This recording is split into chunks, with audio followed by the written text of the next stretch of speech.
land of truth and light, where the spirits dance all night. The Creator Gang shines bright, guiding us with all their might. Trumpets sound across the sky as we raise our voices high, praising the one most high, under the auspice watchful eye. We sing songs of love and grace in this sacred space, for the Creator Gang we embrace, their wisdom we chase, with trumpets playing in tune, under the silvery moon. We dance until the morning sun, this connection never undone. Harmony in every beat, our faith is concrete.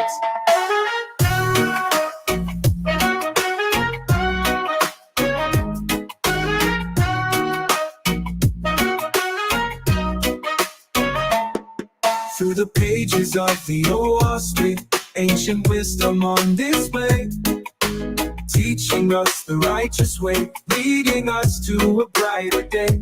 With each trumpet blast, we're reminded of the past and the love that will ever last in this divine contrast.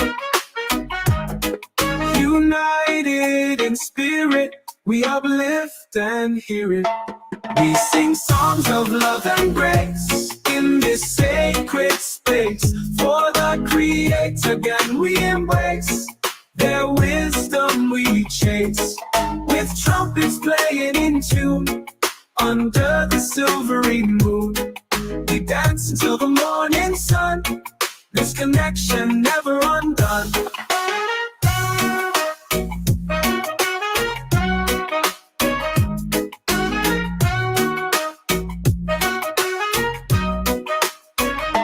We sing songs of love and grace in this sacred space, for the Creator Gang we embrace, their wisdom we chase, with trumpets playing in tune, under the silvery moon.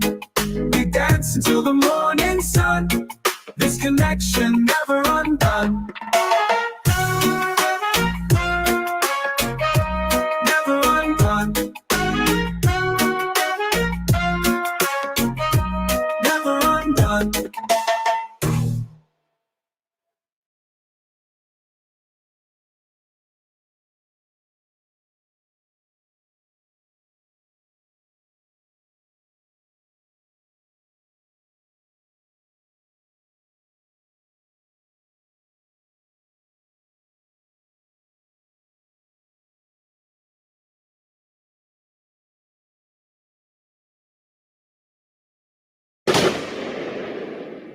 Creator Gang is undefeated. I keep it real, pack the steel if whoever want it. Clap, Judah be running laps when he get confronted. Got Devil Cosmon and knock you off of 500. To hit the club, roll up a Judah dub forever blunted. Contemplating on who we gonna take out next. Got Cosmon, Cal, Malaki, Macabee the best.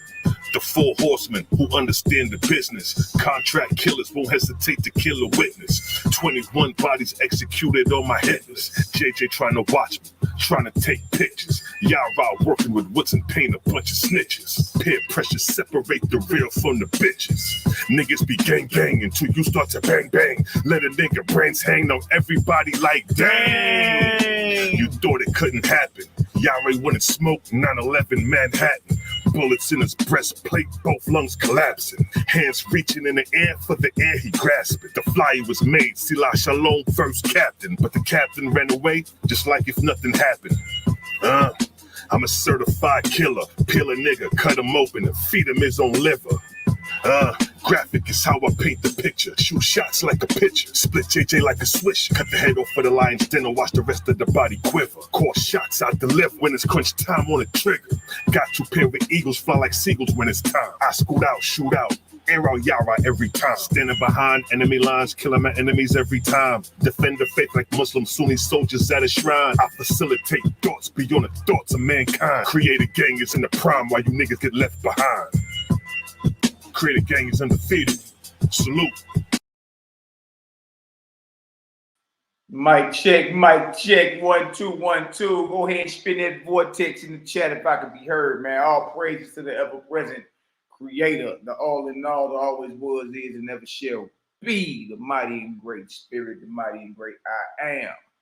And in the words of my brother Daryl Cosmine, whose presence is everywhere. Y'all spin them vortices in that chat, man. Y'all see the title, and y'all should have already knew I was coming. You should have already knew.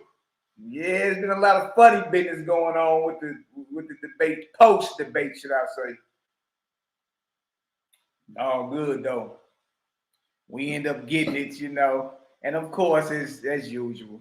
Of course, as usual. You know, you got folk trying to soften the blow. You dig? Got folk trying to soften the blow, to be real with you. Trying to control the narrative, but no. Once Macabee get it, it's a wrap. Cause yeah, we gonna slow it down. We're gonna slow you down. Hold on, what you say? What you talking about? Yeah, it's gonna be real interesting, man. You dig? All praises to the ever-present great spirit. Shout out to the CGG.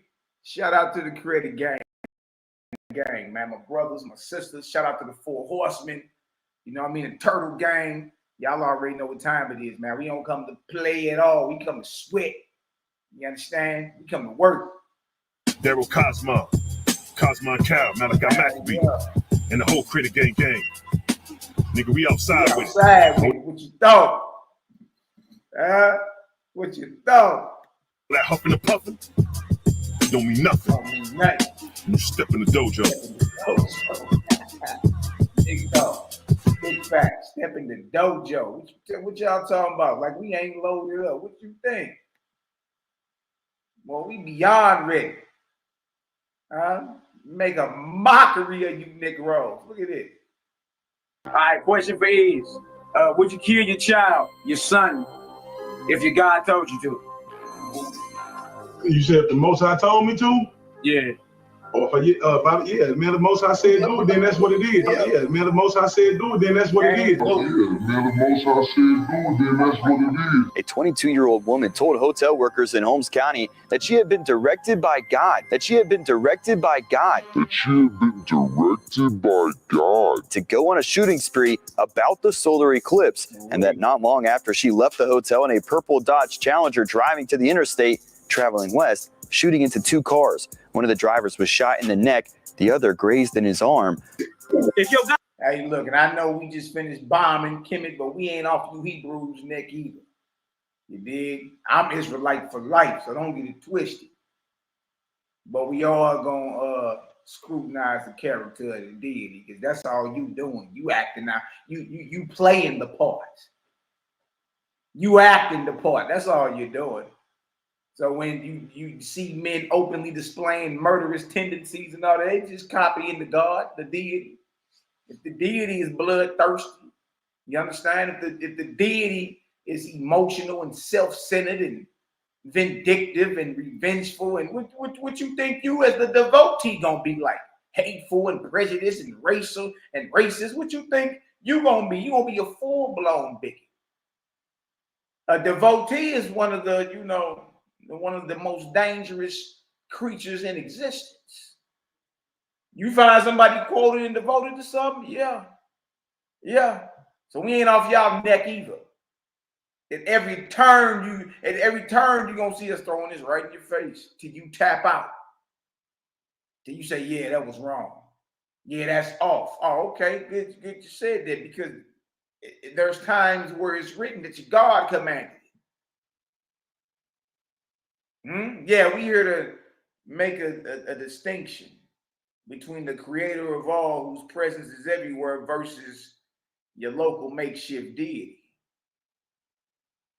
We here to bring the distinction and the differentiation between creator and God, or true God and false God, or the Lords and the... Yeah, we come to clear it up for you. CGG, baby, let's work. I came to you right now, tonight, in pomp and glory, shining, and he commanded the death of your child. Would you sacrifice your child? If the Most High is going to do it, of course. If the Most High is going to do it, of course. If the Most High is going to do it, of course. Peter Lucas Moses refers to himself as a radical religious person who is with the Black Hebrews. And he just pleaded guilty to killing a 4-year-old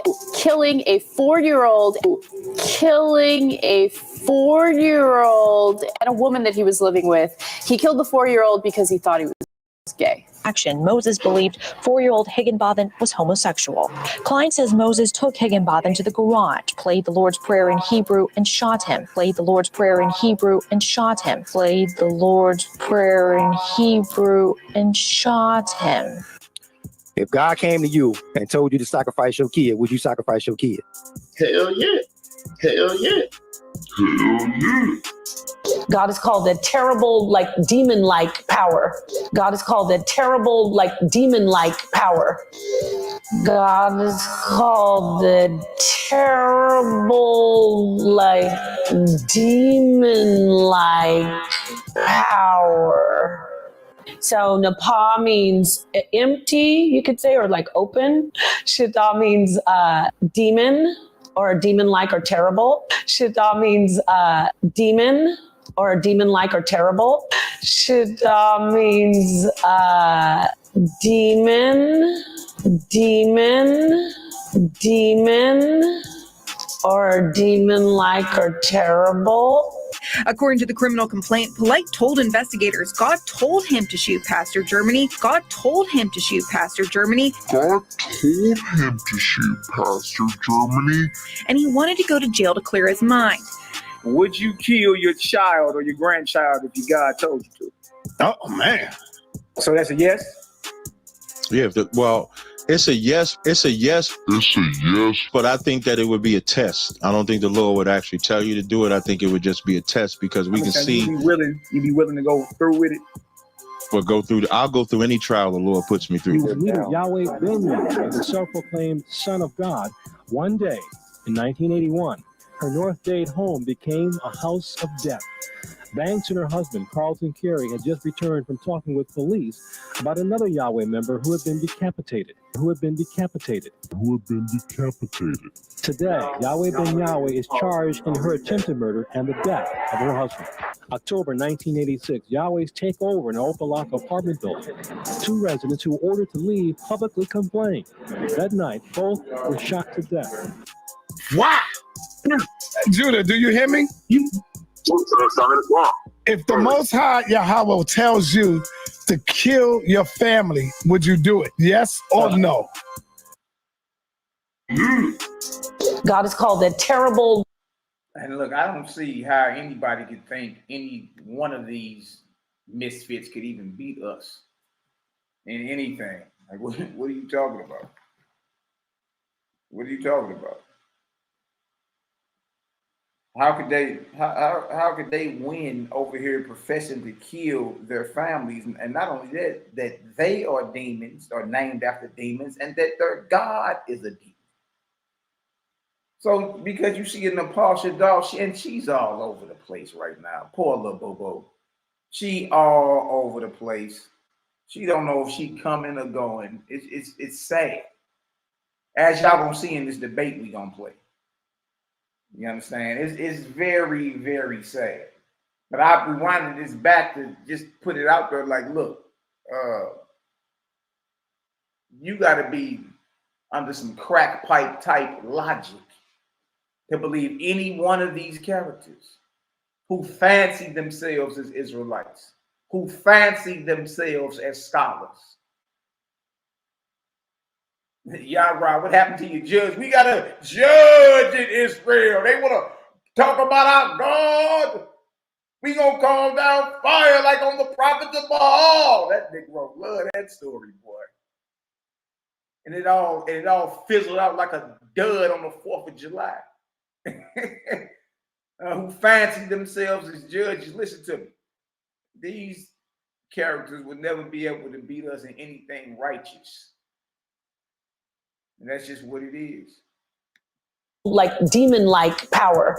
God is called a terrible, like demon-like power. God is called the terrible, like demon-like power.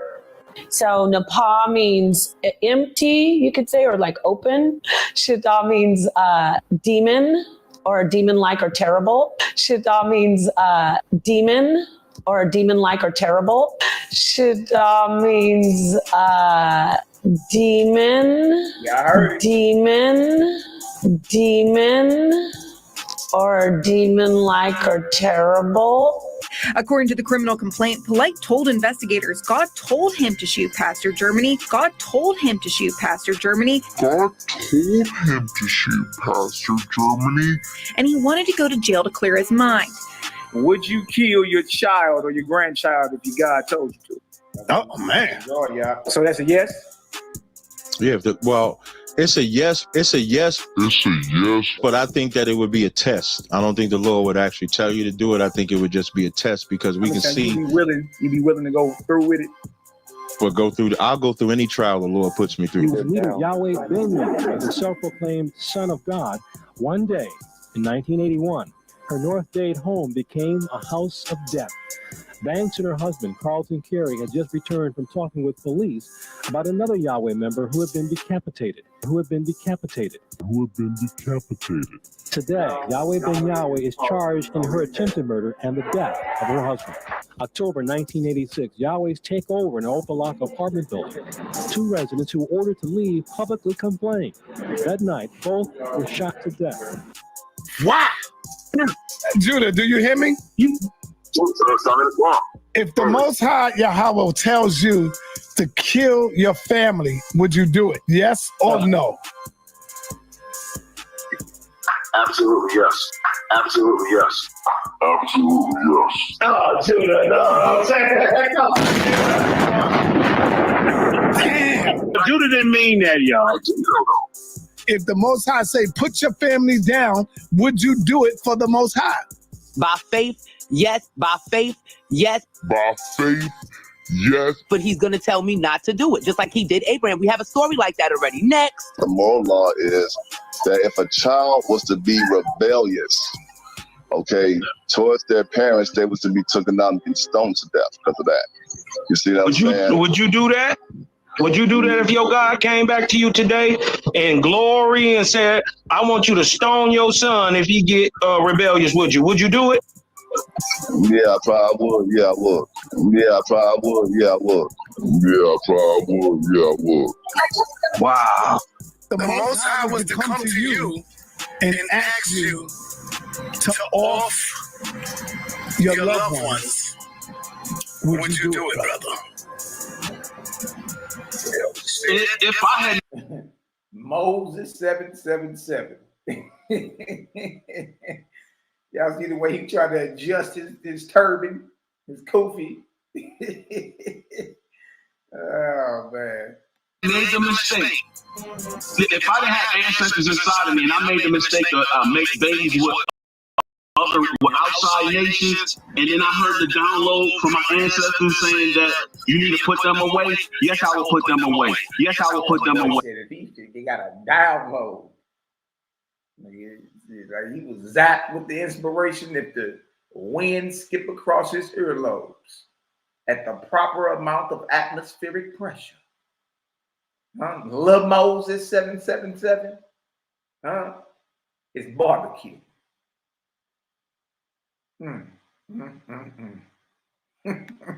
Wait.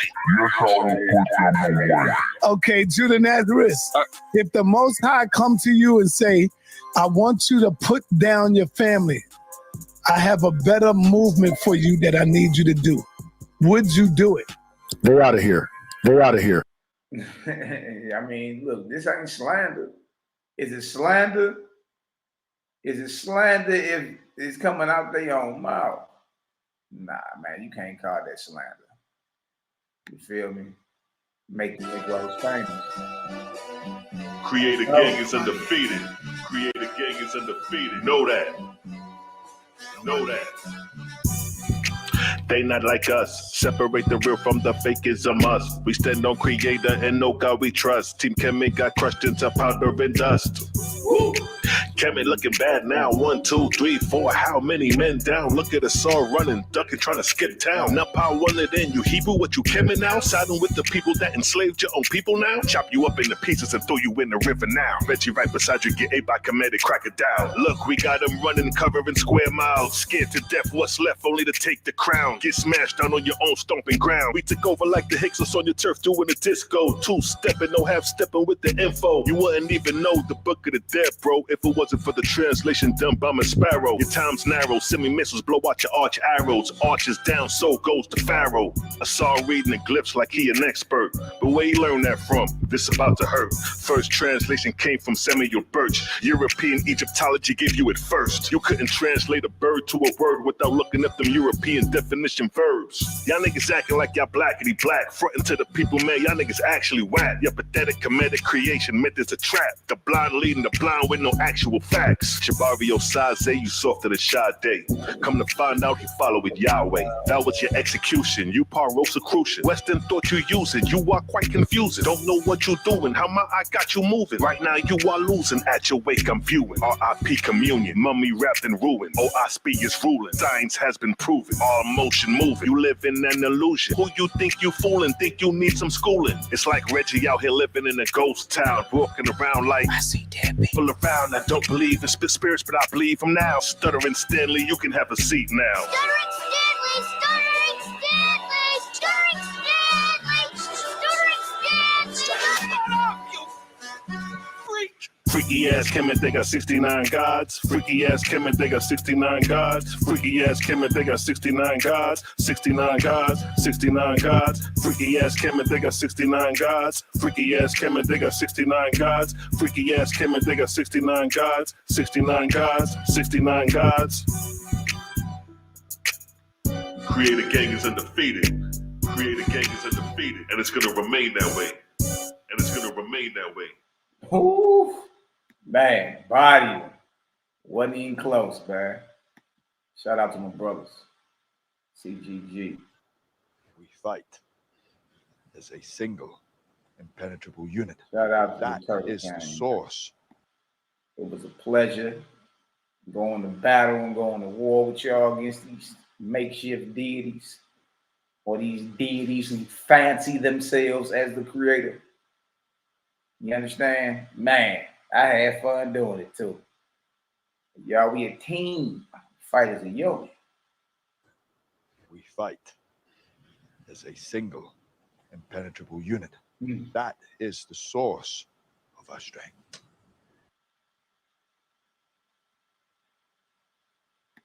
Huh?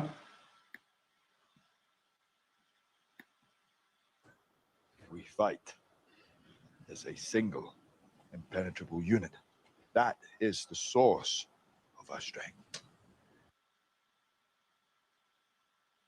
Ride with the 4 horsemen, man. Straight up. Put these brothers up against anybody in the world. Anybody in the world. Yep, I said it. I said it. All praises to the ever-present creator, the all in all, the always was, is, and ever shall be. Good to be seen. How y'all feeling? All praises. Y'all should have knew this was coming, though. Y'all should have knew this was coming. If I could be heard, go ahead and throw some nines up in the chat, man. Let's get right to it. Let's get right to it. Let's get to the beginning of this debate. Now, remember the topic. What's the topic? Topic is the science of what? Cosmogony, creation, and time. That's what it is. You dig? You can't win a debate being off topic. Nobody wins debates like that. You can't win a debate off topic. You dig? And the fact of the matter is, speaking objectively and without any bias involved, somebody came and showed and proved. Somebody came and was showing, you understand? Showing the science. Showing it objectively. Not talking. Look, they didn't debunk none of our science. Nothing that we brought out. Nothing. We debunked them right off the, I'm talking about right off the, I'm talking about right off the rip. It was ugly quick. Let me go ahead and pull the flyer up. Let's go ahead and get it all documented, even though it is the thumbnail to the video. Let's pull that up. You understand? Easy work, y'all. Easy work. And I know y'all ain't think we was coming to play around. Nuh-uh. You dig? Even when I looked at some of the comments on the video, like majority of everybody on there, like, yeah. CGG came and got busy. That's what they saying. You dig? And remind you, we the underdogs over there. That ain't our backyard. So you know what it is when you got, majority of the comments, what we supposed to be the underdog yet, saying, yeah, we took that dub. Absolutely. What make you think we didn't? Now y'all peep the title, right? Y'all peep the title? Team Kemet versus Creator Gang. The science of cosmogony, creation in time, OSP versus ancient Kemetic literature. All of it. All of it. You understand? That's the topic. So remember the topic. I'll pull this up. You know what I mean? We may take a few intermissions and all that too while we breaking this thing down. You feel me? But remember the topic. That's key. See, if you're going to fancy yourself as any type of judge of any type of debate, you got to be a very skilled listener. You got to be able to listen. You got to be able to be objective. You got to be able to be real and be like, you know what? Yeah, that ain't on topic, or that ain't got nothing to do with it. Even if you a moderator, right? And this is for any moderator, right? The moderator supposed to be like, hey, look, like you basically directing traffic, right? Hey, wrong way. Hey, look, that's not on topic. Get back on topic. You see? Moderator's supposed to be directing traffic and even stop the so-called opponent if they're going the wrong way, like you're going the wrong way with that. That's not even the topic. That has nothing to do with this. You see? Yeah. Let's get into some of this right here. Let's jump in because Daryl Cosmon kicked it off first. All right. Let's go ahead and talk about it. Y'all should have knew this day was coming. And I peeped the strategies on the other side. I peeped the strategies on the other side, bro. You trying to soften the blow. I was in your text message every day. Hey, what up, Si? Hey, it's been 5 days. Where that debate at? Here you go, trying to chop it up in parts. You dig? But look, it's expected. This ain't nothing bad. We ain't speaking nothing bad on you, homie. It's all good. You dig? But look, we know because we came in right with your foundation. You stand on Kemet, supposedly. Majority of the HOK stand on Kemet. So if we come in and smash your foundation, you can't keep it solid with us. You ain't got nothing to stand on. You know what I mean? So I peeped the strategies, how you delayed it, and then you cut it up into parts, and you know what I mean? Then you gave your spiel about it, like you think they won because of a question and answer round. And come on, bro. Stop that. That for one, none of that has anything to do with the debate. 2, they was off topic majority of the debate. What are you talking about? You understand? But we're going to let the whole thing play out because, there's always room for growth. I'm saying there's no way the gang losing a debate to a group of misfits who didn't stick to the topic. They ain't even going to the ancient Kemetic literature. Asar did. They ain't even going to no ancient Kemetic literature to talk about none of those 3 branches of science at all. The Paul screen wasn't working. Presentation was all jacked up. That's not our fault. That ain't our fault. You know what I mean? That ain't our fault at all. Like, if anything, those are points taken away from y'all, not given to you. We was ready to roll. You did? Now watch this. Let's go ahead and play this. But look, shout out for the SideNet and the HOK for having us on there. It's all good, man. You did? Hey, look, we pull up and do it. Look, we do this for fun. This is what we do. Look, and I told y'all we was going to park these boys in handicap. I told y'all it was going to happen. Because I knew when I threw the topic out there that they didn't have it. They didn't have cosmogony, creation in time. If they did, they would have to use quote unquote mythological deities to explain it. And if you're talking mythological, then you can't be talking about no type of time or no type of history. Creation is historical. Despite of how you think creation started, it's still something historical. Cosmogony is something historical. You can't even talk. They look, them standing on that their deities are mythological. They can't even talk about the topics in the debate. See, we already had y'all in a trick bag already. You can't talk about damn 3 topics if your deities are mythological. And remove you can't even talk about the topics. And that's why you did.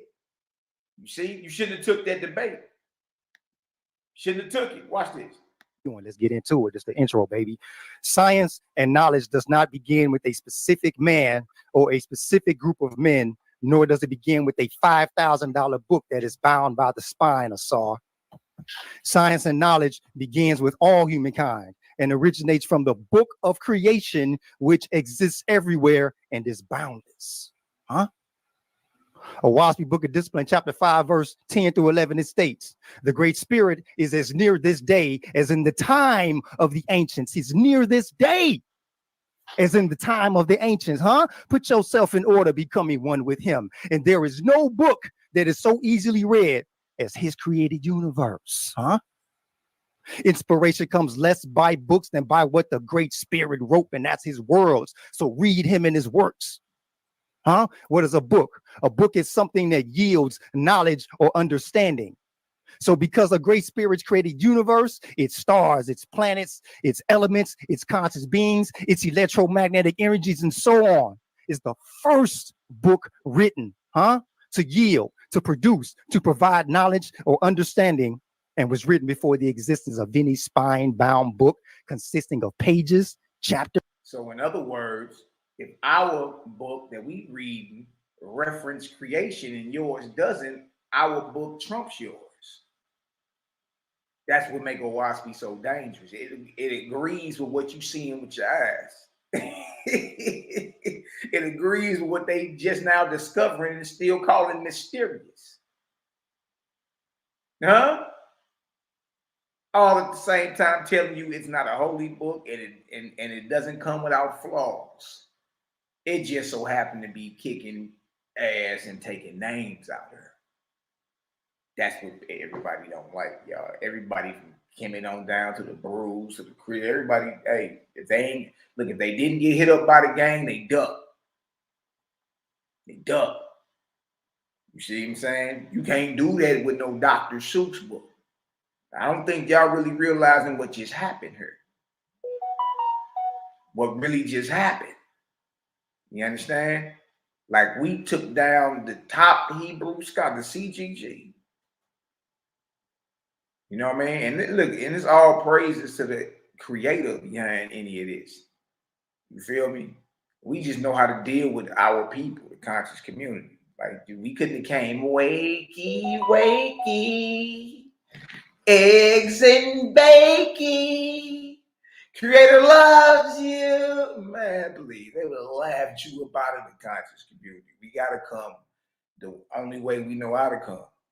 And that's to press the line, play ball, press play. You understand? And what has happened here, the top scholars in the so-called conscious community, you understand, have been exposed as not having the light that everybody thought they had. Whether you're talking Hebrew, Christian, and now even Cometian, Jabari looked bad in this. You would think Jabari would at least know how to stick to the topic, but he ain't come for that. And I'm gonna take it a step further. The reason he didn't come for that, is because he ain't got it. He ain't got it.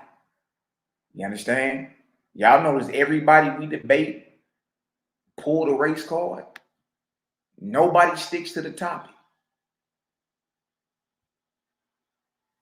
Nobody sticks to the topic when we debate.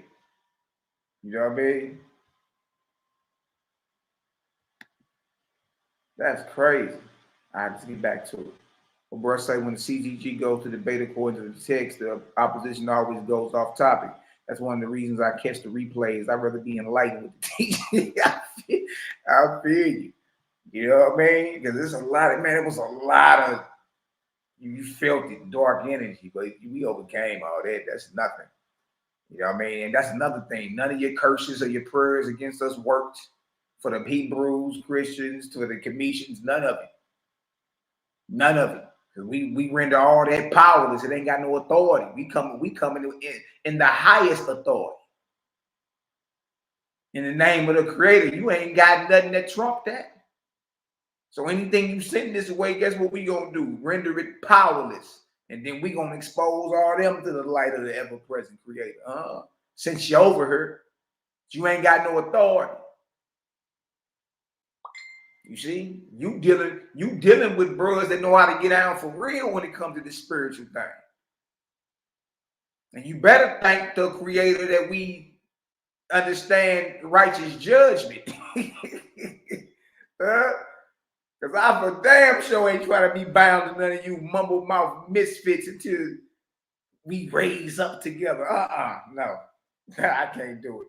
I can't do it.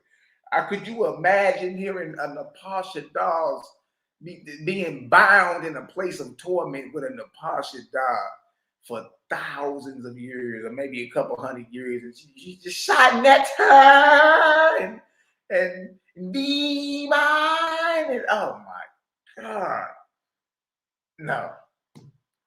So you dealing with brothers that know how to get down for real. Now, none of it got authority over us. Yeah, we don't agree with it. We cancel it, all that. You feel me? Now, I know some cats that'll boomerang it right back on you. You don't even do that. We just exposed who you sent to the light. Man, these things don't get talked about. Look, Daryl Cosmon is about to really cook. I implore everybody to pay attention. See? My bros came with scientific methods. Shout out to Cal P. Y'all go like, subscribe, share. Cosmon Cal TV. Y'all go like, subscribe, share. Cosmon Cal came with a working method, a scientific experiment in his round too. We're going to go over all of it today. We got time today. Y'all should have knew this day was coming messing with me.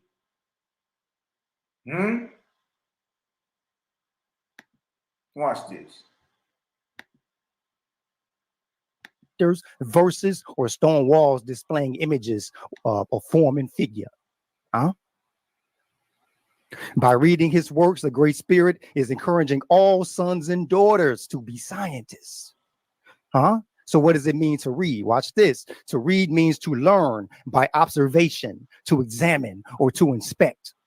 To learn the nature of by observing outward expressions or signs, outward expressions being the external world, being his works. So what does reading and science have in common? I'm going to read this from a source. Science can be thought of as both a body of knowledge, the things that we have already discovered, and the process of acquiring new knowledge through what? Through observation and experimentation, testing and hypothesizing. Both knowledge and processes are interdependent. Now, notice the source above said that knowledge and process are interdependent, meaning they are dependent on one another. Thus, if science is the process, then knowledge is the product of reading, observing, creation. So let's drop these key points. To read is to learn the nature of a thing by observation of the external world. Hold on. So reading ain't just licking your fingers and skimming through a book that says A, B, C, D, E, F, G in it?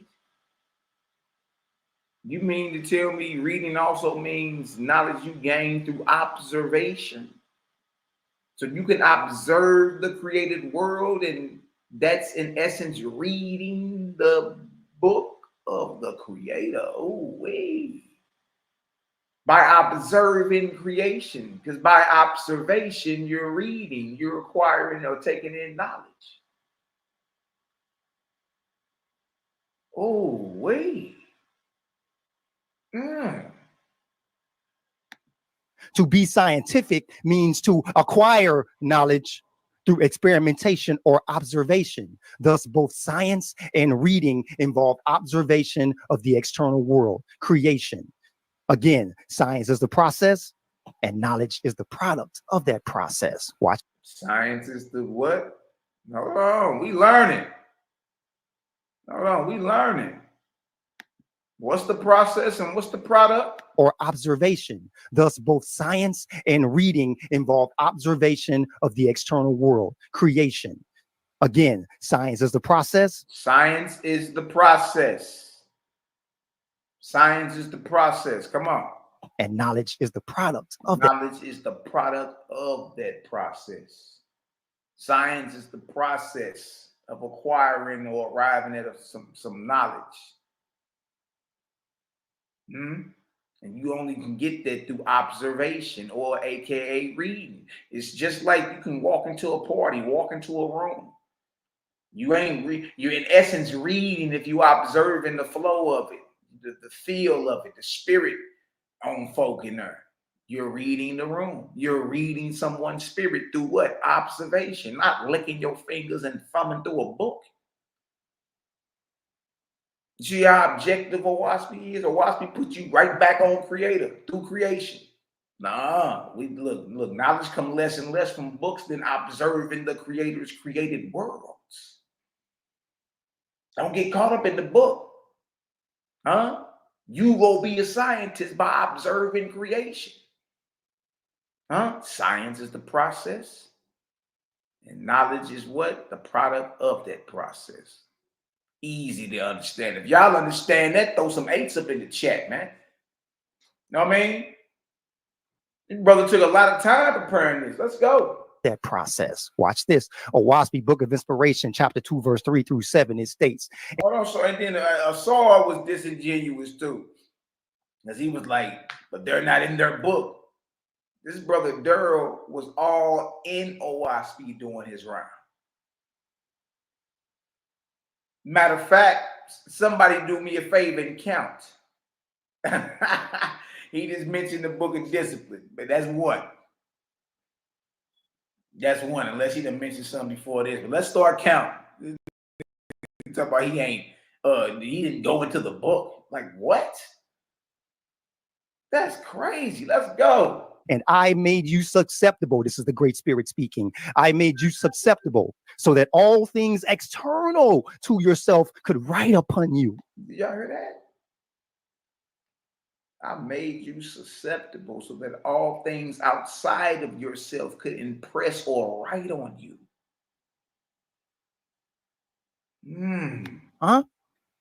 The sum of these is what? Your knowledge.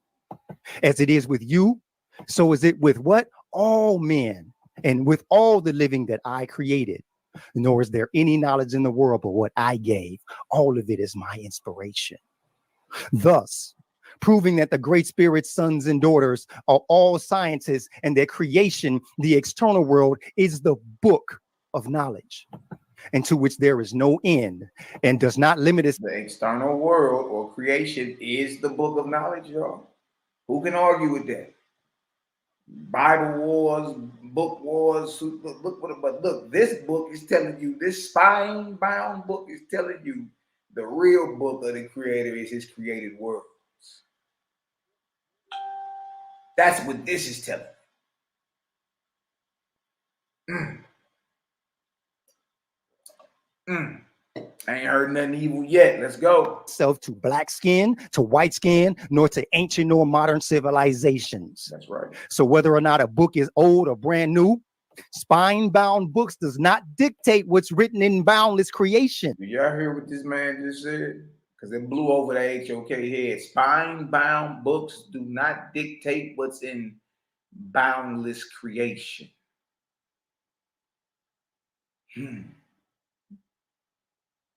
This the firepower coming out of Owaspy.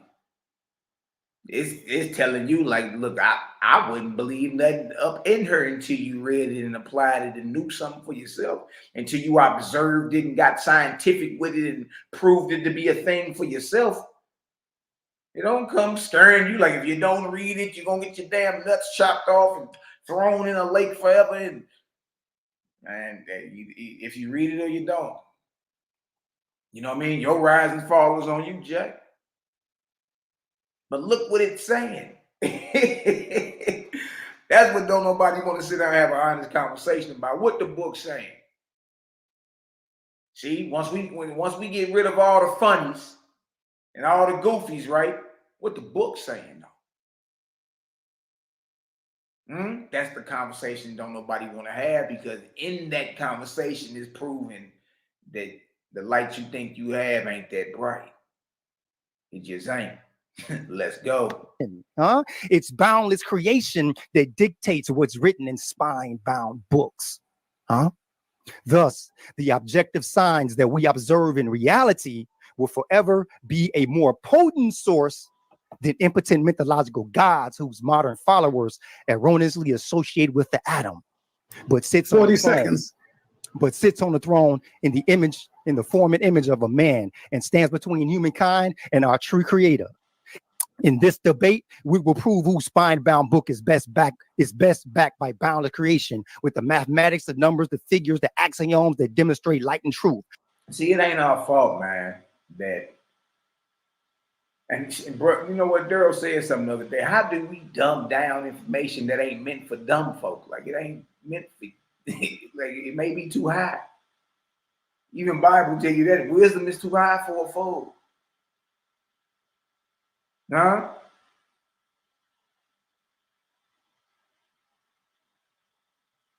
Listen to what he just said. We about to see whose spine-bound book is backed by. Let's go. That dictates what's written in spine-bound books. Thus, the objective signs that we observe in reality will forever be a more potent source than impotent mythological gods whose modern followers erroneously associate with the atom, but sits 40 seconds. But sits on the throne in the form and image of a man, and stands between humankind and our true creator. In this debate, we will prove whose spine-bound book is best backed by boundless creation, with the mathematics, the numbers, the figures, the axioms. We ain't come to play with you. We ain't come to play. We came to press the line. See, Daryl, look, Daryl, you got 2 rounds, bro. Your intro was off the chain. What? That was just a 5-minute intro. That ain't even his first round. Did y'all know that? All he just dropped was his 5-minute intro. This ain't even the first round yet. Watch this. Axioms that demonstrate light and truth, cosmogony, creation, and time. Let's show and prove tonight, baby. Let's show and prove tonight. Right? So look, if you're gonna be real, you're gonna come over here and be real and amongst us, then you gotta, you know what I mean? You gotta call a spade a spade. Cosmon Cal in the building. What's the word, big homie? Talk to me. Man, up here kicking clouds. That's what's up, kicking clouds early in the morning, shooting pie out the sky. Yeah. You dig what I'm talking about? Hey, I couldn't wait for this. Hey, bro, I couldn't wait for this. Listen, because sometimes people think, you just being biased. Yeah. Oh, you just being biased to your own information. Y'all didn't whoop them. Yeah. But on the slowdown, it looked totally different. It got bloody. Hey, look, y'all. Drop some fire emojis if Daryl Cosmo. That was just his intro. Yeah, he ain't even gotten his round yet. He ain't even got to his round. Drop some fire emojis if Daryl. See, this is what we gonna do. We about to compare even intros. We not finna leave no stone unturned. You understand? Drop some fire emojis if y'all like Daryl Cosmon's intro round, man. You dig? Show some love to the king. You know what I mean? Healing, healing vibes and prayers of protection and all that to him and his family. You know what I mean? Our newborn niece, newborn baby girl. You understand? Little Cosmonita. Young Macabee. Oh, dang. Look at the West Side Connection. Cosmo say, finish them in the intro. I mean, I hear you, big homie. Yeah, this just the intro. He cooked on the intro, bro. Yeah. This is like a round. That's why I said he got 2 rounds. He ain't slick. Now here comes Jabari. And I really don't like this. I think the brother should have been able to go right into his round. You know what I mean? But, you know, whatever. Watch this. Yield the floor. First of all, let me say thank you to our brother Daryl Cosmon for putting forth a spirited opening. I want to let you know that tonight you are going to see the contrast of a tradition that comes out of deepest Africa 5,000 plus years ago versus a tradition that was supposedly written by a white Manhattan dentist 130 years ago. Right. But remember what Daryl Cosmon just said. Spine-bound books don't dictate what's in boundless creation. In this debate, we gonna see who's spine-bound book. All that, this is too new and your stuff backed up and go back thousands of years. You should have no problem coming out of your ancient Kemetic literature, any of it, and staying on topic. You see, Jabari, we would never let you tap dance around us. No. We don't care how it looked to the crowd. We'll never let you get away. You understand? Because something like Jabari is venomous. He a tap dancer, but that's venom he's spewing. And the reason you don't know it because he's a snake charmer. He's a damn enchanter. It just sounds good. Watch this. I want you to understand that as we contrast these positions, you're going to understand how your African ancestors gave the concepts of the universe to the rest of the world as they gave civilization to the rest of the world. As we go into this deep topic, I want you also understand, followers of OWASP, that we are going to give your tradition a proper vetting tonight. You're going to hear a lot about the You not trip off that. Trip off that. He's telling y'all in so many words that he's not even coming to stay on topic. Right. This debate ain't about who compiled the ancient Kemetic literature versus who compiled OWASP. This debate ain't about black skin and white skin, slavery and free men. This debate ain't about if you Republican, Democrat, Rebloodian, Democrat, whatever you want to call it. This ain't about none of that. What's the topic? What's the topic? The science of cosmogony, creation, and time. OWASP versus all the ancient Kemetic literature. Y'all, this is a scientific debate. This ain't got nothing really to do with theology. Either Kemet got it or it don't. It's been around that long, right? Surely OWASP ain't got more firepower and light when it comes to the science.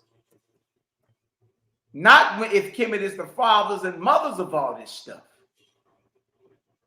See, he didn't come to stay on topic. He came to play on the heartstrings and the emotional shoestrings of your already pre-programmed racial biases. That's it. He played you like you're dumb. He played you like you're not smart enough to tell the difference. Like, hold on, that ain't got nothing to do with that. That's a total different debate. You see? So if they figure they could win by what? playing the race card.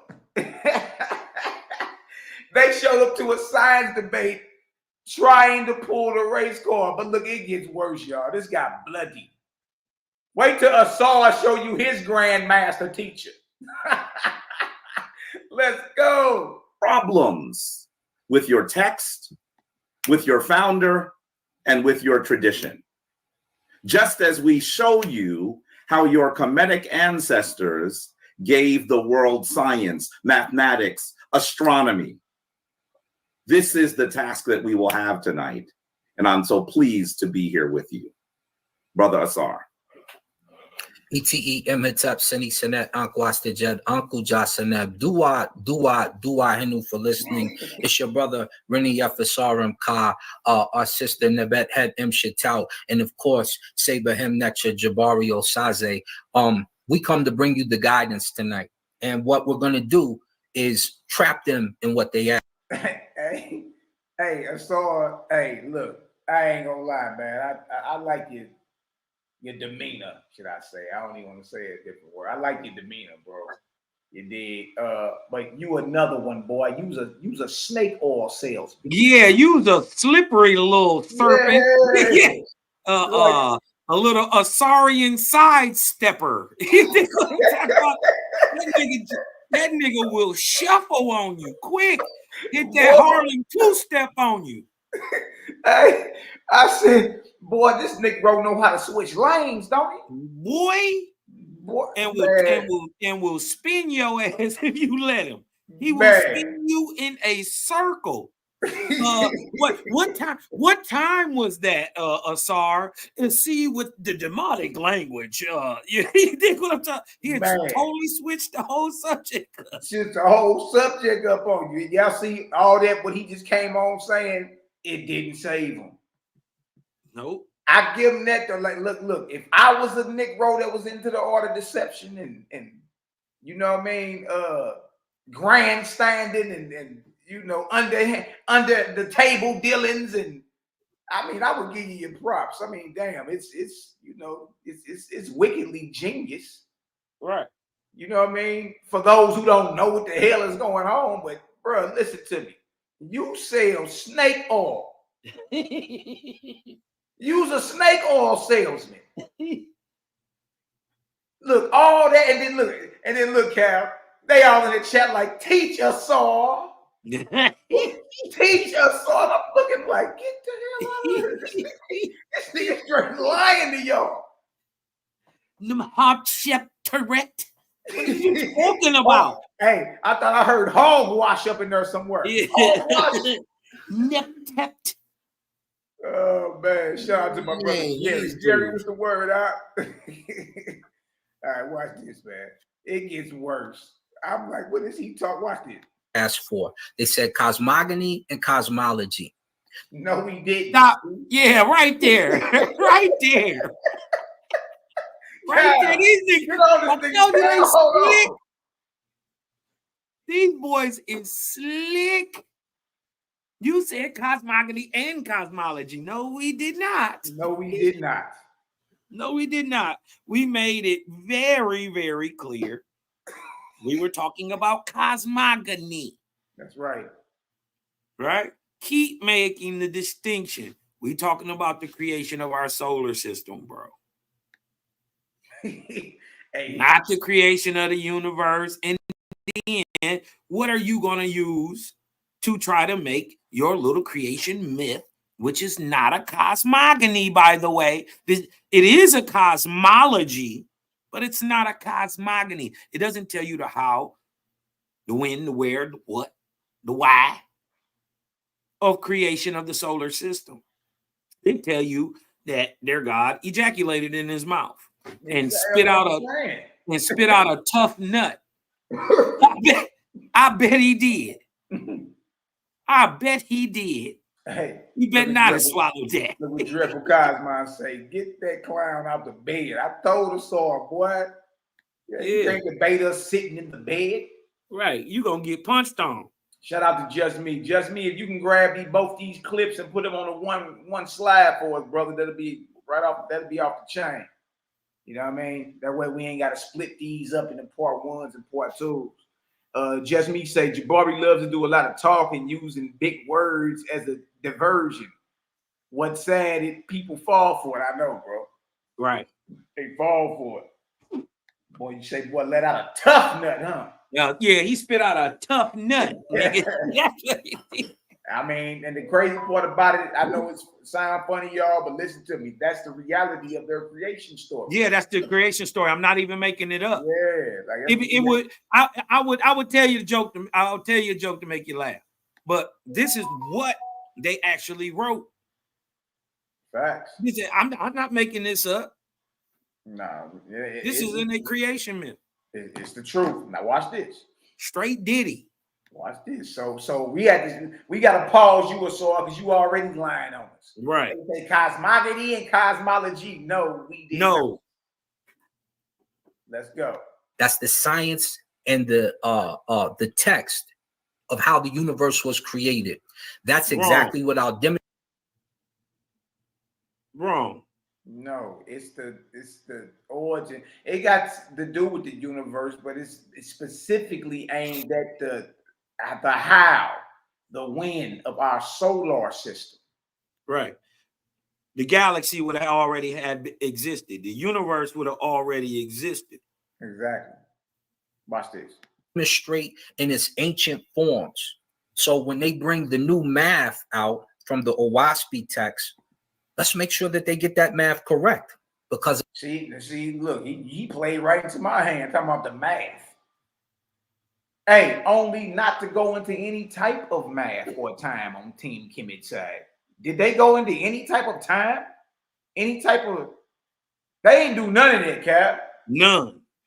Like, to be honest with you, you know what I mean? And again, y'all, we can be non-biased. We can tell you what we need to tighten up at. Like, you know what? We could have did that a little better right there. You understand? But when I tell y'all these niggas didn't score when it come down to the topic, they didn't score. Watch this. I believe they have some holes in it concerning their structure of the sun and a few other things we'll discuss tonight. But make no mistake about it, the foundations of science and astronomy, the first science, were here. And we're going to talk about those texts this evening. So I'll spend most of my time explaining those texts to you through the natural rule. So when they say fake gods, fake this, last time I checked, the sun was called Ra before it was called the sun, or Helios, or the other. Hold on. Remember, he said last he checked that, you know, they saying fake gods. Last I checked, the sun was called Ra. Now, remember that when he gets into his round. Mm-hmm. Let's see if he calling on the deities or is he saying God, y'all? Asar, boy, I'm gonna make you famous tonight, boy. What is you talking about?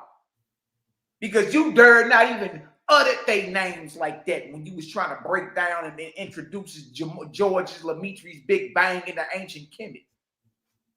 Nigga, you were saying God. Sure was.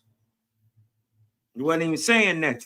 you barely even brought their names up. Ooh-wee. Names. And we thought it was alive, and we still think that today.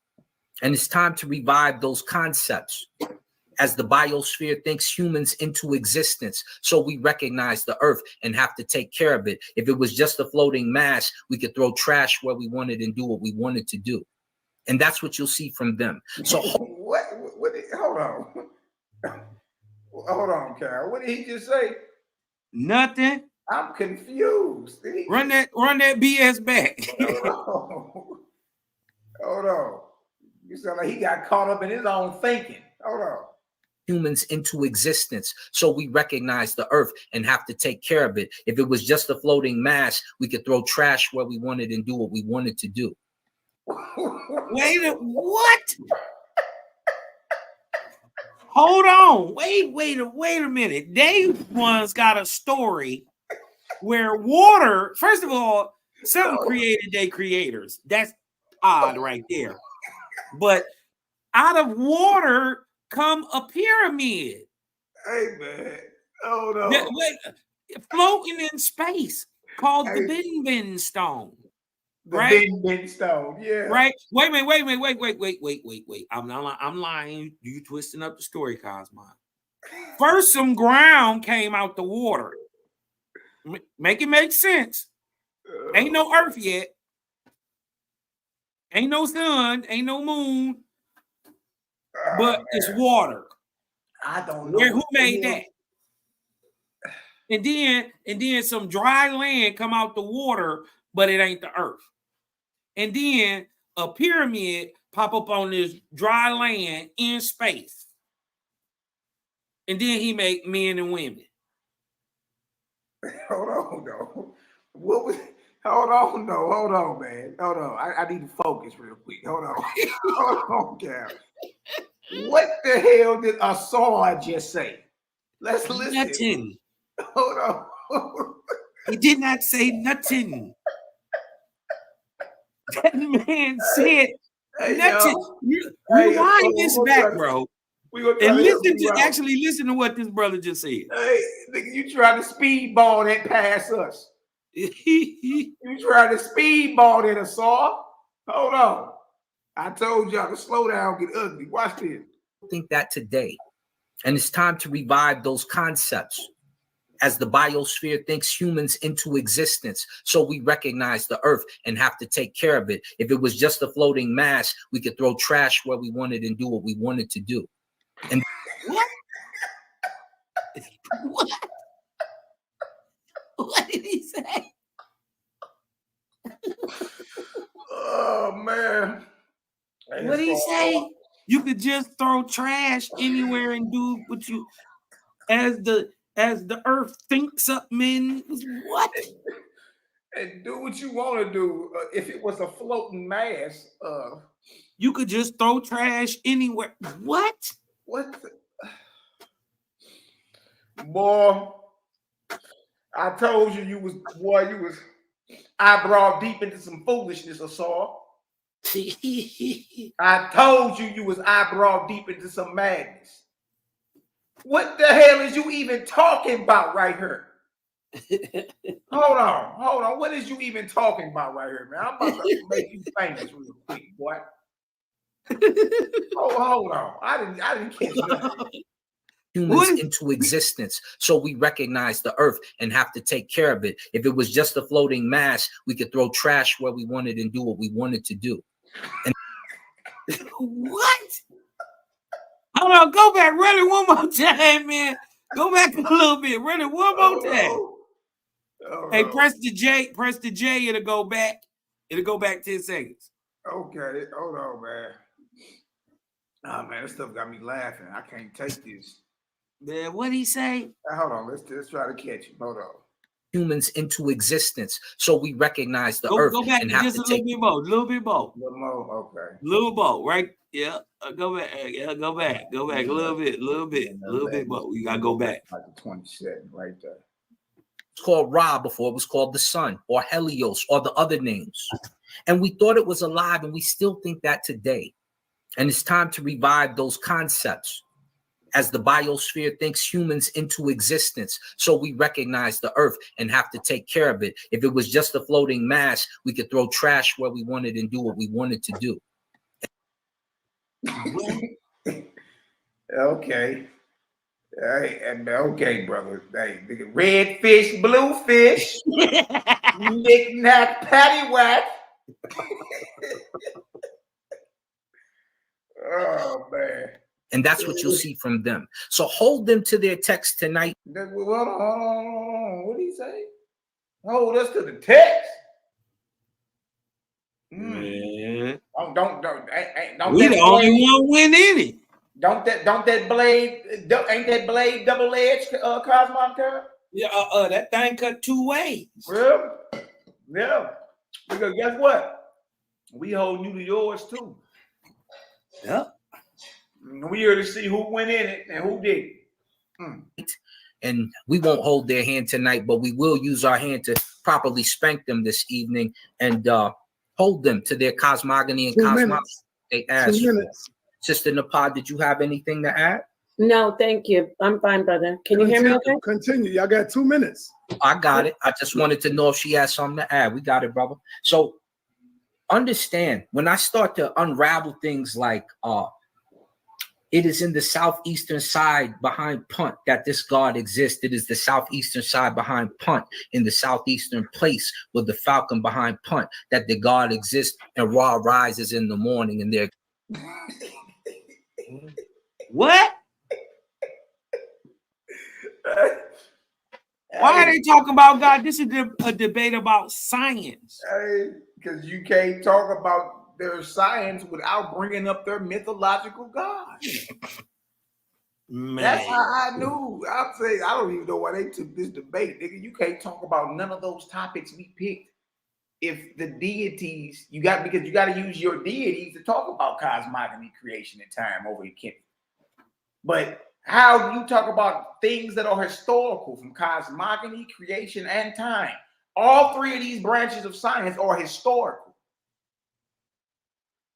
They are events that happen, and especially time. We still in the midst of time, right? So you can't even talk historicity. You can't talk cosmogony, creation, or time if it's all based off mythological gods. You can't talk something, you can't verify something historical with a myth.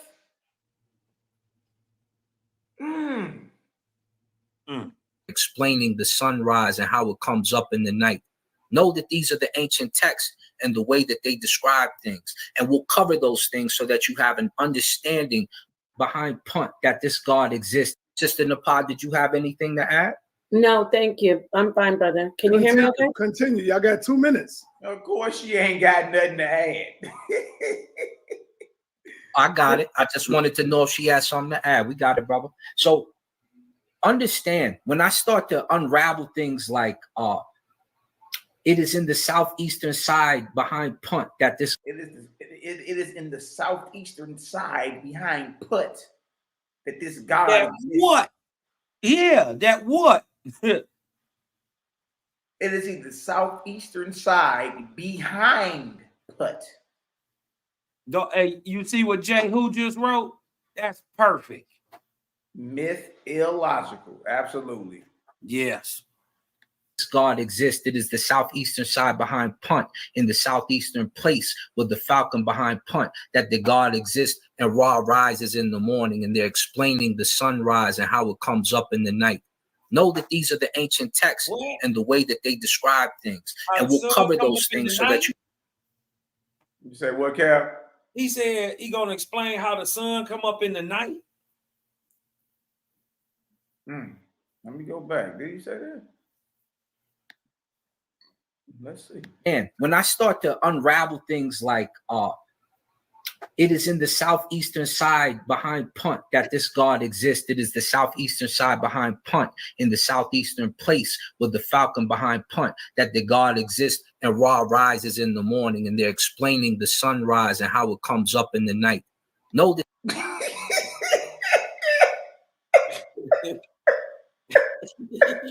red fish, blue fish. Oh no. The sun rises night, how the sun comes up in the night. These niggas ain't even on Earth no more. Oh, yeah, bro. The sun, hey, listen, when y'all see the sun come up at night, hey, something wrong. Hold on. Call me. Like, hey. Oh, hold on, saw. Hold on, player. Hold on. And when I start to unravel things like what you gonna unravel, saw? About the God. It is in the southeastern side behind punt that this God exists. It is the southeastern side behind punt in the southeastern place with the falcon behind punt that the God exists, and Ra rises in the morning. Well, you got gods behind other gods and rising in the morning.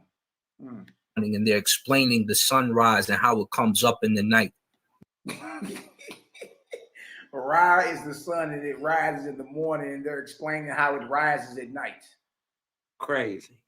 Know that these are the ancient texts and the way that they describe things. And we'll cover those things so that you have an understanding of the names, the terminology that was used before you get to numbers, this, that, the other. And make sure that their numbers are right. I heard somebody mention the atom. And I believe that their scientists took the wrong version of the atom. And we'll bring all that out tonight because we got questions just like they got questions concerning their cosmogony and their cosmology. You should. He's still talking cosmology. Wait a minute. Is he trying to apply the atom to atum? I was hoping. I mean, I was hoping one of them at least tried to, but I ain't heard it. You know, well, I applied it for him in the debate. I applied it for him because this is what he hinting at. So I just shot him anyway because I thought you was gonna do something. So I thought you was gonna do it, so I shot you anyway. Watch this.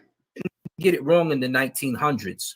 In the 8000s and BCs, you have room for error. Why? Because these are the priests who created science for you. Let's go. Let's get it in. All right, Daryl Cosmon. He's up first, round 1, 20 minutes. Make sure y'all get y'all popcorn ready. Go to the bathroom. There's going to be a powerful and long debate. Straight up. You know what I mean? Shout out to brother Daryl Cosmon, man. Wow.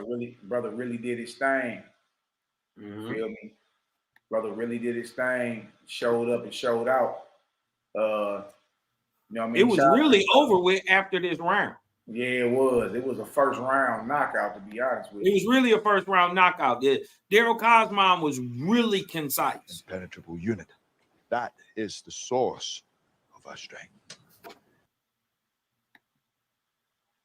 Very, very concise with it, man. No games. Straight to it. He got right to the cooking. All right, so let's get it. Make no mistake about it. This is a team debate. Y'all ready? Let's go, Daryl Cosmon. Simply put, when you start. Simply put, cosmogony is defined as the branch of science that deals with the origin of the universe, especially the solar system. Creation is the action or the process of bringing something into existence. Owaspy, Book of Thor 4:14, it states, the Great Spirit said, do not think, O man, that there is only one member in my person, and that different conditions and states of that one comprise my universe. The foolish man has said, the blood is the flesh and bones, and the flesh and bones are simply a state of the blood. But he does not see that I do not make flesh out of blood, but out of that which the blood carries. And in the same way, listen up, pay attention. And in the same way, I carry the corpore of my person in the eth of my being. Let's break down corpore, being, and eth. Corpore is what? Physical material. Being is conscious existence, life. Eth is the space and rarefied energy that pervades the universe. So, in other words, space and the rarefied energy of the Great Spirit's conscious existence carries microscopic corporeal substance that build more complex matter in the universe, such as from electrons to atoms and from atoms on up to celestial bodies. Owaspy, Book of Apollo 3:13, it states, where have you not excelled? Hey, somebody keep track of how many times Daryl goes into Owaspy. Keep track. How many verses? You understand? Because I think he didn't already been in it once or twice already. Yeah, you know what I mean? His round just started. So you can already put like 4 verses up there. Because I know he went into at least twice in his intro, and he just threw 2 verses out there just now. So he 4 up already. And I'm saying it because Asar gonna come in doing his round and claim Daryl didn't go into the book. That's why I call Asar a snake oil salesman. Right? If you're gonna be real, be real. Don't come around the gang being disingenuous, bro. Yeah. All the Hebrews came around us and lied just to sound right. And we got them all on camera, lying. You dig? Don't sacrifice your integrity just to sound right. Yourself, O Great Spirit. In one moment, we perceive your vastness We perceive your vastness, huh? That's the macroscopic. In another, your microscopic hand in the what? In the smallest etheric wave. A wave in physics can be described as what? A disturbance that travels through a medium. Eth carries all corporeal substance in the universe, making it the medium for all things corporeal. So what microscopic corporeal substance causes waves in this medium? Let's look at the source from Britannica. French physicist Louis de Broglie proposed in 1924 that electrons and other discrete bits of matter, which until then have been conceived only as material particles, also what? Have wave properties such as wavelength and frequency. So man, I don't know. Look, we was the only ones getting scientific. We showed up to a scientific debate strapped with the science, objective science, science that reality agrees with, right? There ain't nobody that watched that can say we ain't get scientific. And then the crazy part about it, at the after party, this nigga JJ was like, "Oh yeah, man, Washby lost that one. They science got debunked." When? Who debunked what we brought out? Nobody even mentioned what we brought out. What is you talking about? See, again, you dealing with folks that can't keep it solid. You understand? We gonna keep it real first. That's the first thing we gonna do when you come around. We gonna keep it solid with you. If nothing else, that's what you gonna get. Yep. If nothing else. So how did a Washby know about microscopic waves caused by microscopic corporeal substances, such as electrons in 1881? Where was this information 5,000 years ago in Kemet? See, I know it hurt. I know it hurt. I know it hurt. Book of Cosmogony 2:1 states there are two known things in the universe. That's number 5 in Cosmogony 2:1. Go ahead. There are two known things in the universe. There's ether, which is space, and corpore, which is physical matter. The former is the solvent of the latter. That mean ether is a solvent of corpore. Right. You want to know what that is? Go get you a cup of water and toss some table salt off into that sucker. And let's be real. As above, so below. Ether on Earth sublimates corporeal material and tears it into its chemical compounds. So does ether above. It takes corporeal material and tears it to its chemical basis and makes it transparent. Not that it ain't there. It's not like it's not there no more. Just like Mally was explaining to you with the sugar in the water or the salt in the water experiment. Yeah. The water will be the ether and the corpore will be the sugar or the salt. Correct. You know and if you put 2 tablespoons of sugar in the water, in a cup of water, you can see it settle on the bottom. But if you give it a vortexian motion, that sugar will become or the material will become translucent. Yep. Not that it ain't there. Right. Right? It don't disappear. Like becomes annihilated. It just disappears from your vision. Because whether you believe it or not, it's still 2 cups of sugar in that water. Yeah, it basically, it almost in essence changes states. You right. know what I mean? Going from corporeal to liquid. Yep. Absolutely. But if you add heat to that water and wind, you dig what I'm talking about? You can evaporate the water and the sugar will remain. Facts, man. See, so we talking about objective science here. Huh? We talking about what you can go into your kitchen and prove is real right now. You see? Watch this. Now watch this. A solution is a homogeneous mixture consisting of a solute dissolved in a solvent. The solute is the substance that is being dissolved, while the solvent is the what? The dissolving medium. Corpore is the solute. The eth is the solvent. Etheric solution is corporeal substance dissolved in eth.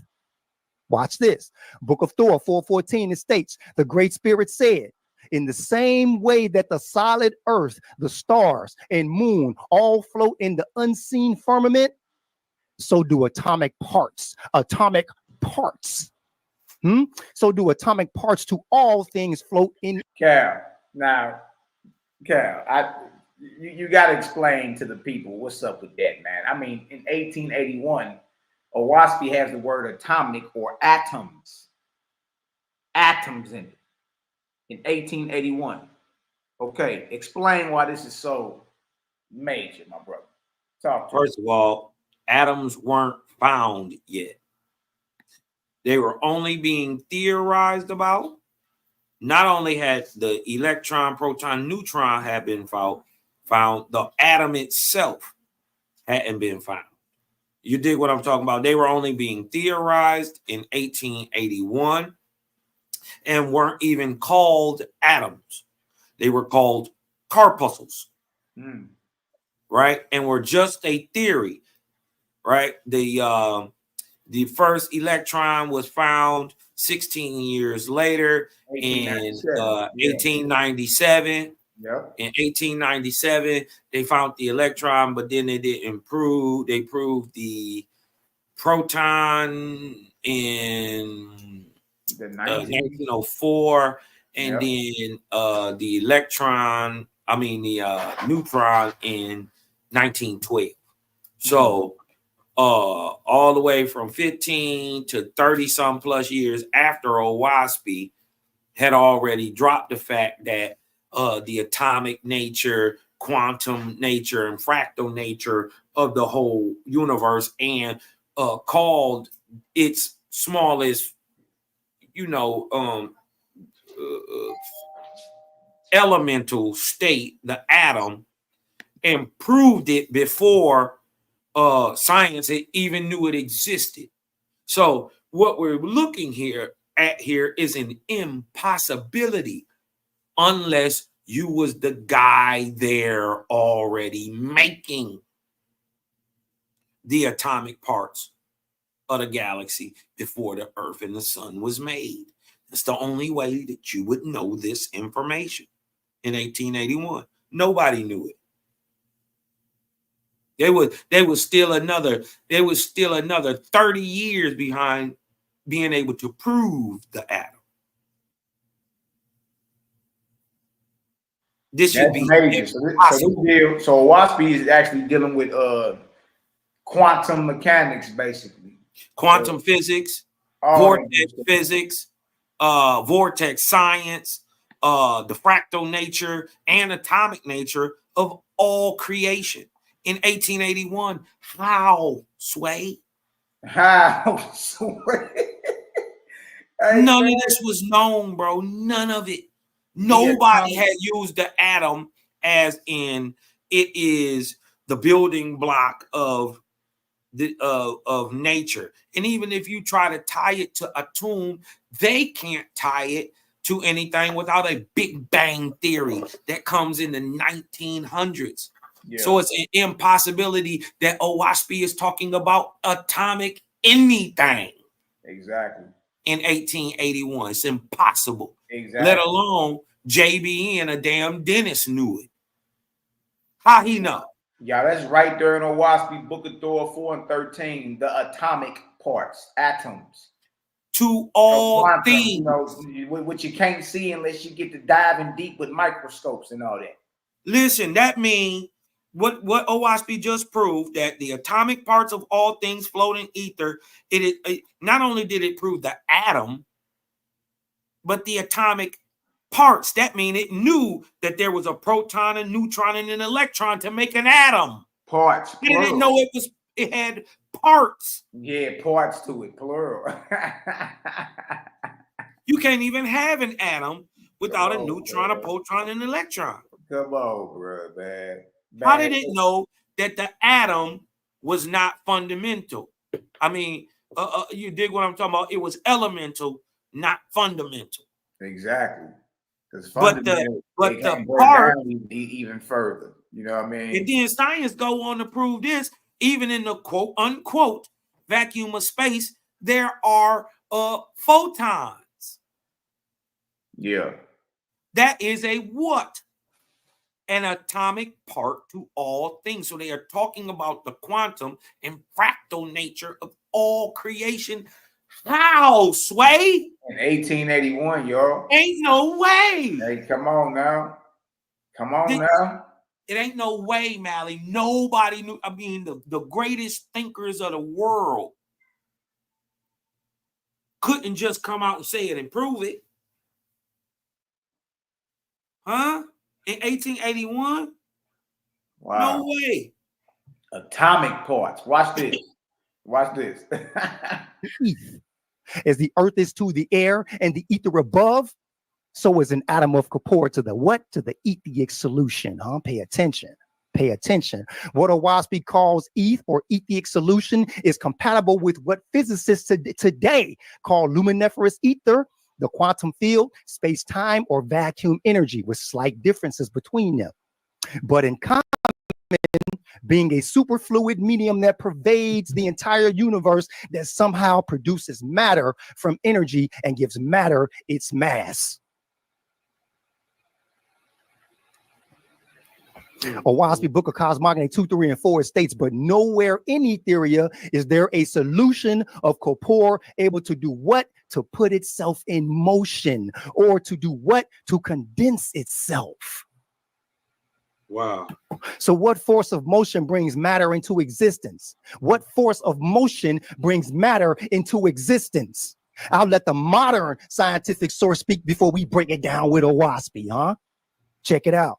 This vacuum energy interacts with matter and manifests itself as mass, which can be described as a what? As a flow and what? Vortex formation using the laws of hydrodynamics. Headshot. Man, yeah, geesh.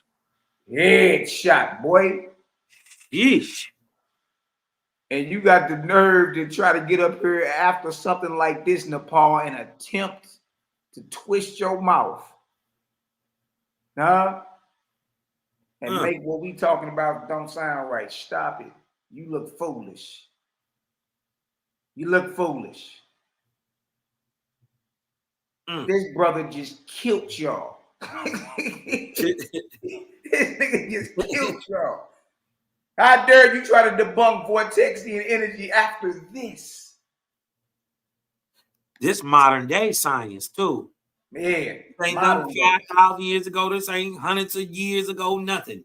This today. Today they was what they using for modern breakthroughs, modern science. I gotta break down on your boy Hugh Rose. You said what? Come to find out, Hugh Rose, you dig what I'm talking about, who wrote the book Cosmogony? Yeah. That his ideals of cosmogony given to NASA brought about the think tanks that thought up vortex theory and quantum science. I got his book in my bag. Yeah. His book called Cosmogony, Owaski Science by Hugh Rose. Yeah. But he the direct cause of that. Yeah. Yeah. That we got whole new sciences in the world. Quantum physics and vortex theory. That's because of a faithist. I want y'all to let that sink in. Yeah, because he dedicated. Watch me say all good things in the world happen because of faithists. Yeah, I believe that deal pretty interesting, man. You know what I mean? It's all his little articles and journals he was writing. And man, and it's all itemized in the table of contents, bro. Yeah. He straight was on something. Like major, you dig? I mean, he gotta be, you know, he retired and dedicated the rest of his life to Owaski science. Yep. He say the hell with working at Honeywell and and all that. I'm about to go ahead and just dedicate. I'm about to prove. I'm either about to prove or disprove this. And NASA brought him in. Yep, NASA. He got friends at NASA. It tell you right in the beginning of the book. Yeah. I say, dang, this cat hurt. But look at this. With elementary particles in conjunction with the laws of hydrodynamics does what source? Does what modern source? It provides an elegant explanation for the origin of mass and the relationship between mass and energy. With what source? With profound implications for the behavior of objects at high velocities and strong gravitational fields. Huh? Somebody got to shut that down. Thank you. With profound implications for the behavior of objects. See, they phones was ringing early in the debate, Cal. Yeah. They doing that on purpose too, because why is your mic even open? High velocities and strong gravitational fields. The vacuum behaves as a what? Is a compressible superfluid. Thus, elementary particles can be described as what? As vortices in a vacuum. Huh? Let's rock. Dang. Woo. Woo. Vortices in a vacuum. Let's rock. Daryl, turn it up. Wait. Remember, ether holds corporeal substance in solution. Owaspie, Book of Cosmogony and Prophecy, it states what? It states what, Owaspie? When a portion of this solution is given a rotary motion, it is called vortex. As a whirlpool cannot exist without water, or a whirlpool exists without air, so is a vortex. So a vortex cannot exist without the what? Without the etheric solution, baby. Come on. Let me show y'all a simple example of how vortex condenses matter to create mass. Huh? Now, y'all make sure y'all paying attention.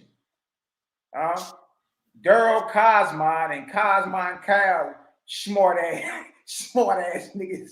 Hey. These Negroes come to a scientific debate with experiments. If I asked you, did the other side bring out any experiments? Any objective proof? You see what I'm saying? This brother came with an experiment. This is called hydrodynamics. Pay attention. Pay attention, huh? As you can see here, hold up, lost my place, 1 second. As you can see here, I got corporeal substance in solution, huh? I got water and I got herbs. This is corporeal substance in solution. When this is given a rotary motion, like what Owaspie said, when this is given a rotary motion, it's going to condense the herbs and it's going to form a form of mass. Watch this. Look at that. Look at that. Look at that. I did the experiment myself. It works. It works. And notice they came together to form a mass. Watch this. Give you another view real quick. I think I got that on here right there. Look how the vortex is driving all the herbs toward the center to form a bigger mass. Huh? That's called hydrodynamics. That's so that means that the science in Owaspie dealing with vortex and what they call vortexian theory, that means it's true. Y'all, that's something that objectively can be done. You can go do it right now if you want to. Right. Well, that proves that the science behind vortexia is factual. It's not a theory at this point. It's not a theory at this point. It ain't none of that.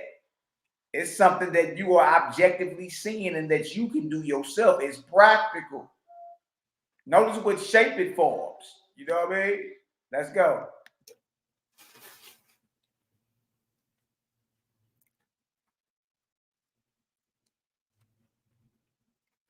It's an example of vortex. Watch this. Oh, let me turn that off. My bad. Turn that off. All right, let me get my screen back up here so y'all get it now. Watch this. The water was the eth. The herbs are an example of the corporeal substance dissolved in the eth. The solution is given a rotary motion. The solution and rotary motion drives the substance toward the center, producing a what? A mass object. That's objective. That's experimentation. Huh? That's hydrodynamics. Let's keep going. Huh? Oh. Now, do y'all see that? If y'all see that the science in Owaspy is practical and objective, put some vortices up in the chat. Vortex ain't a theory. Exactly. Exactly. Vortex is objective. You can see it's it. Factual, objective, and practical. Still the vortex up in the chat, man. Now, we just came with something that you can see with your own eyes, something you can do with your own hand within your own home, right? To prove the science in Owaspy. At this point, it's not a belief, it's a knowledge. You see it condenses, swift driving at the periphery, straight down.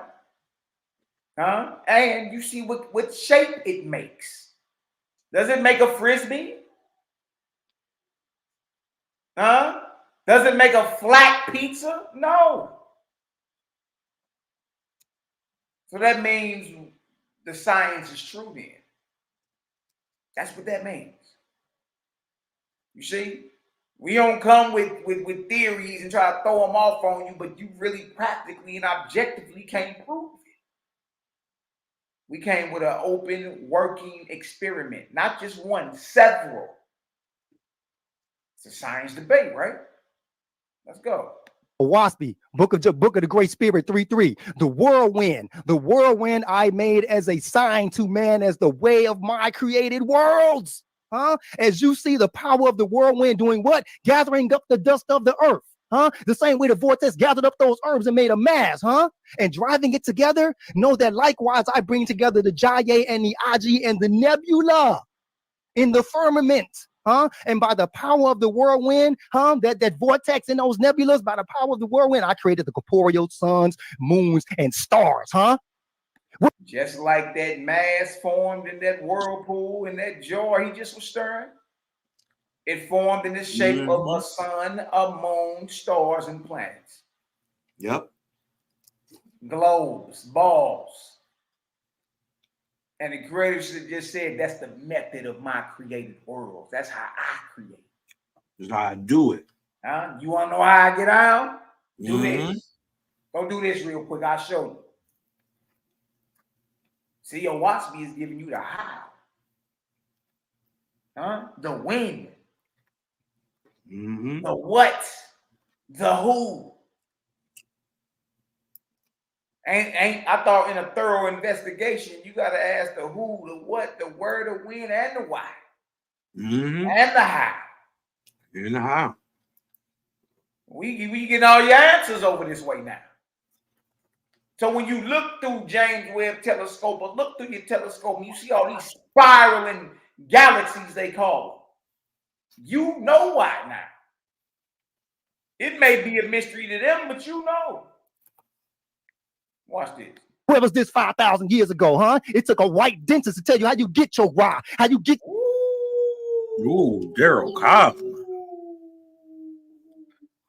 Ooh, Daryl Cobb. What was this in Kemet? 5,000 years ago. I know it hurt. Jabari over there licking his wounds. Get your gab, how you get your new. Huh? Game over tonight. And I commanded man to name the whirlwinds and the ethereal firmament, and he named them according to their shape, calling them vortices, vortex, and wark. Book of the Great Spirit 3, 6, and 7. It states, for each and every corporeal world. For each and every corporeal world, I created a vortex first. That's the first thing in the process of creation. A process requires steps. And by its rotation from the places in the firmament where it traveled, I call the vortex to do what? To conceive a corporeal world. What does it mean to conceive? Conceive is to cause, to begin, to originate. The root word of originate is origin. In the definition of cosmogony, you got it. Cosmogony is defined as the branch of science that deals with the what? The origin, of the universe, especially the solar system, So let's get with it. To make the sun I created a what? A great vortex. And within this vortex and subject to it, I made the vortices of many of the corporeal worlds. The sun vortex I caused to rotate, and I gave it power to carry other vortices within it. According to their density and position, they are thus carried forth around about the sun. Owaski Book of Cosmogony and Prophecy 133 states the Earth's vortex is a sub-vortex. It's a sub-vortex of the sun. The Earth vortex is a sub-vortex existed within the sun's vortex. Book of the Great Spirit 3:4 states, first, as a vapor, a gas, the vortex does what? The vortex carries it forth.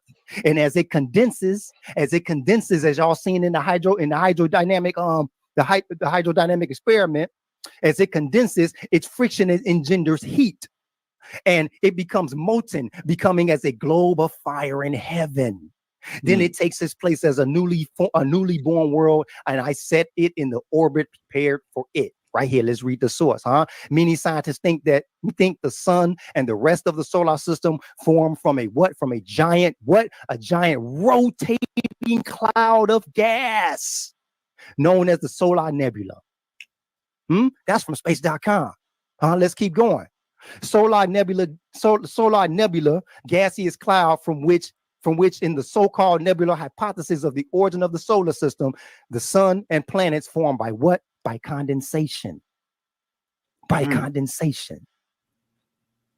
I showed y'all how vortex condenses and makes matter, Precept of Wasby Book of Cosmogony 123. In the beginning of the Earth's vortex, the current concentrated into its center certain substances whereby friction and the vortexia manifested heat. So that when the congregation of materials of the Earth's substance were together, they were as a molten mass of fire in heaven. And that's interesting because guess what? Because it wasn't until 1929 that the Danish seismologist NGL theorized that the Earth's core was molten, but was proven and confirmed in 1970. How did Owaski get this in 1881? This wasn't in Kemet 5,000 years ago?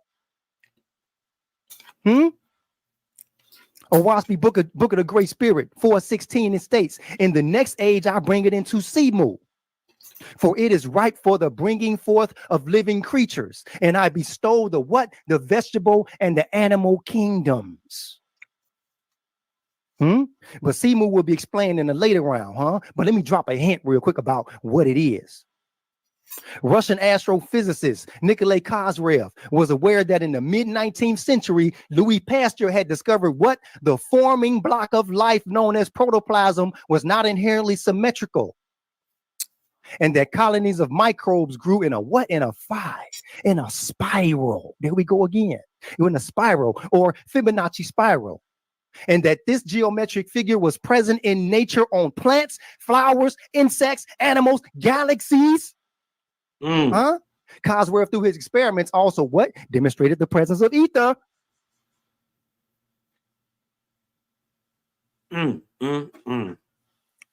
Owaski Book of the Great Spirit 3:4 states, wider than to the moons of a planet, I have created the vortices, and they carry the moons also. Meaning the moon is in the atmosphere of the Earth, being bound by the Earth's vortex. You see this headline in this article here from space.com? It says, surprise, Earth's atmosphere extends far beyond the moon. It says tiny wisps of Earth air stretch way out into deep space, far beyond the moon's orbit, a new study suggests. It says the moon flies through Earth's atmosphere. Study lead author Igor of Russia's Space Research Institute, has said in the statement. So look, outer space is what? Space immediately outside Earth's atmosphere. That means the moon is in orbit, subjected to the vortexian atmosphere of the Earth, not out of space. Not out of space. So how did Owaski get this knowledge in 1881? What was that knowledge that in Kemet 5,000 years ago, I know there's one thing they really can't wrap their head around whenever we say that. Y'all notice we don't never duck 1881 because 1881 is early enough. 1881 is before the discovery of a lot of these modern scientific discoveries. 1881 is before your Nikola Teslas and your Albert Einsteins and all that. Yeah. You know what I mean? These are your men from 100 years ago that everybody praising. But a Waspy is what 30 to 50 years before that. Yep. See what I'm saying? Selah Shalom. Selah say, what a link. Posting the link now, bro. Hop on. It's all good.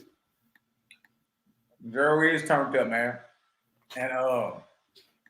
And after his round, we gonna, chop it up a little taste and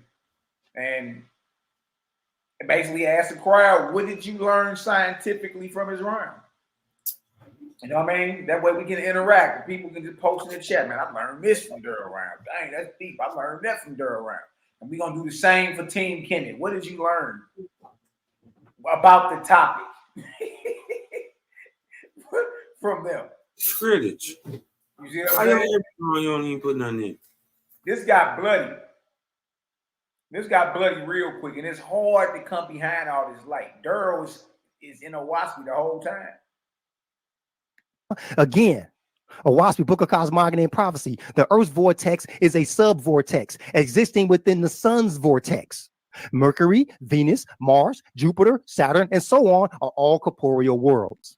And each and all of them are... Hold on. Didn't Jabari have the nerve to twist his negroidal mouth later on and said Venus ain't in a Waspy?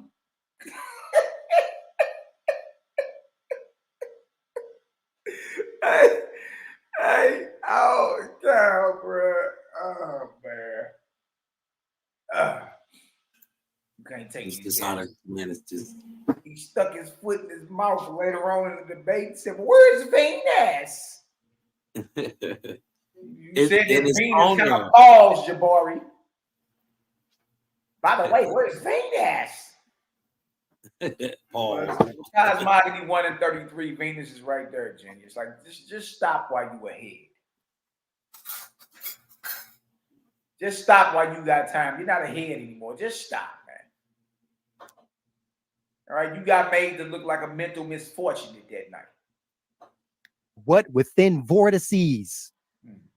Being sub-vortices also, and the combination of these sub-vortices within and including the sun's vortex is known by the names Great Serpent. And our presentation game we killed them in the presentations, bro. Just the presentations alone. You know what I mean? Just the presentations alone, Cal. We killed them, bro. I ain't gonna lie to you. You know what I mean? Just how they look. You dig what I'm saying? The illustrations and all that, bro, and just all of it. With the focus on the text, but with the illustrations backing up what you're saying, man. Listen, man, it's fail proof. We put together a full course meal for y'all. We prepared it. You know what I mean? A lot of preparation went into that meal that tasted good to you and was fulfilling. You know what I mean? Watch this. Or solar phalanx. Why is that? Because a solar phalanx is an organized body of planets carried about by the vortex of the sun. What is a solar serpent? Why is it called a solar serpent? Because the sun's galactic motion resembles that of a snake as it moves around about the galaxies. Here we go with the source. It's perhaps also worth noting that the sun doesn't appear to trace a flat circle in one plane only. As it moves around the galaxy, the sun actually appears to bob up and down through the disk like a wave, What was this that 5,000 years ago? The moon is I know that hurt every time he say it. Where was it 5,000 years ago? Right. And remember, we allowed y'all to go into all the ancient Kemetic literature. Go get them all. Subvortex of the Earth. The Earth is a subvortex of the sun. That makes the sun and the stars and the other stars subvortexes of the galactic vortex, Girl, subvortices. Subvortexes. Even the hurricane is a local example of a vortex creating subvortices on the earth. Facts. Yep. Facts. Watch this. Hurricanes and tropical storms can produce tornadoes. Let me say that again, Hurricanes and tropical storms can produce tornadoes.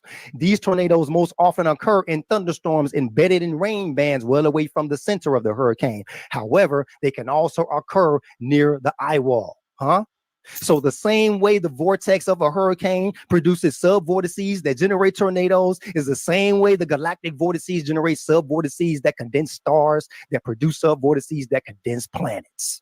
Look, he just showed you in the jar with the herbs. At this moment, he just showed you a working method of creation. He already showed you how to make the method used to make a sun, planet, moon, and star. At this point, everything he reads, you just confirm what you just saw. Can you keep it real with yourself is the question. Yeah. The real question is, when you gonna stop being a damn sippy cup brew and be real with yourself?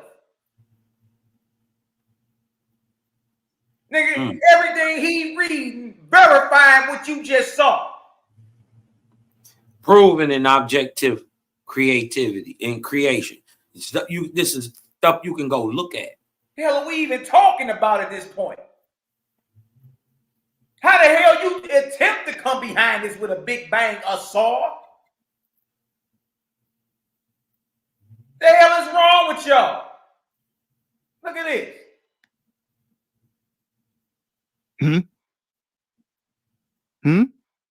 This is how all galaxies, planets, suns, moons, and stars originated in the universe. And vortex is the mechanism to how all matter gets its mass being condensed from the etheric solution. From fundamental particle waves on up to more complex forms of matter. 3 minutes. And if you don't have the mechanism that turns energy into matter in your creation story, in your creation Kemetic text, then you don't have cosmogony. You don't have cosmogony. Watch this. For each and every corporeal world, I create a vortex first. And by its rotation and from the places in the firmament where it traveled, I cause the vortex to conceive a corporeal world. Check it out. Conceive is to become pregnant with young. So that would make us worlds too. Watch this. A WASP book of knowledge. You are a type of world, a corporean. Meaning men and women also generate by the power of vortex. Man, Durr done dropped about a 20 ball on these boys in the first round. I done lost count, but he damn near had 20 verses out of WASP.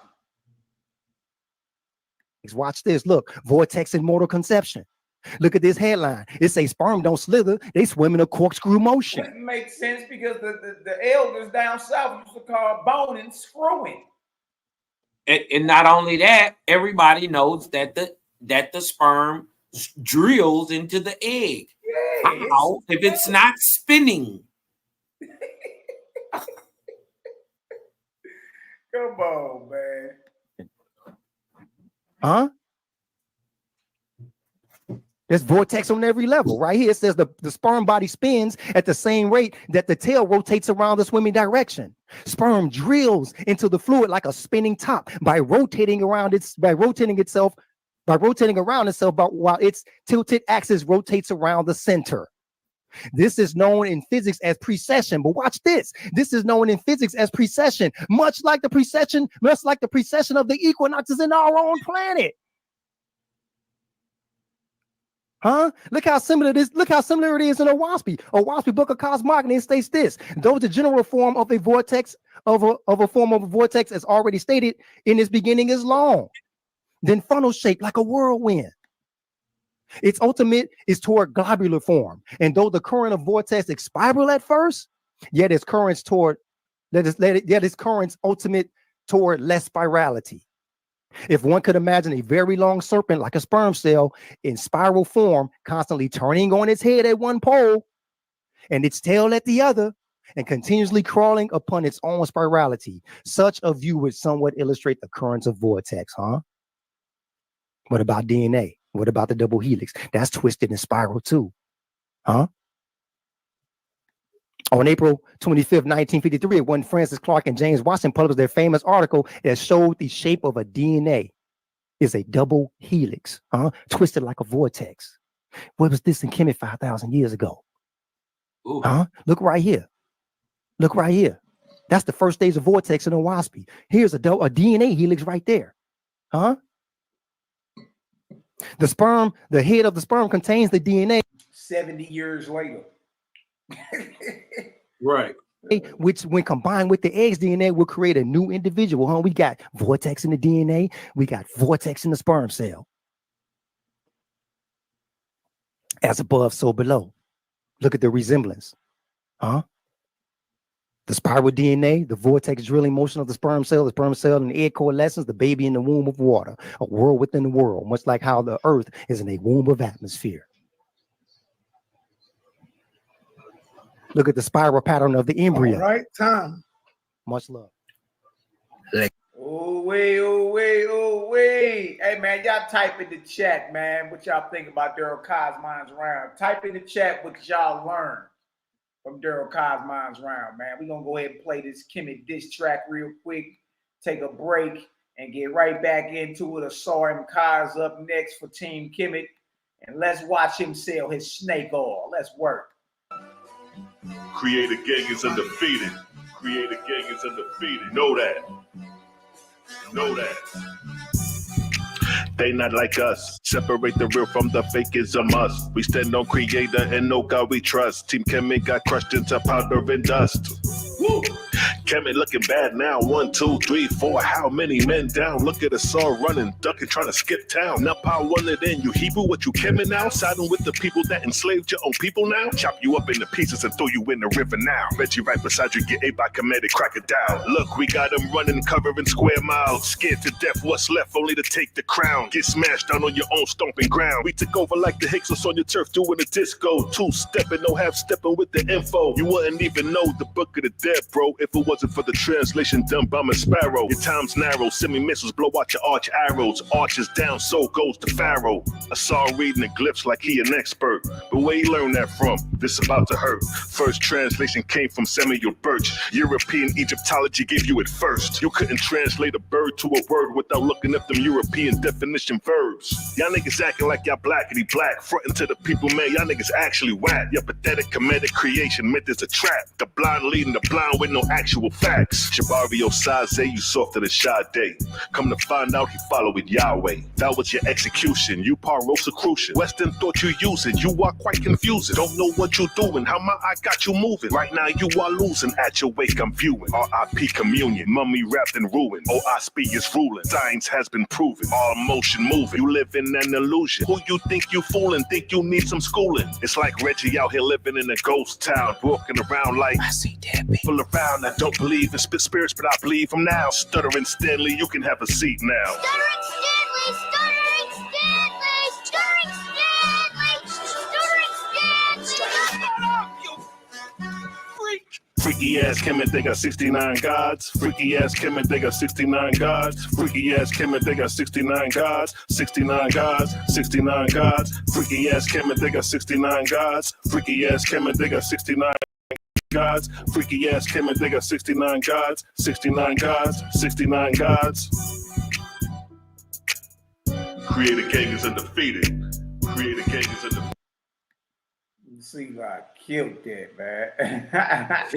C-Lot Shalom in the building. Talk to us, King. What's the word, big dog? Hey, man, I can't call it. You know what I mean? Just tapping in. You know what I mean? Seeing what the vibe is like. Seeing what the temperature like. See, Daryl Cosmine really ended it that first round. That was the end of the debate, actually. You know what I mean? Yeah. Really? Yeah, man. Everything good, man. I'm in the background just chiming in, man. You know what I'm saying? Looking at how we roast these boys. Man, it was ugly, man. This You thing know, got slow ugly. down. Slow down is worse, man. And we already got footage we need to clip. Right.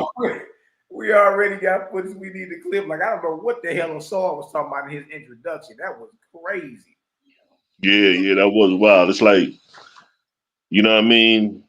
The way Daryl displayed the scientific experiment, that alone right there, you know what I'm saying? And then Cosmo came back and showed another one.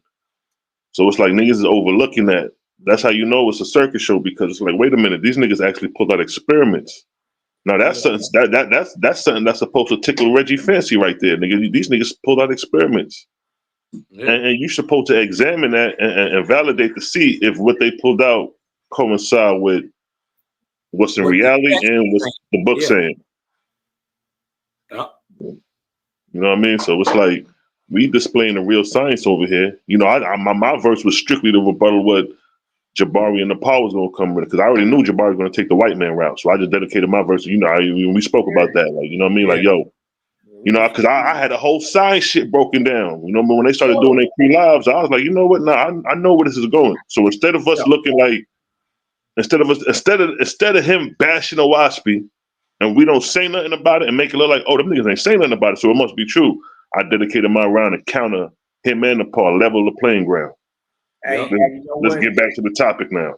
Yeah, you know what? That's why I salute. I salute all four of us, to be real, because we team players.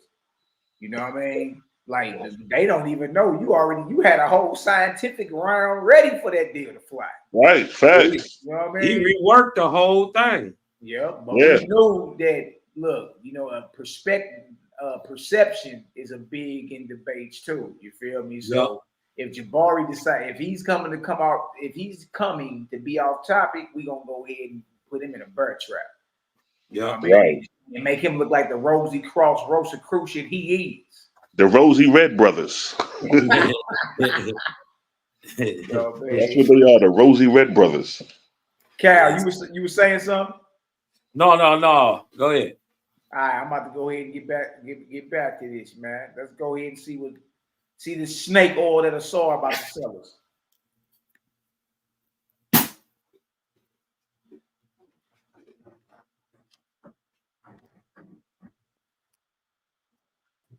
Like I said tonight, we're not going to allow them to preach their ways out of this. You either have it in your text or you're just quoting the scientists. Hold on. Daryl dropped at least 20 verses out of Owaspy. What you mean we either got it in our text or we just quoting scientists? You see how, again, a sword is a snake oil salesman. How you just get bombarded with all that light coming out of Owaspy. Daryl didn't go nowhere. He went to Owaspy, then went to the articles and proved what he was talking about. But he mainly was dumping out of Owaspy and giving objective proof. And the first thing you're going to say when you get up here is either in your text or you're quoting the scientists. We have it in our text and we quote the scientists. And then point at it objectively. Say again, Cal. I say, and then on top of that, after we get it out the text and then let the scientists prove what the text is saying, then we turn around and point at it objectively. Objectively. Excellent point. So just off the dribble, he already out of bounds. Watch this. Remember in his introduction, Cal, he said they said cosmogony and cosmology. No, that's not what he said. We have it in our text as well as quote the scientists. You know what's crazy? They didn't have it in their text, did they, Cal? No. You see how somebody can just say something or speedball something past you? It's not there. Why do you think we chose cosmogony? None of it. We already knew it wasn't there. It was a setup from the get-go. We already knew it wasn't there. Knew it there, boy. Polar tick. Hey, Jabari, know when somebody playing chess with you, boy. I saw you too. Some of that stuff they didn't have in their text. What you should know, the beginnings of the universe. That's a lie. Understood through the natural. Hold on, 1 second. Daryl showed everything in Owaspy and then backed it up with scientific text. Science backs up what Owaspy say. It's not the other way around. Owaspy is the primary on the information. This is what they're not understanding. So everything Daryl showed is 100% in Owaspy, and he showed you it was in Owaspy because he went into it and then showed you how science is proving what Owaspy is saying. He just being disingenuous, man. This is that Osarian shuffle. Yeah. You dig what I'm talking about? Yeah. He doing that old Egypt, that old Kemet two-step. You dig what I'm talking about? Soft shoe. He over there soft shoe. Mm-hmm. Watch this. Text and constellation reminders. Let it begin. Cosmogony and cosmology. What is it? Again, y'all, we ain't even talking about cosmology. What is wrong with this dude? Ancient Egyptian texts lining up with the scientific theories, the foundations of science. I'm saying, you know what it is, Mally? You know what it is, bro? There is no cosmogony. The only way that they can make any of this even try to mix in or even make sense is to apply cosmology. That is what's actually there. Yeah. There's a story, there's a myth, a fable, a folklore that can be seen as cosmology. Okay. But you dig what I'm talking about? It's not a cosmogony, a how of the creation. You dig what I'm talking about? When, where, and with what? You dig what I'm talking about? Yeah. That's what it's not. And we already knew that that's not in Egypt. Now, remind you, y'all, that his teammates are going to attempt to play the race card. Right. He's about to show his master teacher, though. Ooh-wee. Here's his certificate from the University of Tokyo. Hold on. And what is the name? Antoine Jones. Look, it's not in cosmogony, though. No. My certificate from the Big Bang to dark energy theory. So my certificate from Big Bang to dark energy theory. I'll be matching my theory with the Big Bang as we go forth. Look at Jabari down there clapping. He's clapping. I'm going to be matching my theory with the Big Bang. Y'all heard it, y'all. This is why I said they didn't score. 0 on the scoreboard. He about to spend his rest of his round talking about the Big Bang and attempting to write it in the ancient Kemet. And Jabari down there seal clapping like it's feeding time at the zoo. And yes, I'm certified with the math through the University of Tokyo. Cosmogony, the study of the origin of the universe. Cosmogony refers to the study of the origin of the universe and its characteristic features. It is related to the creation. And do we got a vortex on the screen? How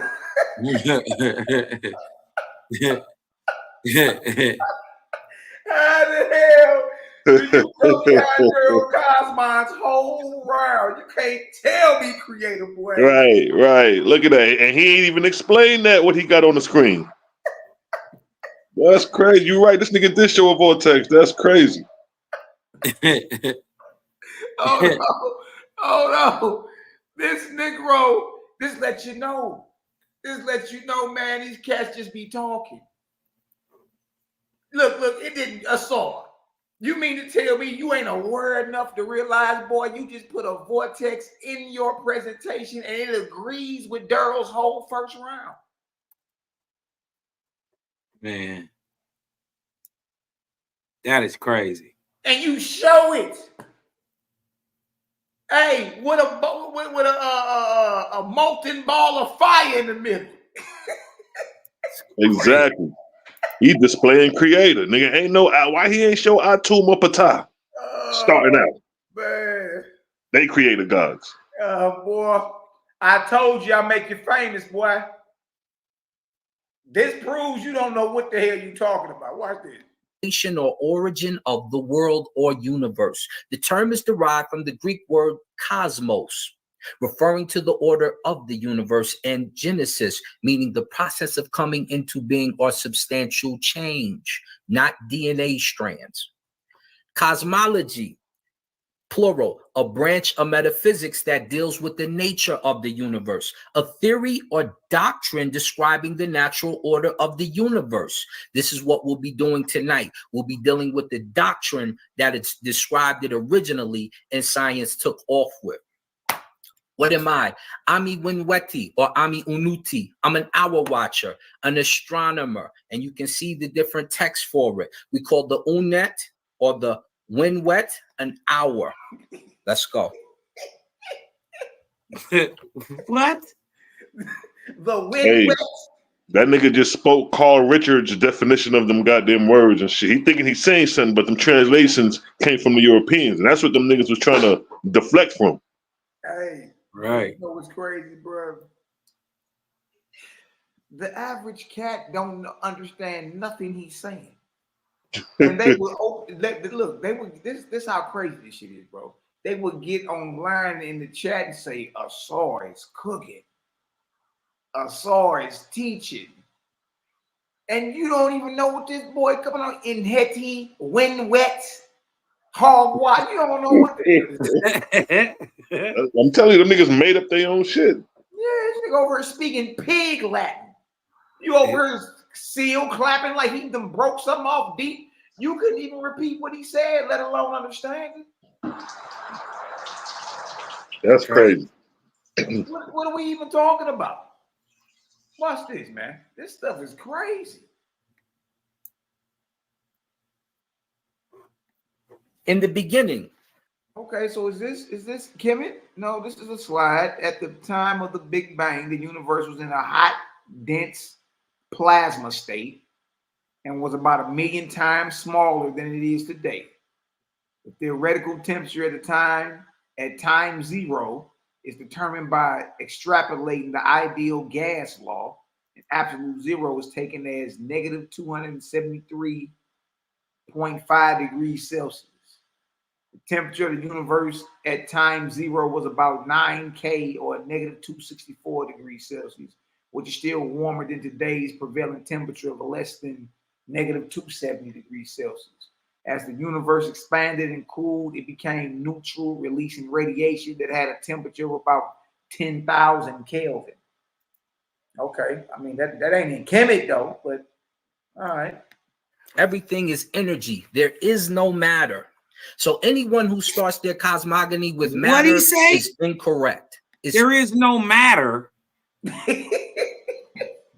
Get him, Cal. Go ahead. What is your body then? What is the earth? What is the sun? What is Ra? If he's not matter, huh? He got to be made of matter because he must be real, correct? Yeah, he debunking himself. There ain't no matter. There's only energy. BS. To produce the energy, it must react upon matter. What is moving? Matter. Whether it's photonic, atomic, protons, electrons, wouldn't matter. It's acting upon substance. Simple debunk. Too hot for matter. At the time of the Big Bang, the universe was in a hot, dense plasma state and was about 1 million times smaller than it is today. The theoretical temperature at time zero is determined by extrapolating the ideal gas law. And absolute zero is taken as 273.15 degrees Celsius. The temperature of the universe at the time zero was about 9 Kelvin, negative 264 Celsius, which is still warmer than today's prevailing temperature of less than 3 Kelvin, negative 270 Celsius. As the universe expands, it cools, to keep it simple. The Big Bang Theory posits that the entire universe was once compressed into an infinitely tiny point called a singularity.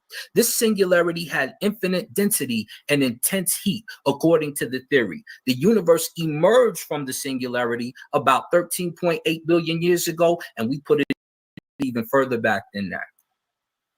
Here is the scientific breakdown of the universe. You can see R equals 0, which the 0 and the R equal the singularity. These are also determined as black holes. This is a white hole. This singularity is positive as opposed to negative generally.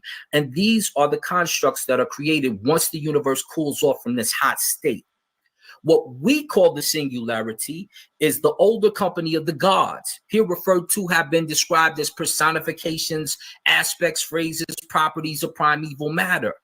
And they're called Neter, Neteri, Keperchesef, and Pa'ut, God, Neteri, self-produced, and the primeval matter. Notice this is the symbol for the Pa'ut, the primeval matter in the beginning. Looks just like that singularity up here, doesn't it? Yeah. We'll get to that in a moment.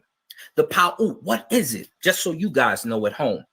The stuff of the 9 gods, the substance or matter out of which the 9 gods were made.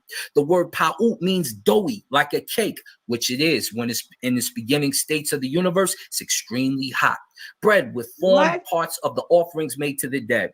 But similarly, Pa'ut is the name given to the plastic substance out of which the earth and the gods were formed. And later, when applied to divine beings or things, it means the aggregation or entirety of such beings or things.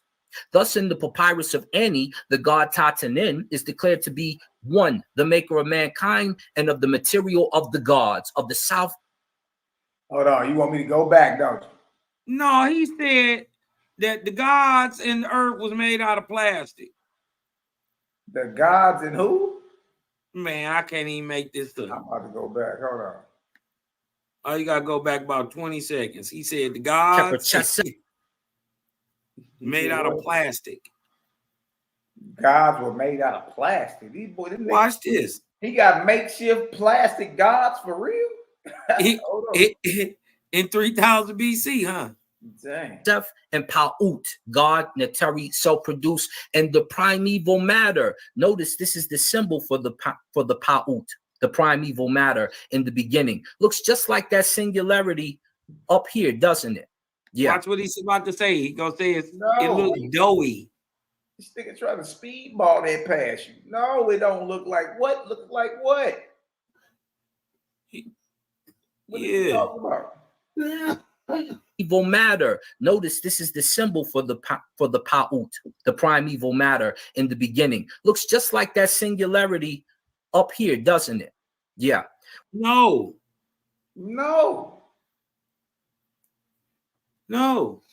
it doesn't. I told you you a snake oil salesman, or so. We keep catching you trying to speedball stuff past us. Hold on. We can't agree with that. What do you mean? The singularity about 13.8 billion years ago, and we put it even further back than that. Here is the scientific breakdown of the universe. You can see R equals 0, which the 0 and the R equal the singularity. These are also determined as black holes. This is a white hole. This singularity is positive as opposed to negative generally. And these are the constructs that are created once the universe cools off from this hot state. What we call the singularity is the older company of the gods, here referred to have been described as personifications, aspects, phrases, properties of primeval matter. I address that too. Aspects, subjectivity. You dig what I'm talking about? Then what's the other one they say? Symbolic. So these 4 characters down here is supposed to represent this primeval matter. Right. Neter is God. Netri is right here. Then you got self-produced. These 3 right here, and then primeval matter, which is so the first thing it start off with is a bird in space laying an egg. So that I guess that's supposed to be Thoth. Yeah, right here as the great cackler, the honker, the great honker. He called it the honker or some shit. Yeah. The great honker or whatever, and I guess that's supposed to be the birth of their. Okay. All right. Now watch. And not only that, keep in mind that's coming out of goddamn Bulger's work. Well, that's that Egyptian Book of the Dead he reading from. Facts. That's that Maspero. That's that Maspero. That's that Carl Richards. That's all them boys. Yeah. They gave you that. They gave you a bird as primeval matter. They ain't even give you air or how is you getting a bird before birds is created? Yo, this is crazy. This is nuts. How it, and they got God as nurture. There go God right there. Right there, God. A man's about to take a shit. You got a nigga sitting on the toilet holding the flag as God.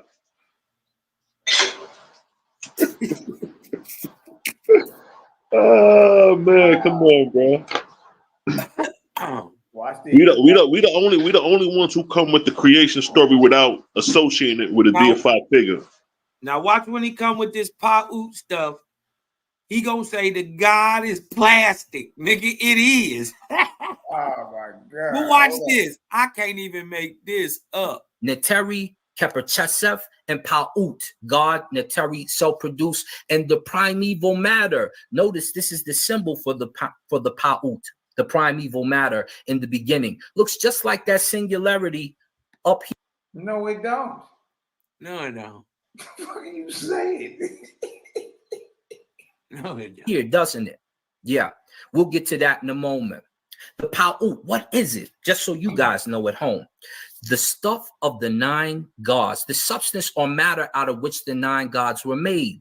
The word Pa'ut means doughy, like a cake, which it is. When it's in its beginning states of the universe, it's extremely hot. Bread with formed parts of the offerings made to the dead. But similarly, Pa'ut is the name given to the plastic substance out of which the earth and the gods were formed. And what? The earth. Pa'ut is the plastic substance from which the earth and the gods were formed. Plastic. Where all this ancient plastic? Man, this is what they slave masters teaching them. Yeah, bro. Indoctrination. What I'm saying this is you the snake oil salesman from here on out, Jack. Boy, I didn't even know boy you see slick. all this past us. That boy slick. I'm finding out as we hit play, I'm listening to what you're saying. Like, hold on. It's God. Hold on. He said what? Plastic. Nigga, the gods, your gods are plastic. And then this is the interpretation the white man gave these niggas, because ain't no Bantu nigga from the Congo from the 1600s on down when these translations was being produced had anything to do with it. These are Germans and Frenchmen. Exactly. These are goddamn Jesuit priests. Niggas that wear rouge and platform shoes and wigs. Man. Huh? Walk around in blouses sipping mint juleps. Hell no. Man. This the work of these men. And y'all got the nerve to play this blackity black card, man. I feel you, C-Line, bro. That's hypocritical, man. Talk to us. That's crazy. Yeah, man, we got to stay on their necks with that, because anytime they want to play the race card, we got to level the playing ground. This is the interpretation that the European gave you niggas about ancient Egypt. This is the modern idea. You have nothing outside of this that you could paint a picture of ancient Egypt that your ancestors left to say that this is how it's understood. That's what Walter Williams died saying, nigga, ain't no motherfucking the hieroglyphs ain't been deciphered. He went out with that. He stood on that. Yeah. You know what I mean? And I agree, because, you know what I mean, if you ain't talked to the people who actually wrote it to tell you what it means, then everything after that is a fabrication. And then you got Europeans thousands of years later giving you the interpretation which you are using as your interpretation. So if you want to cross compare European thought between John Blanc Nubro and these Europeans, we see that John Blanc Nubro thoughts is more sharper than the European Egyptologists who gave you these ideas of cosmogony. Right. That's what I'm saying. It's like at some point, y'all gonna have to stop playing these little playground childhood antics. And let's just go over the information, and wherever the higher information at, if that's what attracts to you, then that's just what it is. Yeah. You know what I mean? But everybody that we didn't had a discussion with, sat in the hot seat, did an interview with, or even debated has used the race card. All to their detriment because they act as if what they have is not based off your modern European thought. Is that, you know what? The only person who ain't trip off the race shit and who was actually interested in the book was Killer Priest, yo. Yeah. Killer Priest ain't care about John Blondo. He was just like, yo, that shit is deep, man. That information about the arc cycles and the gods, he was into it. He ain't care about who the author was, and he realized that this was some higher information, and that he's an artist. You know, he already speaks on them type of level. So it's like, you know, we gravitate into the audience that we need to, you know what I mean? But like you say, we just came to shake the foundation of these so-called black conscious niggas. No, yeah. I mean, ain't nobody else to debate, to be honest with you. I mean, I try to listen into some of them debates. Be so low, I can't hang around too long. I end up clicking off of it. Like, you know what I mean? If it ain't no type of entertainment or whatever. But bro, the light bombs have been dropped, fellas. Right. Think about it. Who else? I mean, you took out the top cats. Everybody else ducked. Come on, bro. There ain't nobody else to debate. Yeah. On the higher platform. That's it. I got a couple presentations I'm gonna put together that kind of, you know what I mean? You know, after each debate, you know, new ideas open up to cover new things, to even bury that in the mud for any further coming discussions, you know what I mean? So I got some joints in the making and shit. For sure. I'm gonna do one called The Drunks, the brown and black people. That's gonna be a death blow to niggas. I'm already here. You dig? Go ahead, Ken. Because look, going through these battles and these, like you said, it don't do nothing but make you sharpen up even more. Like, okay, you know what I mean? Next time that topic come up, bang. Next time that come up, bang. You see what I'm saying? So it's a sharpening point at every turn. But watch this though. We about to hear him talk about his plastic god again. Hold on. We'll get to that in a moment. He was real big at saying that too, but never was getting the shit. We'll get to that in a moment. He said that about 100 times in this round. We'll get to that in a moment. What is it? Just so you guys know at home. The stuff of the 9 gods, the substance or matter out of which the 9 gods were made. The word pa'ut means doughy, like a cake, which it is. When it's in its beginning states of the universe, it's extremely hot. Bread with formed parts of the offerings made to the dead. But similarly, pa'ut is the name given to the plastic substance out of which the earth and the gods were formed. And later, y'all heard it yourself. I knew I wasn't tripping. At 38 and minute marker, 38 minutes and 20 seconds. This video right here. Asar admits, we got to clip you up, Asar. I'll make you famous. Asar Mkai admits that his gods are made of plastic. Dang. This is not slander. He also said earlier about how the sun comes out at night. Sun rises at night. And then whatever the hell he said in his introduction, we all was like, boy, what the hell you talking about? With the east god and the southeast, up at top, behind the god, get the rising, get the name rising, get in the southeast. What? If it was a floating mass, you wouldn't litter and throw trash. All right, man. Later, when applied to divine beings or things, it means the aggregation or entirety of such beings or things. Thus, in the papyrus of Ani, the god Tatanin is declared to be one, the maker of mankind and of the material of the gods of the south, east, north, and west. But there was a primeval matter out of which heaven was made, and also a primeval matter out of which the earth was made. And hence, Kapara, the great creator of all things, is said in chapter 17, line 116 of the book of Coming Forth by Day. It says, poses a body, which is formed of both classes of matter, the Pa'ut, and again in chapter 85. Hold on, and this is supposed to be in the book of the dead, and this is supposed to be the plastic substances gods are made out of. Yeah. Right? That's what he's saying, right? Okay. Well, remember this pout is the plastic substances God is made out of.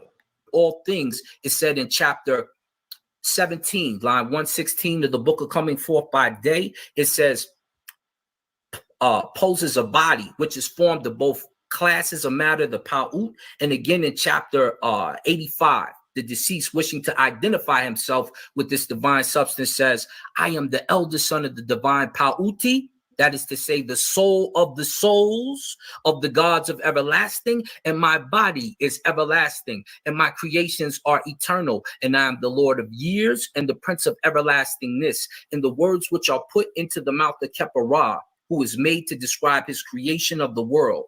The God says, I produce myself from the primeval matter which I made. And wow. Dang. And that primeval matter is plastic. Wow. The guy said he made himself out of plastic. That's crazy. This is crazy.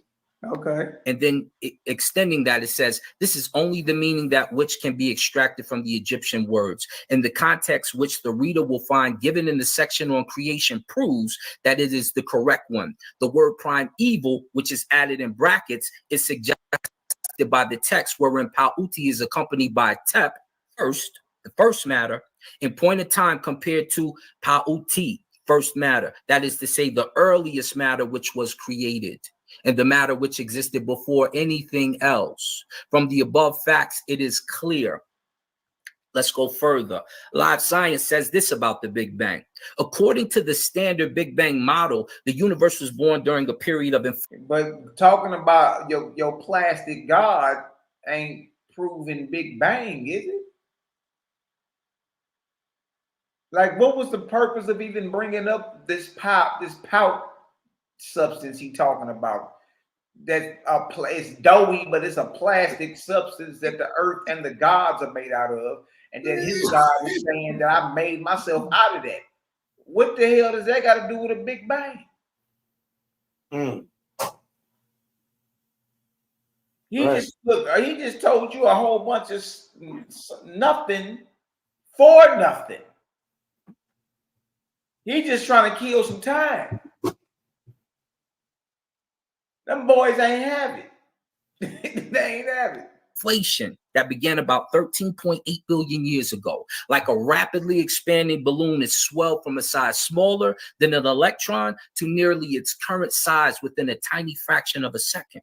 And that's cool. Science showed that, but you got to show that in your book. You never made the connection. Right. Now that science say that, you got to make the connection in the book. And then make it objective for us so we can be like, oh, okay. Initially, the universe was permeated only by energy. Some of this energy congealed into particles, which assembled into light, atoms, like hydrogen and helium.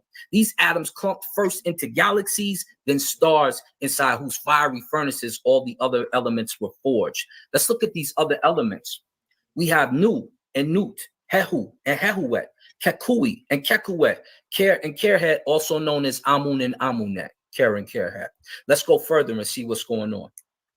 The character of the first pair of gods can be readily determined by the hieroglyphics which form their names. These up here, this Nu and this heaven right here, and the waters, as our brother kept mentioning, Thus the name Nu is expressed by 3 vases of water which indicate the sound and the outstretched heaven, and the determinative for water and the sign for God, all of which show that this deity was the god of watery mass of the sky. From various passages found in the religious, mythological, and funeral texts of all periods, it is abundantly clear that in primeval times, at least the Egyptians believed in the existence of a deep and boundless watery mass out of which had come into being the heavens and the earth and everything that is in them. The germs of all and every kind of life were in this watery mass, and they were supposed to have been there from the beginning. The name of this god has been compared with the Coptic word, the last form of Egyptian, with abyss and deep. According to Signor Lanzone, they are personifications of male and female elements of fire. When it comes to our second pair of gods, Hehu and Hehuet, They are the fire, that is the heat. And from the ancient pictures of them, we see that the Egyptian artists regarded from their different points of view. Thus, in one group of the 8 primeval gods, Hehu is represented in one of the forms of Nu, frog-headed, already described, and Hehut in the form of Nut. And in another group, Hehu has the head of a serpent, and Hehuet that of a cat. According to the late Dr. Bruggish, the name He is connected with the word which indicates an undefined and unlimited number, He. When applied to time, the idea suggests it is millions of years, infinity, timelessness. He asked us where this was at. We have it. Let's see it in his text, also known as Amun and Amunet. Here's Ker and Kerhead.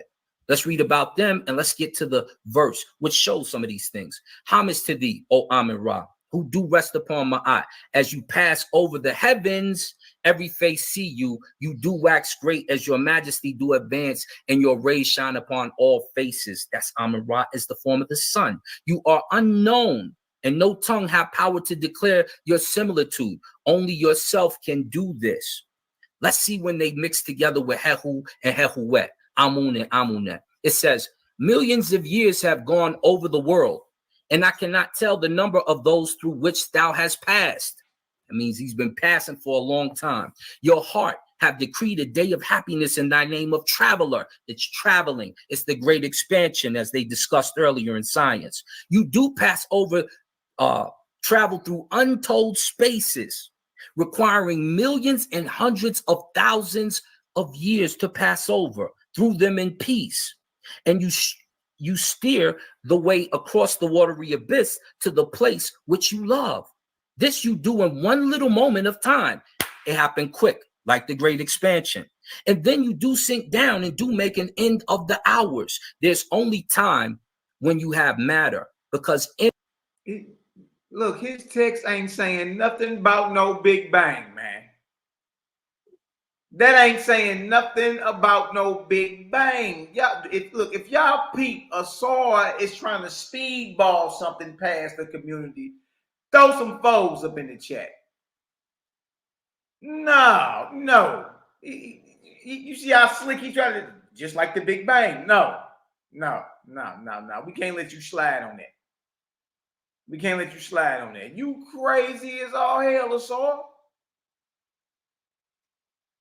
What is wrong with you? Hold on. These things. Homage to thee, O Amun Ra, who do rest upon Ma'at.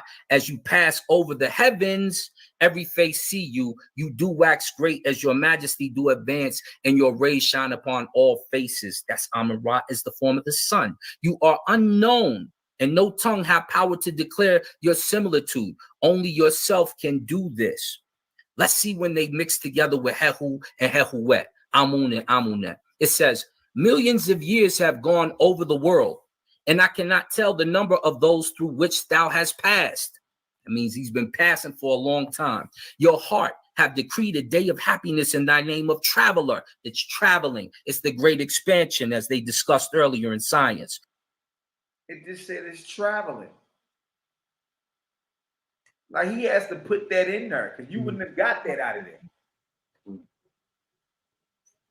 You do pass over, travel through untold spaces, requiring millions and hundreds of thousands of years to pass over through them in peace. And you steer the way across the watery abyss to the place which you love. This you do in one little moment of time. It happened quick, like the great expansion. And then you do sink down and do make an end of the hours. There's only time when you have matter, because energy is timeless. And so they're showing that the universe went from small to huge as the great traveler. And then as it cooled off, we start to count time. We'll see this in the model later on in this discussion. Let's read some more text. The Pa'ut, primeval, which gave birth to the 2 companies of gods, came into being. God, everything came into this with the Pa'ut. Through him, one alone, he made what exists. When the earth began in primeval time, hidden of births, manifold of forms, not is known his growth. And we don't know the size of the universe, do we? Hello. Let's talk about my teacher, award-winning scientist Hitoshi Moriyama. He said, if you take a hold on. Get a picture of his teacher. Because how hypocritical of y'all to pull the race card or so. How hypocritical. Yo, straight master teacher is Japanese, man. And again, with us, it don't matter. You know what I mean? The only reason we talk about these things is because whenever Owaski comes up, everybody get butthurt and want to bring up JBN. We don't even talk about JBN because we don't know him. All we can go off of is what was left behind and what was written. You know what I mean? So we don't even make it our business because we don't care if the truth came from a cockroach. If it's the truth and it's objective and practical, then it just is what it is. You know what I mean? So what I'm saying is how the hypocrisy of your squad or so. How y'all come off as blackity black in the race card and white folk and, you know, European, but you got old boy right here from Nagasaki. Huh? Come on, man. We gotta be real. Tokyo in this deal. And you just said that this is your teacher. Nobody even caught that. How y'all play the race card? You got a Japanese teacher. Hell. ball and throw it up in the sky? You mean you didn't go learn this from a Bantu Negro from the Congo? Huh? Or quote unquote black man from on the continent? In your 2020s, you couldn't go. In the 2000s, you couldn't go to an elder or a priest on the continent to learn about this.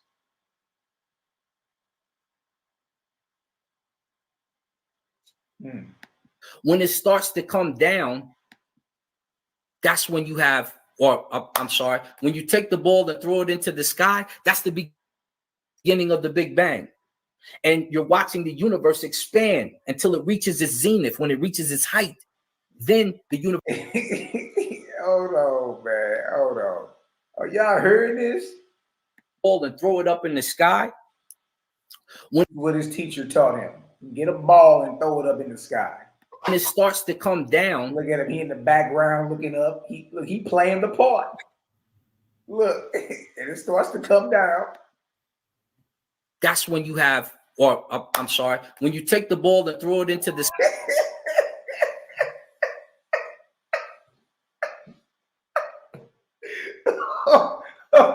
A song. Hey, man. Hey, bro. Hey, this ain't personal, big dog. You know what I mean? This ain't personal, big dog. But hey, man. Hey, it's all over but the shout. You even try to like act this out and play the part. Only to stumble over yourself, man. What is wrong with you? That's gas money, right? I told you this was your round was gas money. If that. Hold on. He just shot himself again. Listen to the example we gave us. Sorry, you about to put folk to sleep with this round. And we don't know the size of the universe, do we? Hello. Let's talk about my teacher, my teacher. Award-winning scientist Hitoshi Moriyama. He said, if you take a ball and throw it up in the sky, when it starts to come down, that's when you have, I'm sorry, when you take you ain't remember your master teacher's parable? The ball and throw it into the sky, that's the beginning of the Big Bang. And you're watching the universe expand until it reaches its zenith. When it reaches its height, then the universe is expanded. And in those areas, it cools off. And we can tell because the ball starts to come back down, which leads us to another theory of the Big Crunch. What the hell, boy?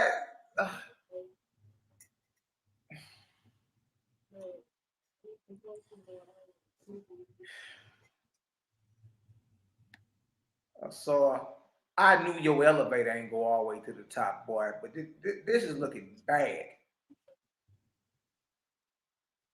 This is looking bad, man. Hold on. First you slaughter your master teacher's parable. Then you try to re-explain it. And it sounded even more, you know, it didn't sound convincing. It just didn't sound convincing to Saw, man. You know what I mean? Come on, man. You better than that one. Hold on. I got to rewind you now. Because, y'all, this is him. His whole round is based off the Big Bang. His whole round is based off the Big Bang. So they should have told you Macabee was coming, boy.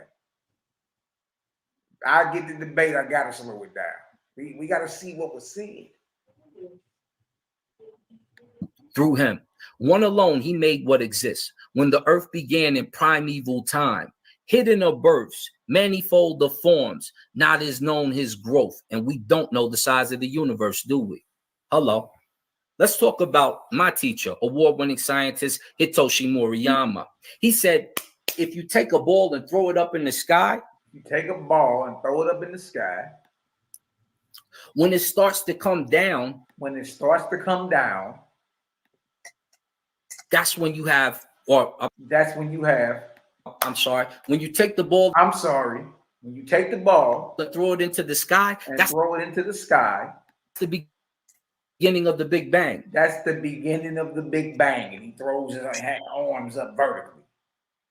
Take a ball and throw it up in the sky. That's the beginning of the Big Bang. Okay. And you're watching the universe expand. And you're watching the universe expand by throwing the ball into the sky. Okay. Until it reaches its zenith. When it reaches its zenith, or as high as it's going to go. Okay. It reaches its height. Then the universe is expanded. However, you got that logic or saw. Okay. And in those areas, it cools off, and we can tell. In those areas, it cools off, and we can tell because of what? Because the ball starts to come back down. Because the ball starts to come back down. Red fish, blue fish, knick-knack, paddywhack. Give a dog a bone. What the hell are you talking about? Y'all, and look, these are your Commission gatekeepers right here. This boy just took all that time to explain a parable that his master teacher charged him for. About taking a ball and throwing it in the sky and it coming back down. And he convinced him that's how the Big Bang happened.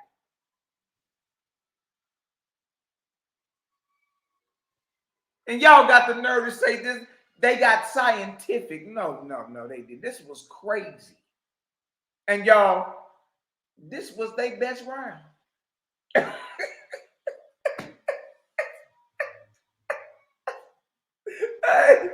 Hey, it's all over but the shouting for them. Hey.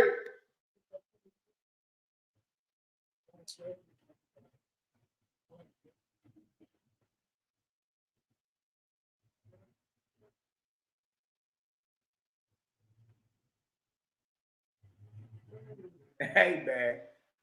Hey. This was their best round. Their best round was a saw. And he got so many holes. Boy, you need to sit down after this one. Hey, Bronze, we got to clip him up, man. Like, I paused it several times during this first round examination of theirs. Hey, from their introduction on down to this first round, it ain't looking good for us all. And if he's their best opponent, y'all heard me always say it's all over but the shout. I meant it. Watch.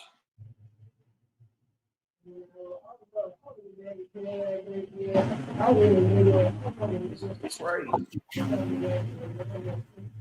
Throw the ball in the air. Which leads us to another theory of the Big Crunch. So according to Einstein, it's actually pretty simple. It's just like you keep a ball in your hand. You stand on the surface of the earth and throw it upwards. An initial thrust is the Big Bang. The way the ball keeps going up is the expansion of the universe. They follow exactly the same equation, it turns out. They have the same mathematical equation. And then, as you can imagine, if I throw a ball myself, then I can throw it very much at a high speed. So it eventually go up, slow down, and stop, and come back down. Yeah, well, and then what you mean? What has the same equation? You didn't. You ain't stop and show us the equation and how it works. You a snake oil salesman, boy. Man, y'all remember back in the day they used to have the vacuum salesman. Nick Rowe used to go door to door selling vacuums, the Kirby vacuums. I saw you probably been good at selling Kirby's, boy. Ain't no way you showed up to this debate talking like this, man. Yeah. I mean, I guess amongst that crowd, you supposed to be the big muckety muck, but over these ways, boy, we'll break that little bite down. Mm-hmm. Yeah, we'll break that down over here, man. You looking real, you know what I mean? Suspect. How do we slow you down? Go ahead, Cal. You want to say something? No, he was looking real timid. When you looking real tough nut, little joker. You know what I mean? Hey, big homie, Triple Cosmo said, nigga, I sold Kirby's.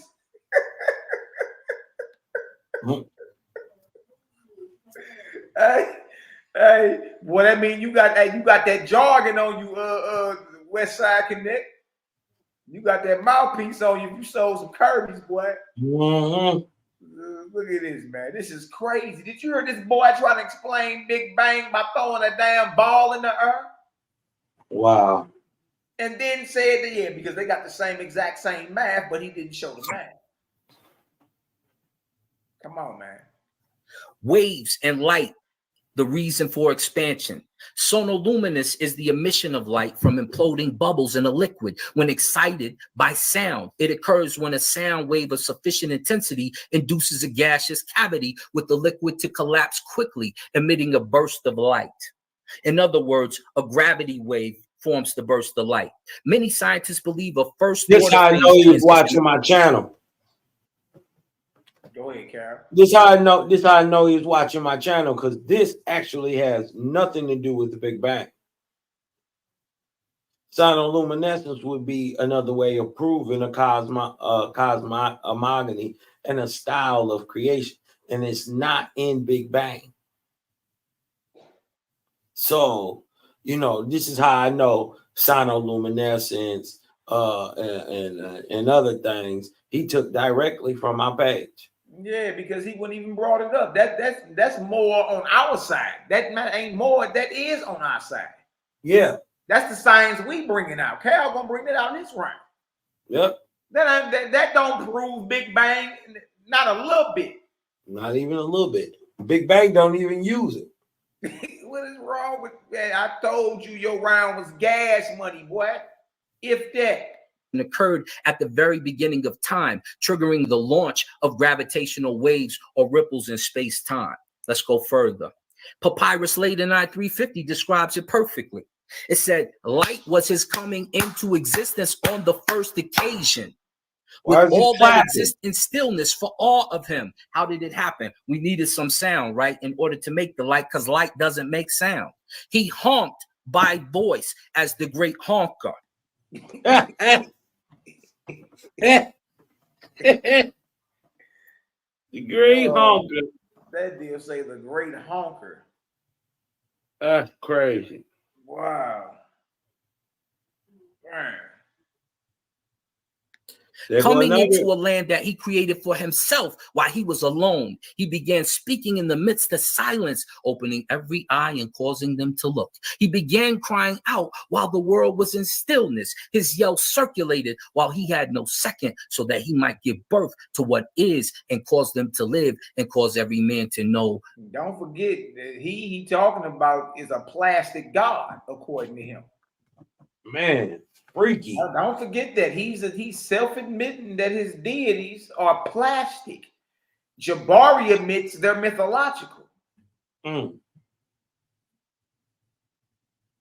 see, y'all, we in a whole nother galaxy than these guys, man. You see what I'm saying? It really don't. Daryl Cosman said something the other day, was like, how can you dumb down something that ain't for dumb folks? Right. You feel me? It was like, it's only so much, you know, we not here to burp you niggas. Yeah. Feed you Gerber and burp, put a binky on you and burp you, and no. You know what I mean? You gonna stand up and get this light. That's just what it is. Look at it. The way to walk. We have the text. Gravity appears to be the embrace or hand of the Tsar. This is where that $5,000 book comes into play. Text F, plate 44. He is purified in the arms of his father, Osiris. His father lives, and he is glorious when he has put himself under him. He's talking about the stars in Heru rising. He is purified in the arms of his father, Osiris. He is purified in the hand of his father, Osiris. That is to say, he's accustomed to do it. It is the water from which he rises. They're talking about the sun rising on the watery mass called the noon. He lives. He is glorious when his father has put himself under him. He lives. He is beautiful in his rising from it. That is to say, the water. If that in that figure, noon uplifts the bark of the morning sun, shown as the beetle with its ball, the sun being received by Nu, who in turn is supported by Osiris, enclosing the Dua. In our text, the water from which the sun rises is specifically referred to as the hand of Osiris, which both purifies the sun and supports it in its rising. You ain't know that, though. The texts which are before her thigh. That was a good one. I'm sorry. You ain't know that, though. Damn. No, you, hey. You saying a whole bunch of nothing. The texts which are before her thigh. Hold on. Here go her thigh right here. Y'all didn't. Here go her thigh right here. No. Here go Kepara right here. There go the rising right there. Let's get to the text though. It is from the Dua that the majesty of this God goes forth in the Mesket region, that these stars go forth with him. It is from the Dua that the God rises, these stars rising with him in the Mesket region. It is the door of the Duat. You said something about a nebula. We're going to talk about that in a second. He was glorious in the arms of his father Asar and Tawir. He was beautiful in the hand of his father Osiris in the Dua. That is to say, it was in the underworld that he was. That is the water from which Ra rises. They're talking about gravity and the sun. Let's go further, though. This is how it looks. This is the text when they break it down. But you ain't know that. Here, you would have the Pa'ut beginning. Here, you would have that gravity wave take place. And look at Hehu and Hehuet. Look at time going all the way out here. Here you got. Look at Hefu and Hefuet. Word.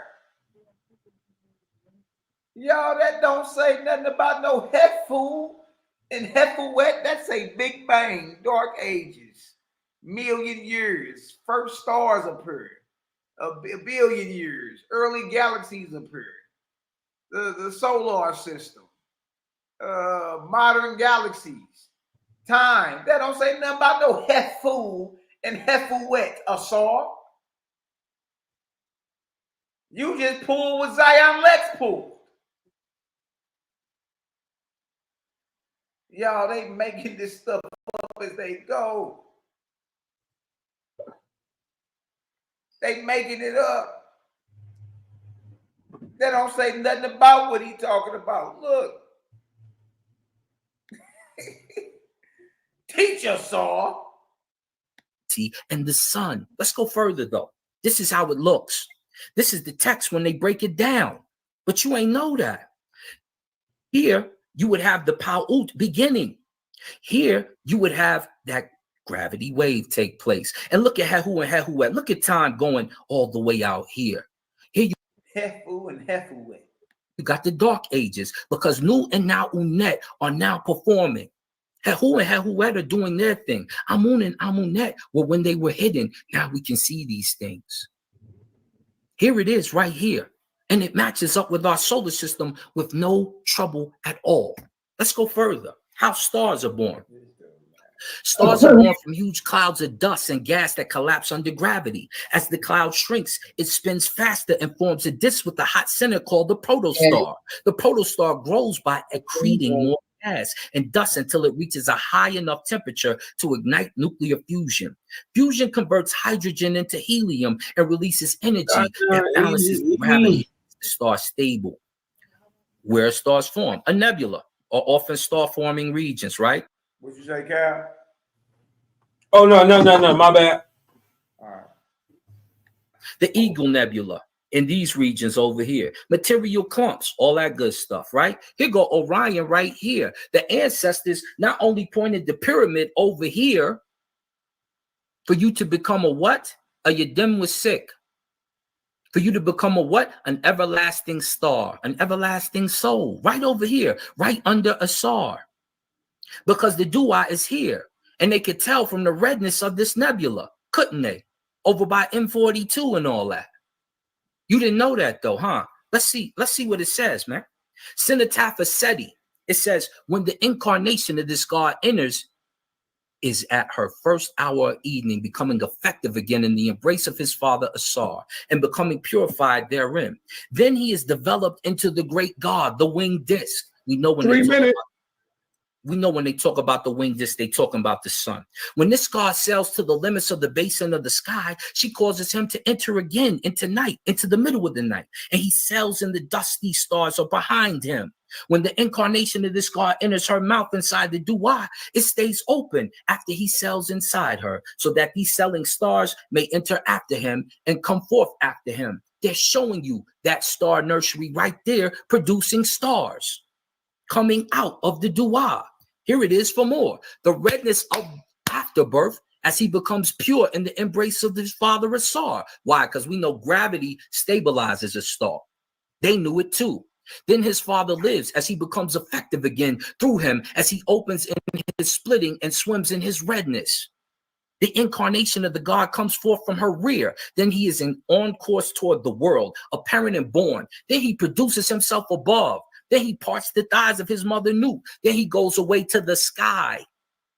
When the incarnation of this God comes forth from the Dua, these stars come forth after him at the birthplace.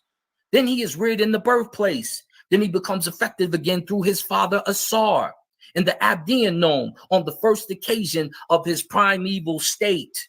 You ain't know that? That's where the nebula is. They knew exactly where it was. But here y'all go in the 1900s, and you didn't take Einstein's model. You took Bohr's model of the atom, didn't you? So your model's static. Negatively charged electrons orbit the positively charged nucleus in circular orbits, forming electron shells. Electrons do not radiate. If they don't radiate, no vertices take place, do they? It's a static model. Here's the problem with your model and why you took the Bohr model. I have no clue. You were in the 1900s. You were supposed to know better. We didn't know we was in 8000 BC. While the Bohr model surpassed earlier models and described absorption and emission spectra, it had some issues. The model couldn't predict spectra of large atoms. It doesn't explain the Zeeman effect. It doesn't predict relative intensities of spectral lines. The model violates Heisenberg's uncertainty principle because it defines both the radius and orbit of electrons. You messed it all up. It incorrectly calculates ground state angular momentum according to the Bohr model. And the Bohr model does not explain fine and hyperfine structure of spectral lines. You took the wrong model. And over here, your sun is hollow. Why is your sun hollow?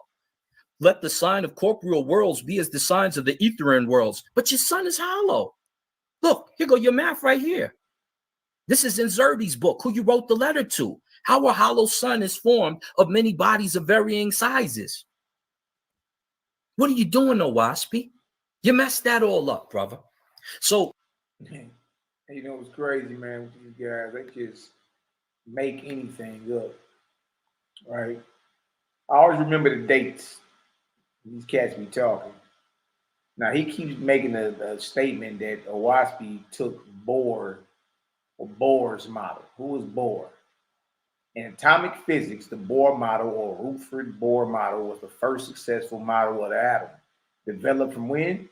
1911 to 1918 by Niels Bohr and building on Ernest Rutherford's nuclear model. Huh? Look at the dates. Owaski was written in 1881.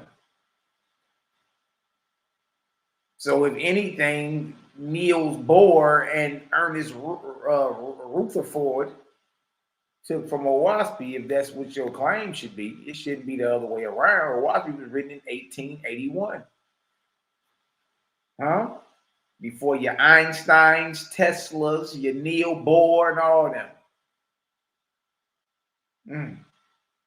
See, that's what I'm saying. All you got to do is just, man, let them cats talk. The more they talk, the more they tell on themselves. They tell on themselves. Keep shooting yourself in the foot, or so. Time. Shot, share my screen, man. Hey, y'all, I'm so sorry y'all had to sit through that. Assault, you about to put us to sleep with. Y'all know I had to come off fire, man. Hey, if y'all get some understanding, man. Hey, CGG versus Team Kemet, man. After both of our rounds, who y'all got? Post it up in the chat, man. You dig? We about to go ahead and do our thing real quick. Take a break.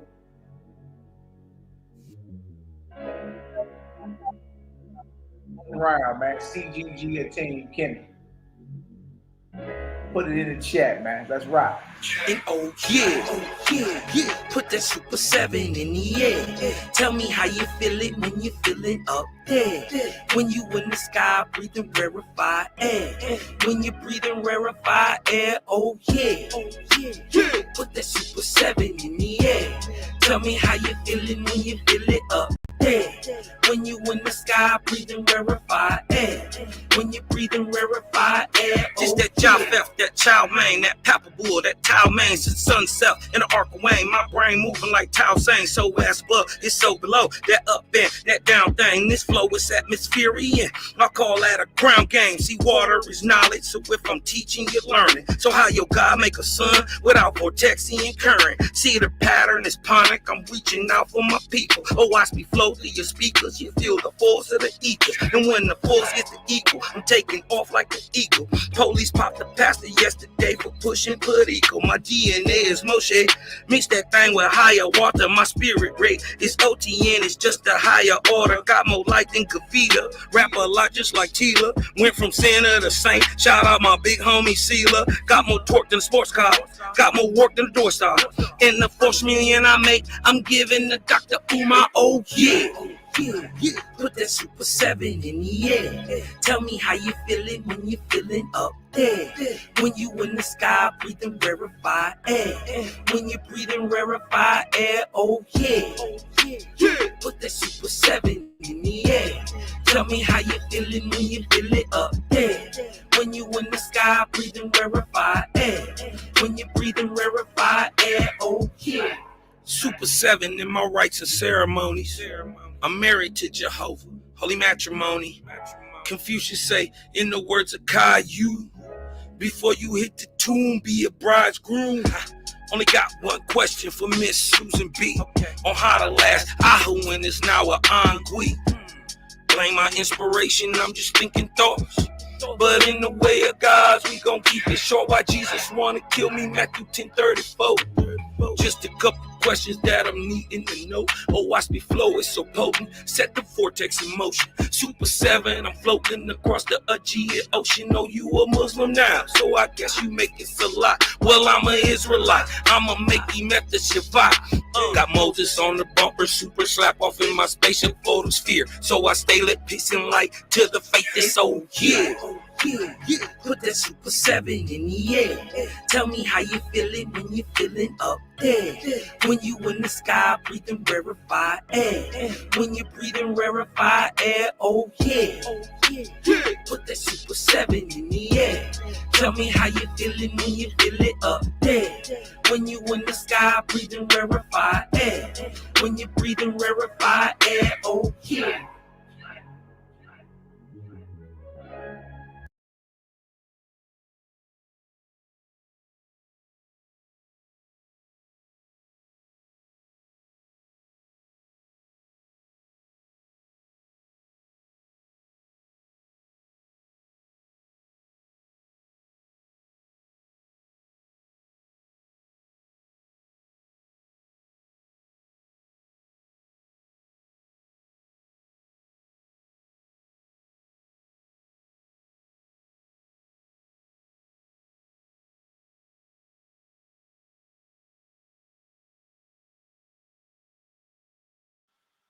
CGG in the building, baby. Cosmo and Cal as always, brother. That Super 7 be slapping. Slapping like steel. You dig? Now remember, your boy Saw built his whole round off what, y'all? The Big Bang. The Big Bang. Now remember, this was a scientific debate. Like we slowed you down and saw your elevator don't go all the way to the top, Jack. It just don't.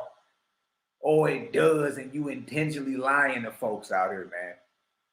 You know what I mean? Some niggas got that, man. They got that gift of gab. They got that vernacular. They got that jargon together. You know what I mean? I'm just not skilled in the art of deception. You niggas braver than me, man. You know what I mean? I can't even. Oh my God! If I'm saying something to you, talking to you, and I know I'm lying to you, no. I can't even look you in the face. You dig? But some cats just ain't got a righteous spine in them. You know what I mean? And to sit there and just so they can just be seen as and fancied around and catered to as if they the groovy guru. Really, you understand? They be on the same level as we always say, snail nuts, low. Ain't trip off this, y'all. That was their best round was a Saw. Y'all see how we slowed them down and picked them apart? Now watch this. So, time. Shot, share my screen, man. Hey, y'all, I'm so sorry y'all had to sit through that. A Saw, you about to put us to sleep with all that madness. All right, share my screen. All right, here even Nepal laughing. Y'all know me. I got to come with some fire. I'm not even going to play with nobody. Let's set it off in this deal. So you know better. I apologize. Yeah, I damn near put niggas to sleep with all that, Saw. Polar Jabari, he just wasn't ready. Screen. All right, hold on. Boy, you know good and well ain't no Big Bang coming out no ancient. Time start. Saw, you about to put us to sleep with all that madness. All right. Share my screen. All right, hold on. Boy, you know good and well ain't no Big Bang coming out no ancient. Time start. You say time started, something? Time start when you speak. It ain't start yet, but let's go. All right, let's rock. Big Bang can't be used as proof for an article of faith, Saw. Between religion and science, George Lemaitre and Pope Pius XII in the Big Bang Theory. Alexander Van Bizen. Look at this right here. It says George Lemaitre was a Belgian priest and a brilliant physicist who in 1931, remember the data, Saw, developed the innovative hypothesis that the universe once must have had a beginning and that it has expanded from a single infinitesimal small point, which he called the primeval atom. Later on, this would become known as the what? Saw? The Big Bang Theory in 1913. Look at this. In 1951, Pope Pius XII held a speech in which he saw in Lemaitre's theory a scientific confirmation of what, Saw? The Christian doctrine of creation. Yeah. You up Boo-Boo Creek without a paddle, Jack. What you doing? Lemaitre opposed this official statement of the Pope. Look at this. Lemaitre says that the Big Bang is a cosmological theory, Jabari. This is gas money, Ray. A cosmological theory, which is always hypothetical and provisional, can never be used as a proof nor as a refutation of an article of faith. He defended the theological position that it would be wrong to reduce God, listen up, Saw, to reduce your deities, Saw, Jabari, to a scientific hypothesis. Look at this. If the originator of what would later be called the Big Bang Theory in the 1930s. Boy. Y'all see that? That Saw look like Rock. Y'all remember Rock, the TV show? Back in the day. Saw, boy, you look like Rock. Look, that's the face of a Negro getting debunked. Yeah, you thought you could speedball that past us, boy. Came right up and debunked your whole premise. You and Jabari looking rattled by the jaw regions. Look at this. Y'all said that a cosmological theory, which is always hypothetical and provisional, can never be used as a proof nor as a refutation of an article of faith. This would also apply to Kemet. And it can't be used to solve polar tink. And it can't be used to prove the Kemetic creation story. Bag drop. Let's keep rolling, though. Let's keep rolling. Creator Gang TV presents what? The science of timekeeping. Source. What is time? Time is the measured or measurable period during which an action, process, or condition exists or continues. Time is the duration. Time is a non-spatial continuum that is measured in terms of events which succeed one another, from past through present to future, Asar. Time is an historical period. Time is an age, Jabari. Source. What is historicity? Historicity is the quality of being a real and important part of history, and not a myth or a legend, because Jabari teaches that the deities of mythos. Well, if the deities of mythos, you can't get on here and talk about cosmogony, creation, or time. And by the way, if y'all didn't know, that's the topic of the debate. The topic of the debate is the science of cosmogony, creation, and time. OSP versus all the ancient Kemetic literature. Bring it all. Primary source. OSP is a primary. We have the only primary here. It is a primary for the information it contains. OSP, the same principles apply to all the stars, all the suns, all the planets and moons, but different in manifestation on account of size, motion, density, and relative place. Source, what is a principle? Principle is a comprehensive and fundamental law, doctrine or assumption, a rule or code of conduct. According to OSP, the same principles or the same comprehensive and fundamental laws apply to all stars, suns, planets, and moons. Let that marinate a little taste. If this is true, the same would apply to a divine science of timekeeping. Primary source, OSP, and he placed in the line of the orbit a distance of 3,000 years, Etherian lights. This is the travel of it all. Between each line of light is 3,000 years. The present time is up here at the 25th arc cycle. You're learning how to tell time now, Jabari. These shall be called my lesser cycles because they are the times of the tables of prophecy, which I give to my servants. Primary source, OSP. The mathematicians foretold the great cities and nations that would rise up, how this one and that one would move to battle, how the great cities would fall in ruins and be covered up by falling nebula. No guesswork, Asar. Nebula, exactly. Look at this. And by denuding mountains, mudslides, washing down upon them, so that even the memory of them would be lost. What is a mathematician, Brother Reggie? A mathematician is someone who uses an extensive knowledge of mathematics in their work, typically to solve mathematical problems. Mathematicians are concerned with numbers, data, quantity, structure, space, models, and change. In essence, a mathematician is a prophet. Didn't know they did you a saw. In order to properly compute time, there are numbers and cycles that the student must become acquainted with. Source, cosmic times and cycles. The numbers are 11, 33, 66, 99, or 100, 200, 400, and 3,000. Primary source, OSP, headshot.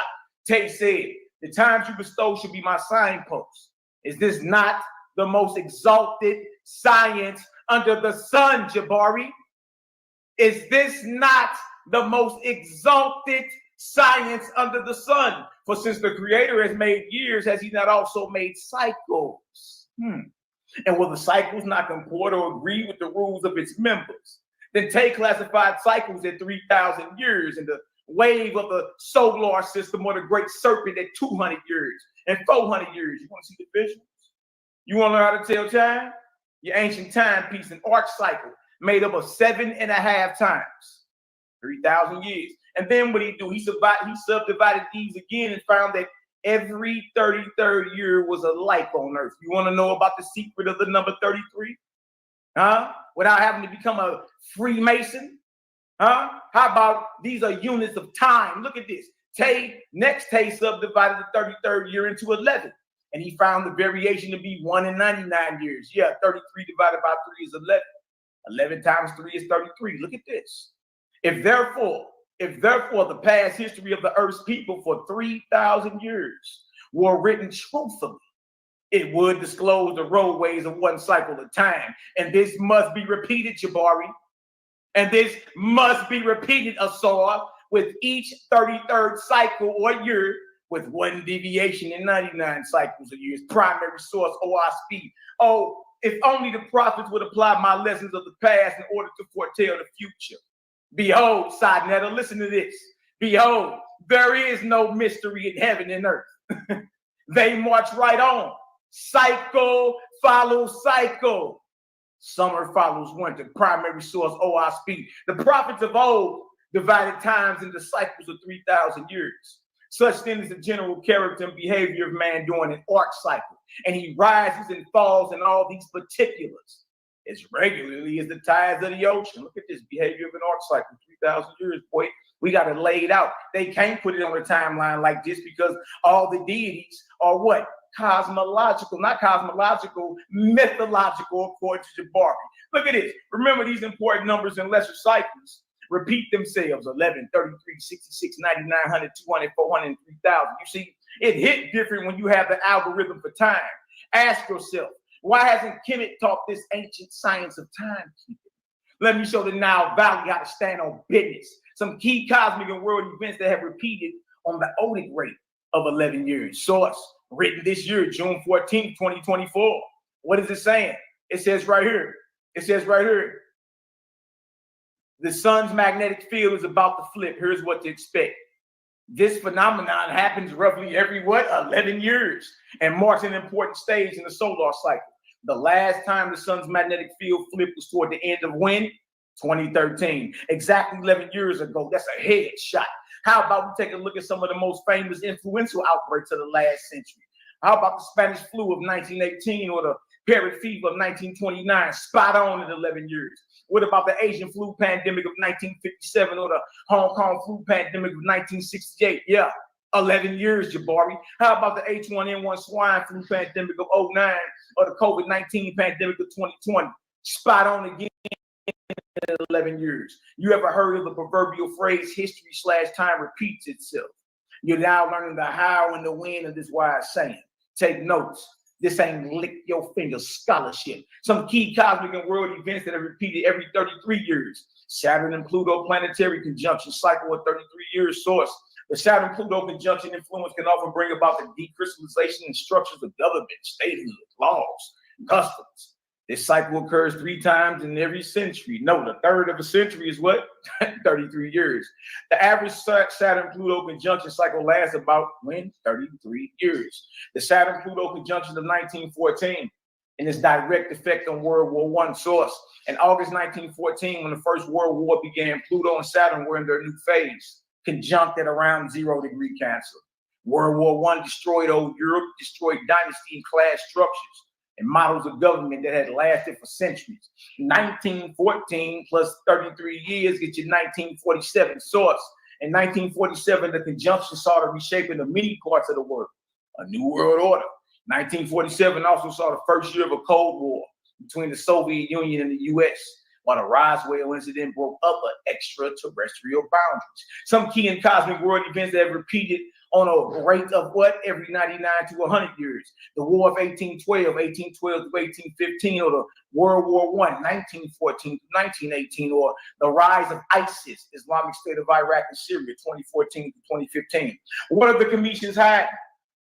Why won't they openly show us in their ancient literature the ancient science of timekeeping? Why won't they reveal the secrets about the numbers 11, 33, 66, 99, 100, 200, 400, and 3,000? I mean, the Nile Valley does know that these units are cycles and years of time that consistently repeat as often as spring follows winter, correct? Or could it be the fact that the oldest Commission calendar, trip off this, y'all, the oldest Commission calendar, Jabari, as a start date of, guess when, Sidnetta? 4241 BC. That's not even 7,000 years ago. Source, ancient KemetExperience.com.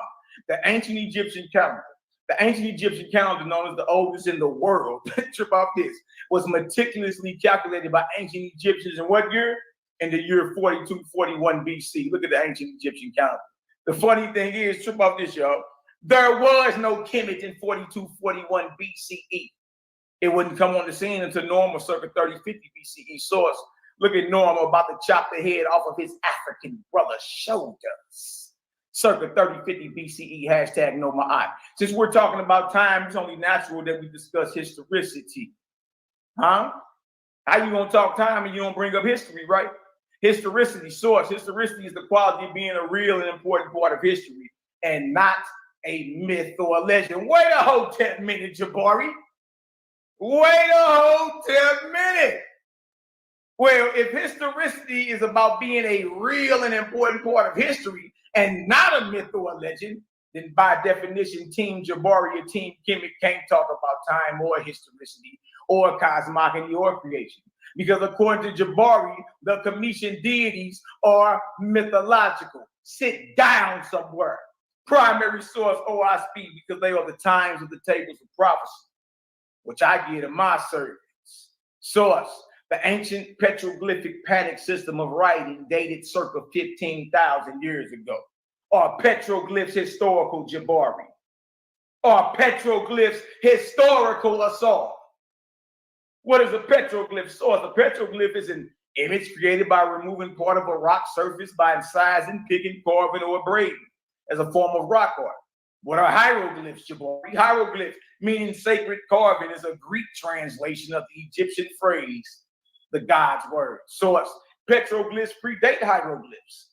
Petroglyphs in Western Nevada have been identified as the oldest of their kind in North America.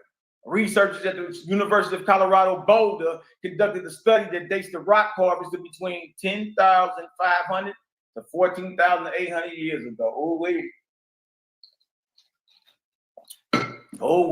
Look at this right here. Let's keep moving. Source, petroglyph inscribed rocks, photograph courtesy of Larry Benson, University of Colorado. Look what the chemical testing. Chemical testings of samples from the site revealed that such a dry period occurred between 14,800 and 13,200 years ago. Source. Now look at this. Look at the petroglyphs 12,000 years ago in India on the left versus 4,000 years ago in Egypt. The knowledge came from the east and to the west. Egypt didn't have it first. What does Owaski have to say about this ancient form of writing? Does it agree with the historical time period? Are petroglyphs historical, Jabari? OISP, from the Ark of Mos to the Ark of Day in the Ethereal heavens, and of 3,200 years. When was the Ark cycle of Mos, according to the timetables of prophecy? Remember, Owaski gives the time period at 13,553 BC to 10,353. I'm telling time tonight. No guesswork, no lick your finger, right to it. Primary source, OISP. God foresaw that the knowledge of one generation could be handed down to the next by altars and temples, by idols and images, and by painted signs and engraved words. So by symbols, God conveyed the living truth. And these were the first writings since the flood. A picture of a man was a man, a picture of a tree was a tree, a picture of a bird was a bird, and so on. Everything represented by its own name and image. Look at this. These are petroglyphs before the hieroglyphs. Primary source, OISP. Then God said, when you have made the picture of a spear, behold, it is a spirit. And when you desire to show which way a man goes, you shall add to the graven image the likeness of a spirit. And the way it points shall show the way man goes. Thus man made a written language in every region of the earth. Look at that. Look at the spirits pointing left. Man is traveling left. Teach you how to read the glyphs. Here's a historical nugget for the haters, jaw jackers, and naysayers. The ability to date these glyphs at 15,000 years ago wasn't available until the 1940s. Owaski was written in 1881, predating this method of science by 60 years. Once again, Owaski proved itself to be the primary when it comes to the information it contains. Side note, the oldest petroglyphs are dated circa 13,000 BCE, predate ancient Kemet by 10,000 years. That's a headshot. What about the Younger Dryas? You do know about the Younger Dryas, right? The historical ice age that happened suddenly, 10,900 BCE. Or ice age is historical, Jabari. We got the visuals for you. The arc cycles of 3,000 years. This is when the Younger Dryas went down, circa 10,900 BC. Source, the Younger Dryas period was a time of sudden and rapid cooling. It was an ice age. The Younger Dryas period was a climate anomaly, a period of aggressive global cooling. that emerged roughly 12,900 years ago or 10,900 BC. Remember the date. This is an historical event that changed the climate and landscape of planet Earth, whose impact is still felt today, predating ancient Kemet, not by 8 centuries, but by 8 millenniums or so. That's a headshot. What does Owaski reveal about the Earth and her atmosphere during this exact same time period? Primary source. I have prepared places of darkness in the ethereal heavens. In the 3 minutes. And places of light. And my corporeal worlds must travel through them. So I created them. The Earth travels through pockets of light and darkness. You're learning tonight. Now the Earth passes into deep darkness, for I fructify the races of men as they absorb from the agi of my places. Primary source. What is agi? Agi is semi-dark, asar, a dense region in ethereal, which sometimes descends to the Earth. Look at this. Thus the Earth went into great darkness during the last 600 years of the cycle of Thor. When the Earth traveled through this pocket of darkness in space, semi-dark nebulous material called agi, where it's rained down upon the Earth for 600 years or so, triggering what scientists coined the Younger Dryas, or an ice age that happened suddenly. This event is still considered a mystery as to its origin. To find out the exact year this event happened, add 600 years to the years 10,353 BCE for a startling date of 10,953 BCE. Hold on now. Wait a minute, Jabari. Science has dated this event to when? 10,900 BC. Now, how could Owaski know this information in 1881? The Younger Dryas Cold event wasn't discovered in Denmark by Hartz and Mithras until 1904. And the term was coined by Hartz in 1912. Once again, Owaski beats out modern science by 23 years, proving itself to be a primary source. Not only does Owaski explain the mystery of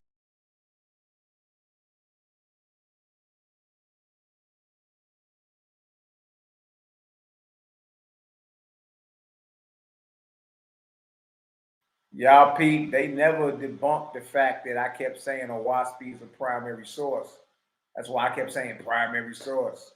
Primary source. They got to sit there and get whooped on. Primary source. Also remember, they didn't even speak about time at all. Kemet is woefully lacking. I know it hurt. You know what I mean? It's time for an upgrade. You know what I mean? Kemet has been exhausted. You dig? Of the Younger Dryas Ice Age. It gives the exact same time period. Side note for all the mental midgets who fancy themselves as scholars, laughing about the name Thor. Check the dates, genius. 13,553 BCE to 10,353 BCE is 15,000 to 12,000 years ago. The Thor of Norse mythology is from the 8th century CE, only 1,300 years ago. Try again, Asar. Not even the same one. And the nerve of you mealy mouth misfits to say anything about a name named Thor with a goddess named Hathor. Or what about the cycle of Osir, 10,353 BC to 7,053 BC? That right there proves this is not the Osiris of Egypt. Osir in Owaski, the book of Osiris, is not, I repeat, is not the Osiris of Egypt. This is what he taught, how to tell time, the 400 years of the ancients. The base of prophecy, 33 years. This is what Osir taught 12,000 years ago. The arc cycles of 3,000 years. And this is when the first temples of observation to study the stars were built. Gobekli Tepe, 12,000 and 9,000 years ago. You see? Owaski claimed that the very first oldest astrological time. Yeah, boy. Yeah, boy. It's heating up in here, boy. Oh, wait. Right. Oh, wait. What y'all think about that rhyme? Y'all like the way I was cooking? Go ahead and drop some fire up in the chat. Let's go ahead and keep it moving, man. Y'all know how we do. Create a gang. All right, question for Ease. Would you kill your child, your son, if your God told you to? You said the Most High told me to? Yeah. Yeah, man, the Most High said do it, then that's what it is. Yeah, man, the Most High said do it, then that's what it is.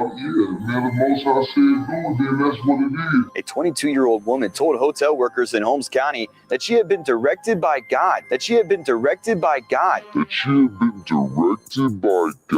to go on a shooting spree about the solar eclipse, and that not long after she left the hotel in a purple Dodge Challenger driving to the interstate, traveling west, shooting into two cars. One of the drivers was shot in the neck, the other grazed in his arm. If your God came to you right now, tonight, in pomp and glory, shining, and he commanded the death of your child, would you sacrifice your child? If the Most High is going to do it, of course.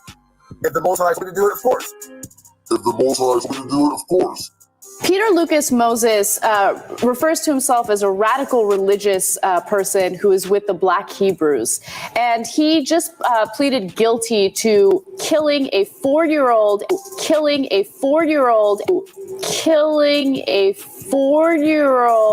and a woman that he was living with. He killed the 4-year-old because he thought he was gay. Moses believed 4-year-old Higginbotham was homosexual. Klein says Moses took Higginbotham to the garage, played the Lord's Prayer in Hebrew, and shot him.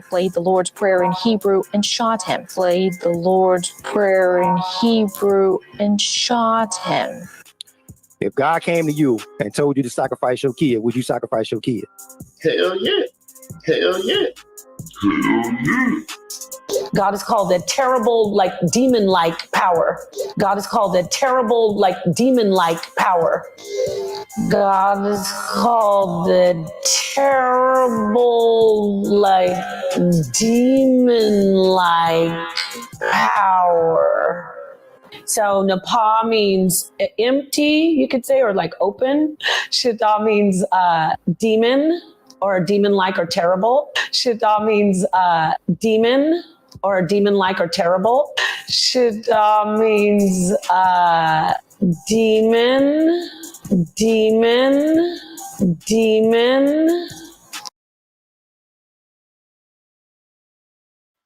And y'all, I apologize because, but you about to have to sit through 20 minutes of this nonsense.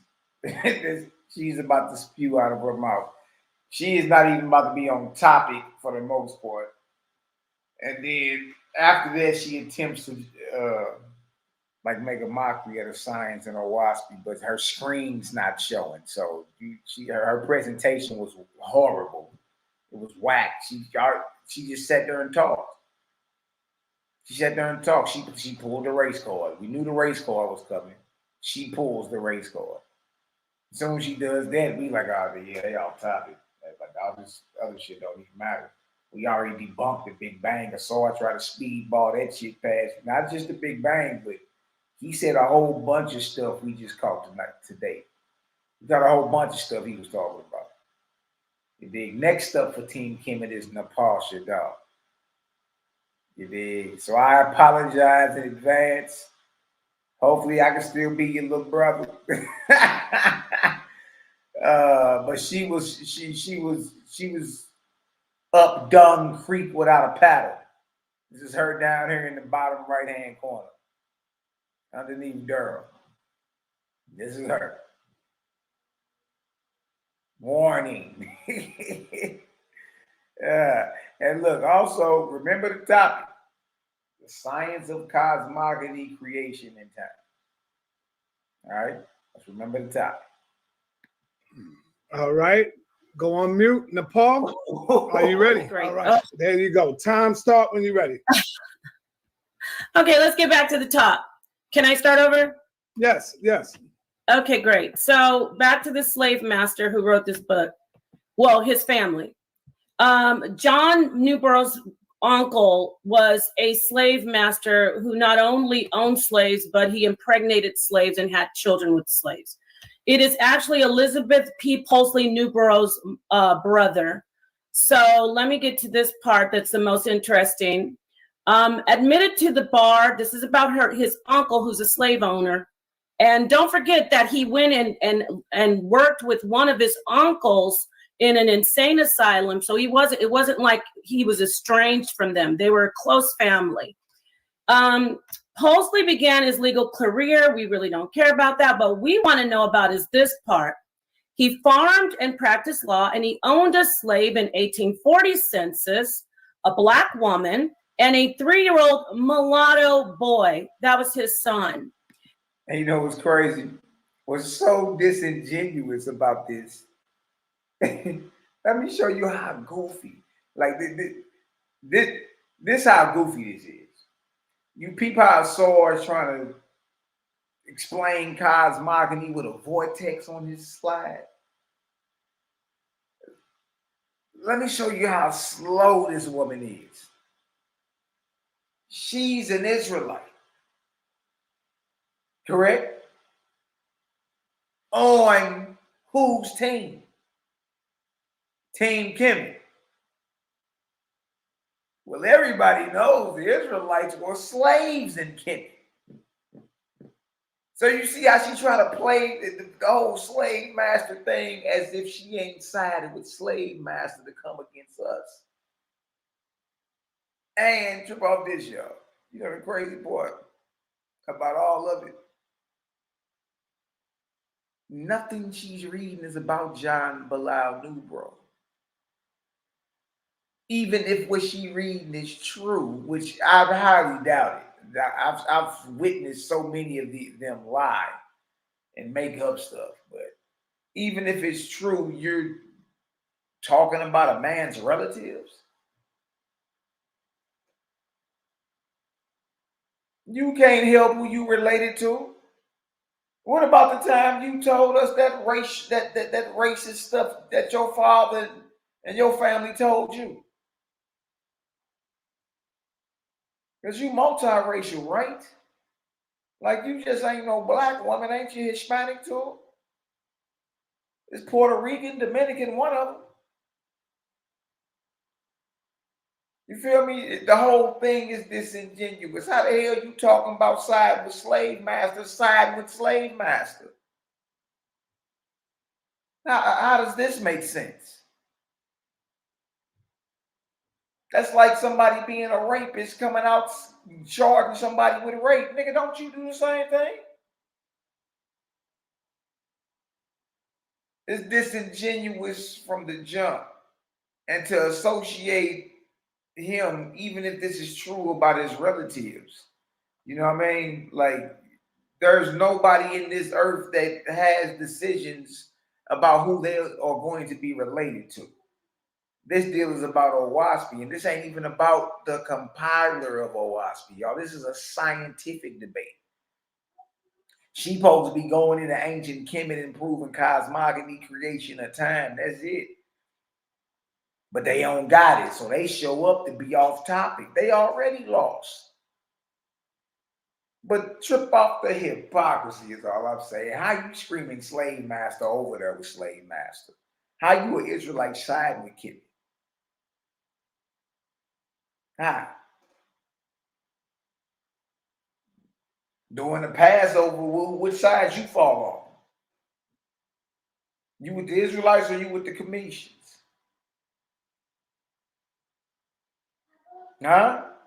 See, so what you talking is purely hypocritical. It's purely hypocritical. You know what I mean? It don't make any sense. And to try to judge a man based off his ancestors, if what you're saying is true. You know what I mean? Y'all lie so much. Y'all lie so much that it's kind of hard to take anything y'all post up as good. We've witnessed them all lie. You know what I mean? But look how far an Israelite will go and lie. She'll try to spin the race card and say the science we bringing out is siding with slave master, but she riding with slave master during this debate. She ride with slave master during this debate. You see that? Hypocrisy at its finest, man. I'm trying to tell you. Nothing she even saying got to do with JBN. Nothing. In the 1850 census, this is all available. The sources are listed right here at the bottom. And he also had a 40-year-old black woman who had a 17 and a 4-year-old, two boys, a 17 and a 4-year-old. This is not JBN, y'all. She allegedly is reading about one of his mother's brothers. Lotto set of children, and he had an 8-year-old black boy and a 6-year-old black girl in 1860. Now I'm going to stop sharing that. Let me move on. I just want to get that out the way that we're talking about a slave owner, a family that. A slave owner family. Come on, Kurt. Like that's crazy. This debate ain't about who wrote either text. You people, how they just come in and invent their own title.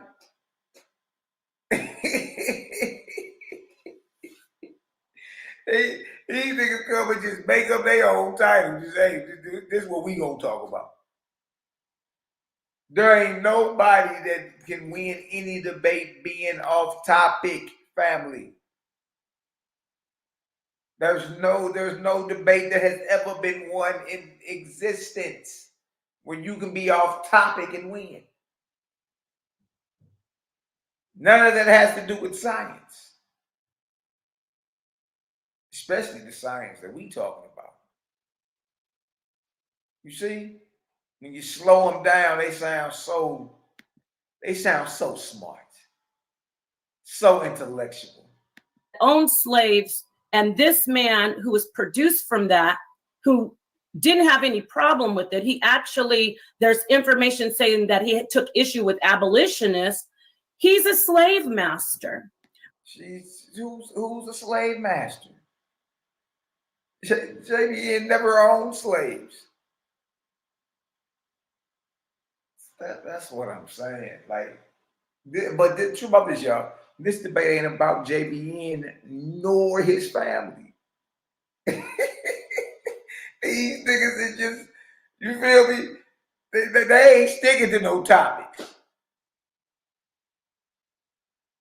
That's the bloodlust to shame us, to make us feel bad for bringing out this higher light. Trick no good. Shout out to my brother Cosmo and Kyle. Trick no good. You'll never have us ashamed, shook. Wait, watch this. But let's get to his ridiculous science that he pretended that some spirits gave to him. John B. Newborough's God versus actual basic science. This information that I'm about to read is actually from the Book of Cosmogony in the Owaspy Bible. In the Owaspy Bible, John Newborough says Jehovah and his angels say that the sun does not give off heat. If you don't believe me, I'll go from my PowerPoint. Wait till Cosmo and Cal debunk her. Oh, this is going to be so marvelous. Stick around because Cosmo and Cal is up next. Oh, my God. Hey, the way he just set her up for the kill is just textbook. You hear me? He booked her.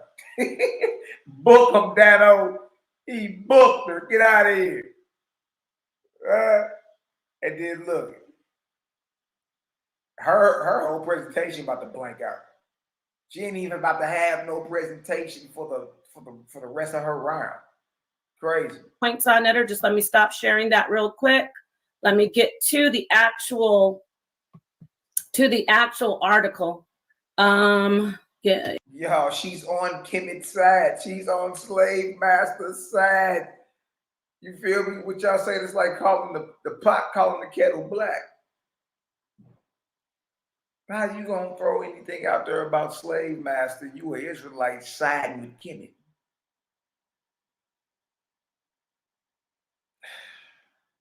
Man, hey, count yourself blessed, man. A favor, truly ahead of our time.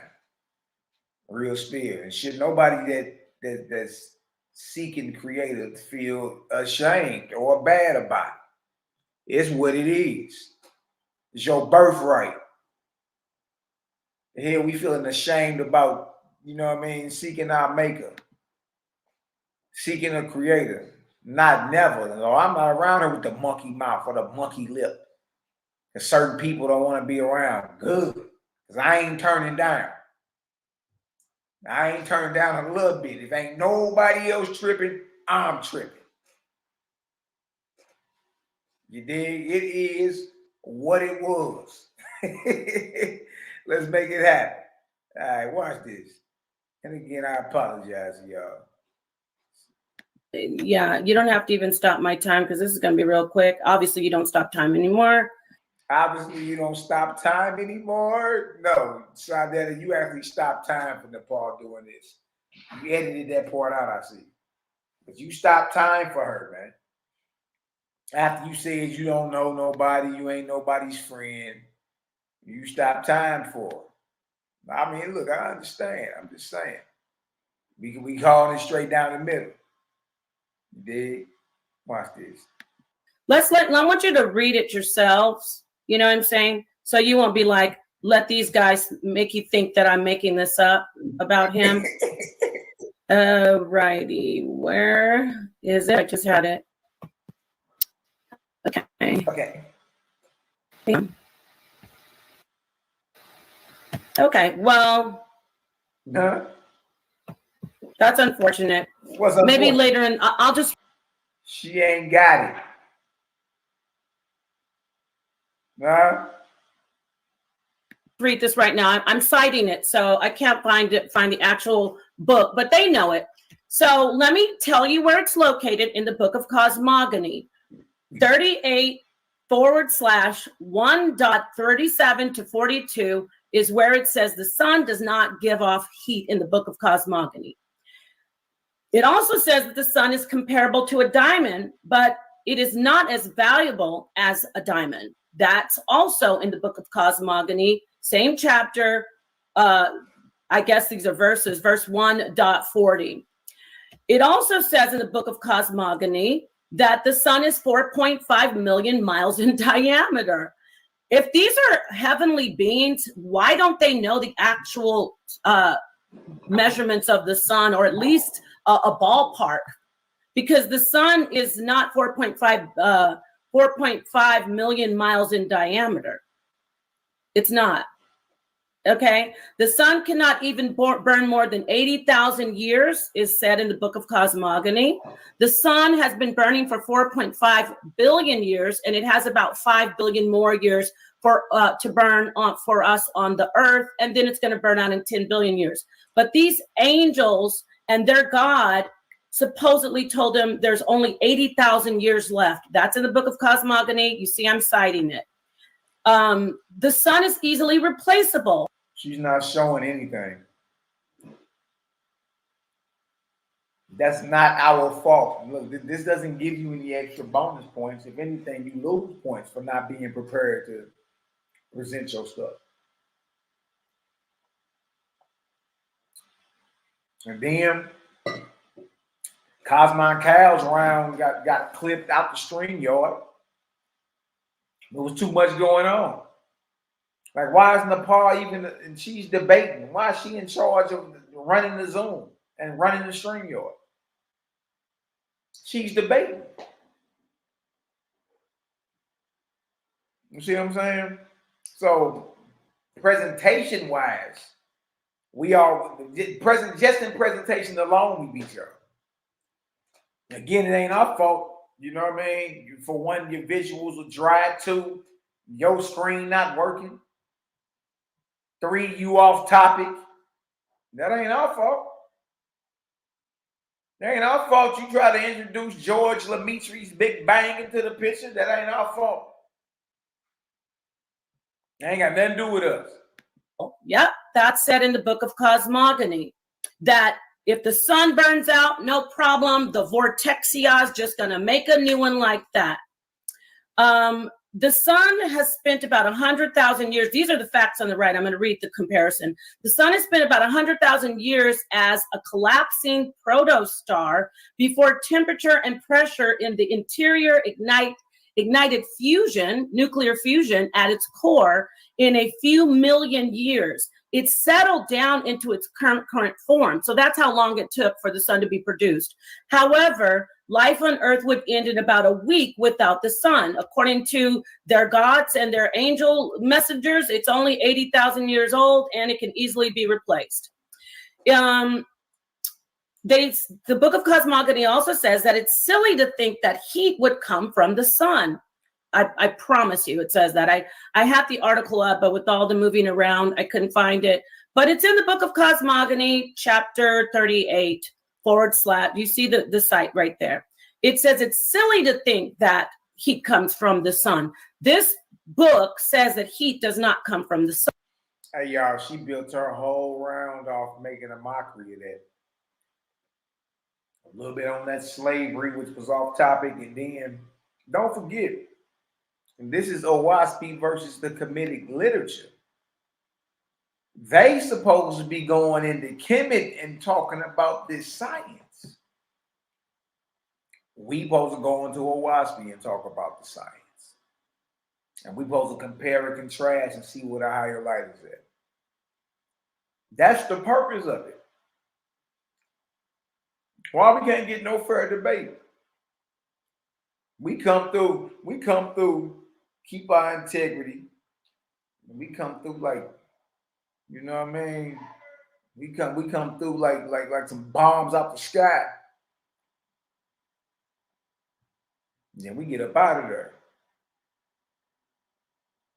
But this is crazy, man. This is unreal. Watch this. Sun. It says that heat comes from vortexia, from wait till y'all hear Cal debunk her. Ooh-wee. Out of the earth and from out of things, because vortexia releases it. See, John Newborough was plagiarizing Cartesian cosmogony. And Rene Descartes, a real philosopher and scientist, talked about vortex creating the planets. So he didn't know a lot about, let's say, thermal dynamics. He didn't know a lot about this type of information, physics, because he was in the 19th century, in the 1800s, and he was so arrogant, being the slave master that he is. That being a slave, she's lying, man. Like, it ain't on record this man owned any slaves, y'all. Like, y'all heard this. That's how far niggas will go and lie. Like, that's the only thing about it. It's like you can't even keep it real with yourself. That's how you know. That's the evidence. One of the main evidence that's there when you're dealing with a false god. You can't even keep it real with yourself, man. Stuff be staring you right in the face. You dig? She'll sit here and lie.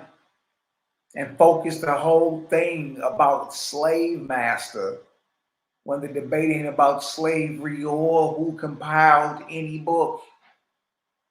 We talking about science.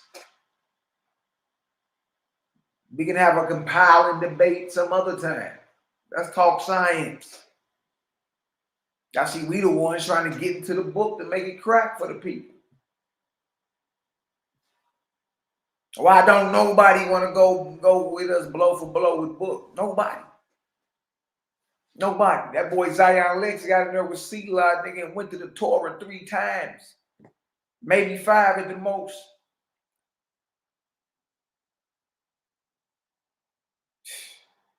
Trying to tell y'all. We pull up knowing we ain't gonna get no first shake, and we still bomb. He was born as. He's so arrogant. When I say slave master, I mean his family. So arrogant, thinking no one will ever know if this is true or not, because he couldn't see forward enough that we were going to make advances in science. In the Book of Cosmogony, John Newborough's gods also say the universe was created 24,000 years ago. As you see these brothers showing these ridiculous timelines, no diss to them, but let's be serious. The earth is billions of years old. We have radio technology of testing different types of rocks, and we know how to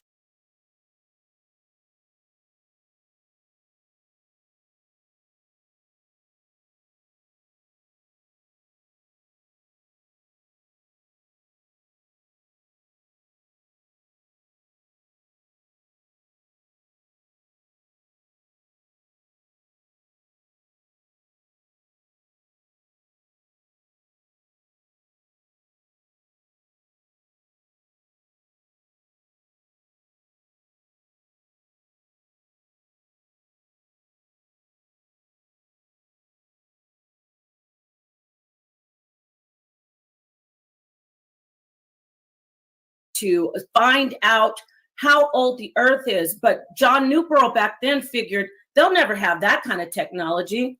John Newborough says that the thunder is an explosion caused by vortexia combining hydrogen and oxygen. Yes, we know that hydrogen and oxygen combined can cause an explosion, but thunder is not an explosion. It's a sound of lightning clapping.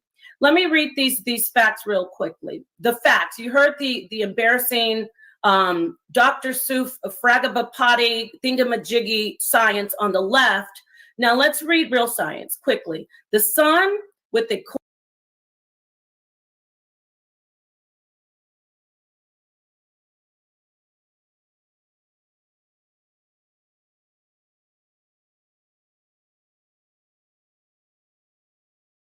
core of about 27 million degrees Fahrenheit and a corona atmosphere of a few million degrees Fahrenheit sends heat energy to our planet and sustains life. By the way, Kemet knows that. Kemet knows that life begins with the sun. The cosmogony of the earth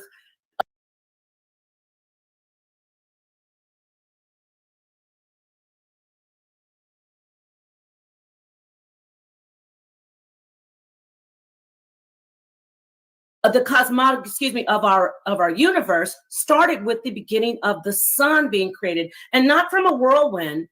It's a supernova possibly that exploded, and the force of the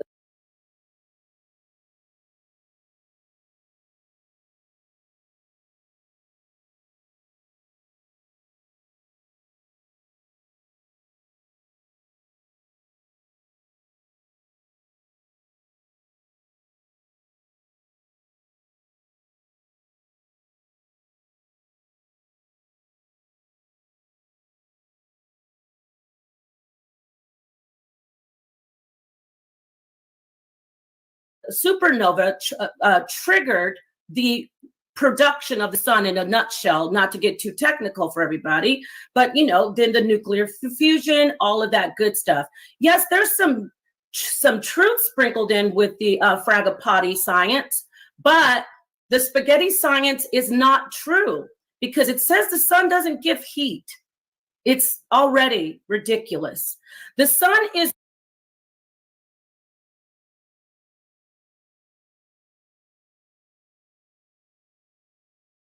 a gas, so primarily it's a gas, but the Book of Cosmogony says that the sun is it's comparable to a diamond.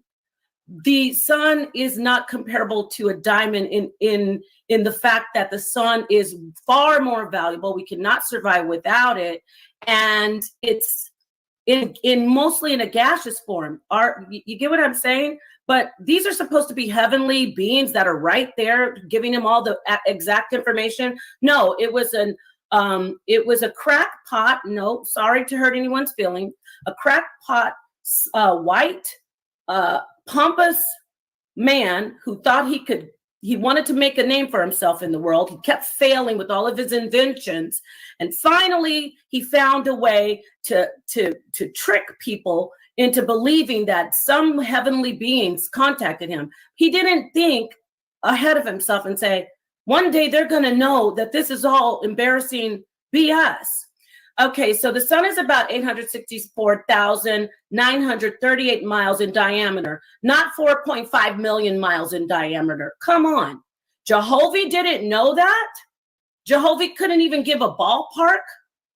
Come on, it's him. He just threw those numbers out there. So I want to move on.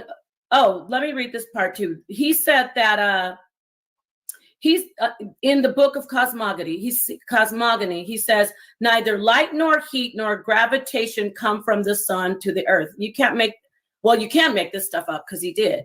But if we look at energy, oh yes, he also said that it's silly to think that heat would come from the sun.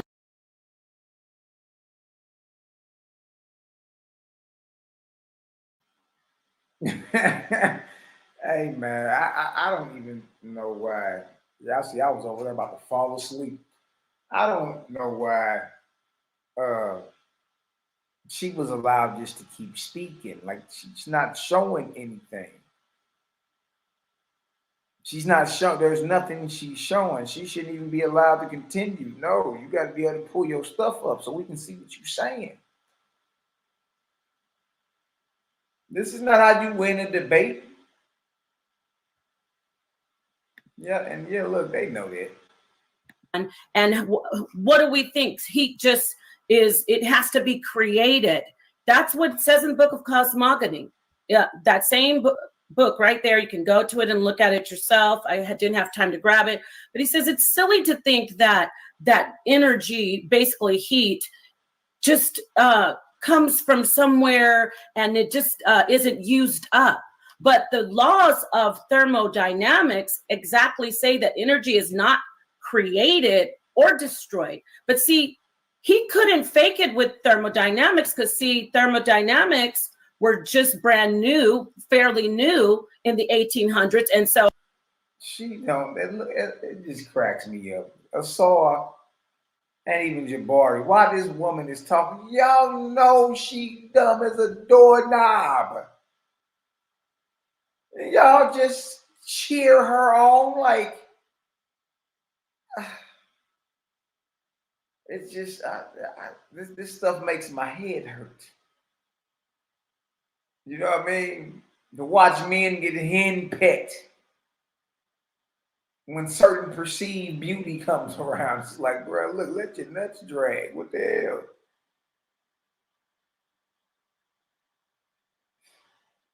Oh, he didn't get a chance to plagiarize that like he tried to plagiarize Cartesian cosmogony with the vortex. Do you see? This is where we're going. So I thought you were saying that the angels told him. Now you're saying he plagiarized. Which one is it? Is it automatic writing or did he plagiarize the Owaski? Now you can just say Cartesian cosmogony, but never show it. You don't even give us a definition.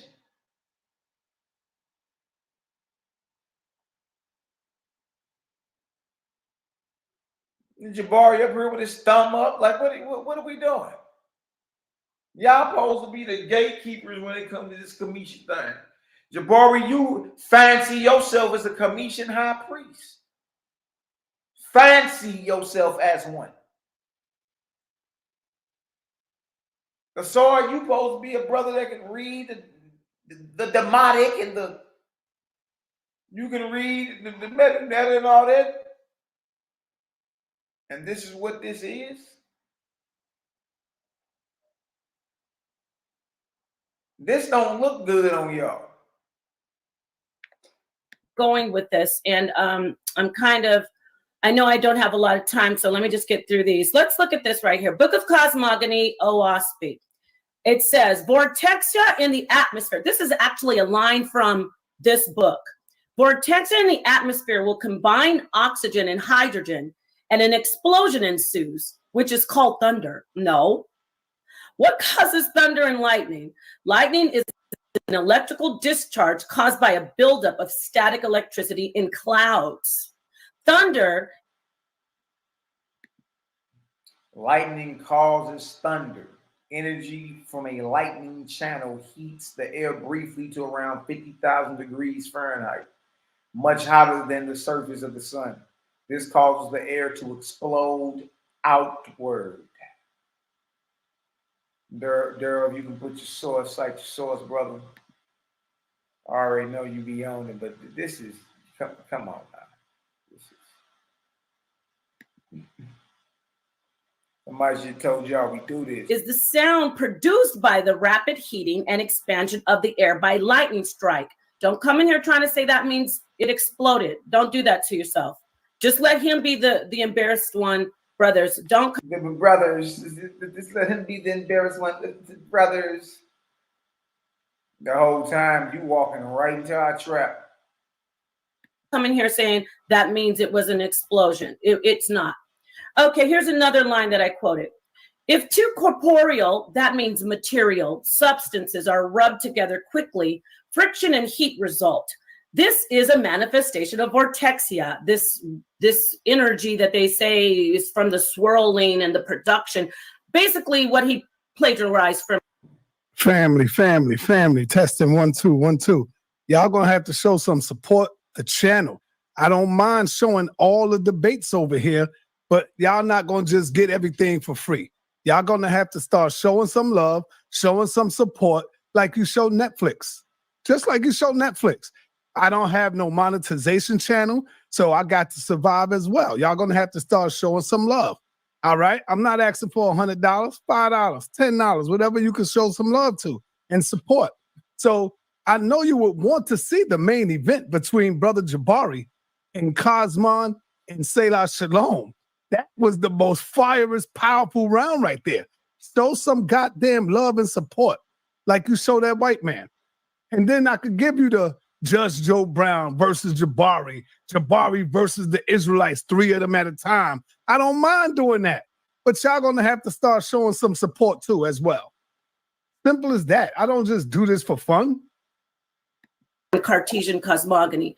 But the problem is he didn't know that we were going to make advances in thermodynamics and in physics. He was too pompous. He thought, well, who cares? I'll be dead by that time. And I'll have a bunch of people reading this wonderful book, Fragapati Spaghetti-Os.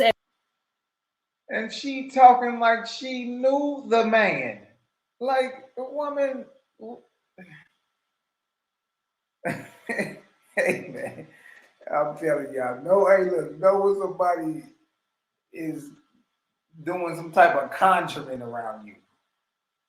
Understand what's going on, man. And everything. So, yeah, we do know that this is incorrect because in science, in physics, friction speeds up molecules on the surface of objects rubbed together, okay?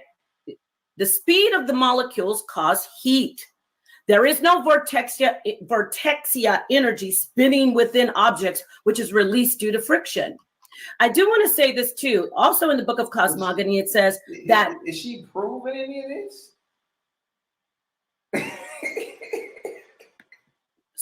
This, I guess they call it corporeal matter. It's basically material.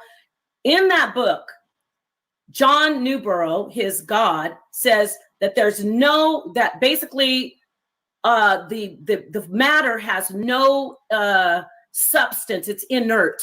It has no power, no movement.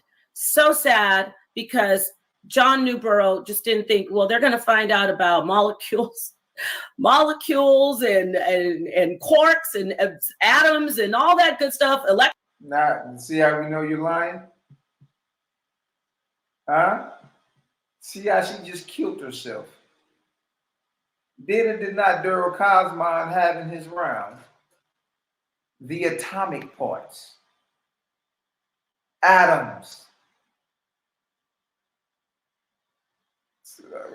Y'all see what I'm saying? It's like she just talking and everybody nodding their head like she got a good point. It's like, y'all, she's straight lying to y'all. You didn't know about molecules and atoms, the atomic parts, the quantum mechanics, the quantum physics, the minute building blocks of creation. Yeah, all that. That's in Owaski in 1881. The electron wasn't until 1897. The atoms were only theorized at that point. You got what makes up the atom that came later on after that too, the proton and then the neutron. In the early 1900s. The atomic parts, you know what I mean, of any substance or structure was already written in Owaski. We broke it down early in Durrell's round. And she got the nerve to paint a scenario as if what? He didn't know anything of atoms.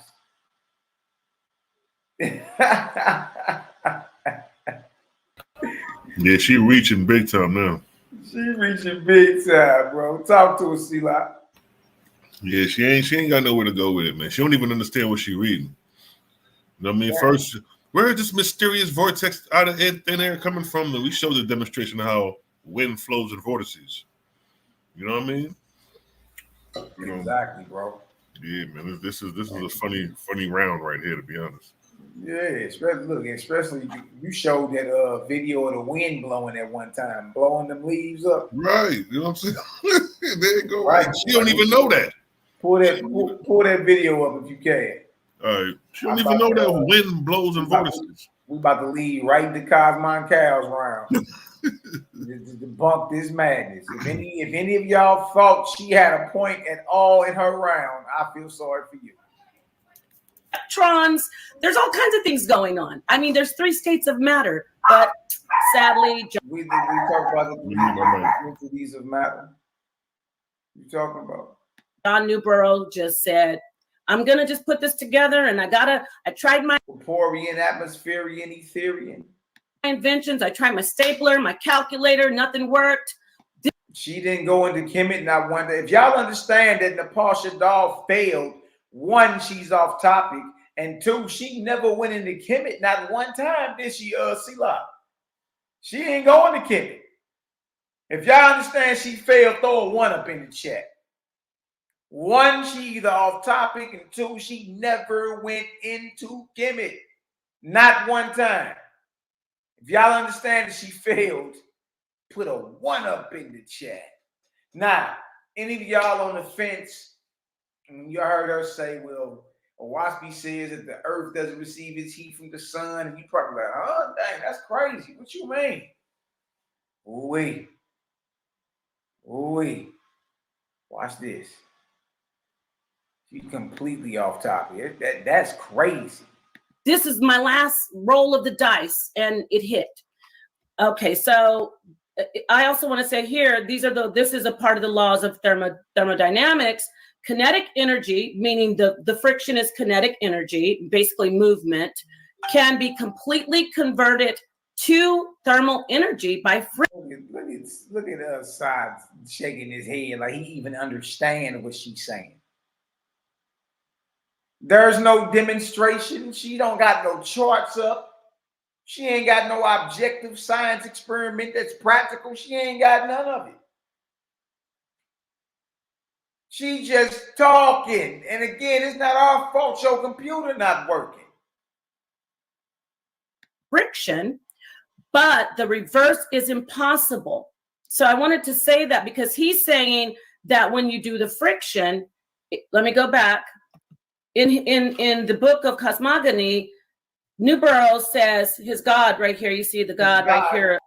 Yeah, they're trying to, they so They're so biased, man. They get talking about their God. How many times we disprove God? You know what I'm saying? You know what I'm saying? Like we the ones told you there's a difference between the creator and God, Nepal. In the and first now you running around here talking about some El Yon and Yahweh. Hey, I got that video of them swirling leaves if you want to show it. Yeah, go ahead and show that real quick, bro. See, what we talking about is practical. We not. This ain't nothing to play with. Child's play. Come on, man. You gotta be real with yourself around here. So here's a demonstration because she made a statement: "Is where's this mysterious vortex coming from in the air?" Not knowing that wind blows in vortices, and here's the example. Yeah.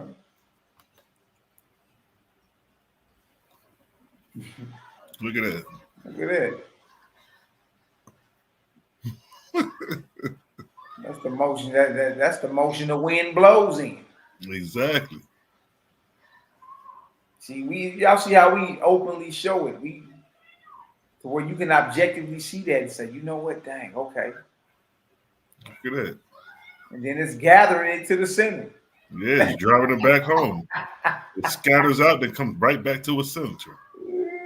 It's even moving with it. Come on, bro. Look at that. Bringing them leaves right back. Boom. Yeah. Now, if those leaves wasn't there and you was feeling that wind, you wouldn't know the wind blowing in that type of direction. Look at that. So there go your vortex right there, proved in real time, using leaves as the objective. In real time. Yeah, She the won't leaves, talk about it. leaves are There's no proving such different force. There is no such force. It's been debunked. All this extra stuff that she be running her yaps about. And y'all, all we do is objectively go show it. That's it. That's it. Every time. Just objectively show it. That's it. We're right back to it.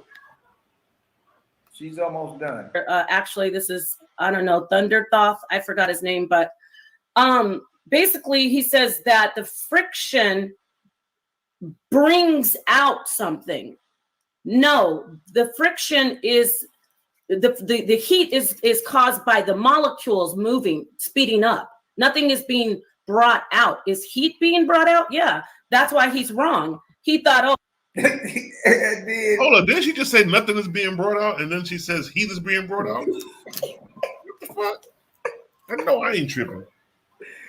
Man, they been shooting themselves, and she look, you know she ain't got that. She don't know what the hell she talking about. She keep moving them damn nubs, her fingers, keep moving her damn nubs, trying to give us some type of visual of what's happening. No, you're not explaining this clearly at all because you don't understand what you're talking about.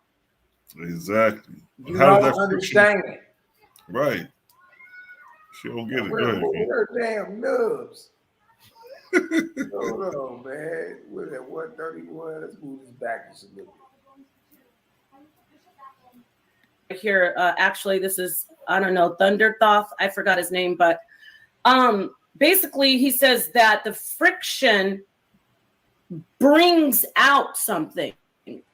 No, the friction is the heat is caused by the molecules moving. Look at Cal. Cal looking like, oh my God, man. Yeah, I can't believe y'all even tried this. She said the heat are caused by the molecules. Nigga, molecules are always moving. What does that move? What does that prove? Hey, man. Hey, we gotta clip them this go round, y'all. We got to. we caught Saw tripping. Saw did so many.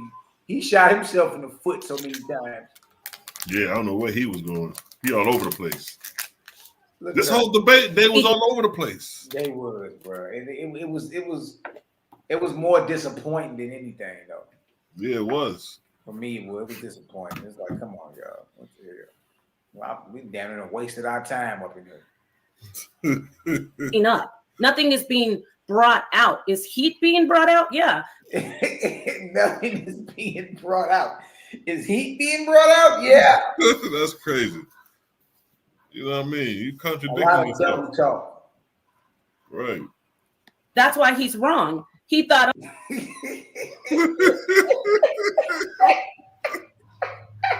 Yeah, it was hard to just let this shit play when you got this going on, bro. Oh my God.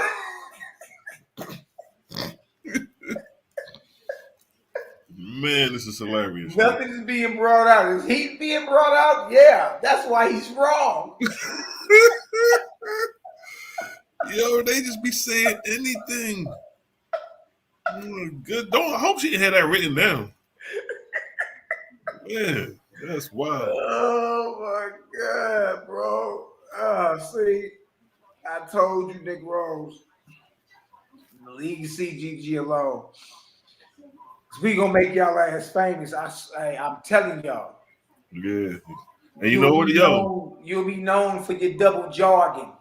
Exactly. Nothing is coming out. Is heat coming out? Yeah. That's why he's wrong.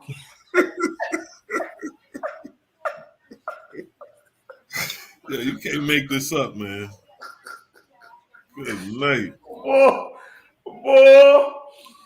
I'm over here hollering. Cannot make this stuff up, man. Oh, you can't make this shit up, man. Damn, I damn near crying over here laughing at her. Oh man. Woo, boy. She way out of a league, man. You don't know nothing about Vortexia. You coming from a serpent in the garden 7-day creation background, trying to make sense of that. At least we giving you something that is objectively factual to even have an argument about. You couldn't even have this argument talking about Bible stuff. You know what I mean? Whew, boy, I need a good laugh like that one. Shit, boy. I gotta take that back just a little bit, man. I needed that. That was a good laugh. That was a good laugh. Boy, oh man. She say nothing is coming out. Is he coming out? Yeah. That's why he's wrong. Yeah, she ain't made no sense at all. It's time to sit down. That's it. Yeah. It's just time to sit down. Do what Reggie did. It's just time to sit down. You get long in the tooth. Look at this. The heat is caused by the molecules moving. Molecules moving. Speeding up. Nothing is being brought out. Is heat being brought out? Yeah. That's why he's wrong. He thought, Man, you gotta be kidding me, bro.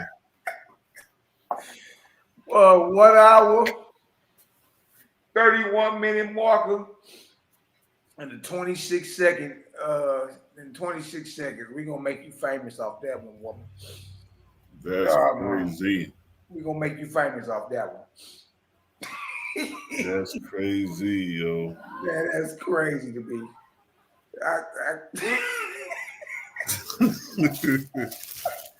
One more time. We got to run it back one more time.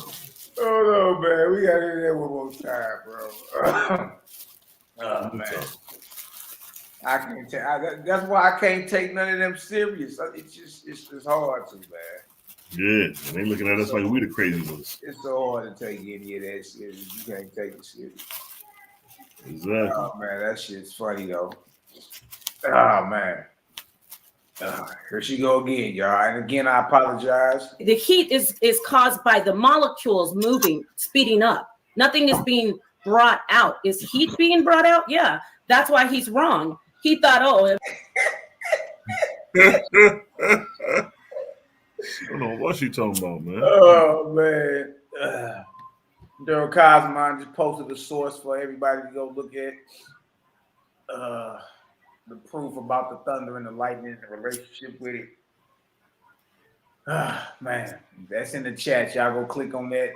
Y'all hold that as a source. www.nssl.noaa.gov. It's a government website. The 4 states of matter. Right. See, we already up on it. What you mean? Right. Imam Mahali said you got to add that to the collection. We got to, bro. Let's see if you need the minute marker. 1 hour, 31 minutes, and 26 seconds. Add that shit to the clips. Oh man, that was a good one right there, boy. That shit is hilarious. I would rather be thought a fool than open my mouth. Move up that doubt. That's why. That's a good one. All down. You could think of me. Going out, the heat going out in the same.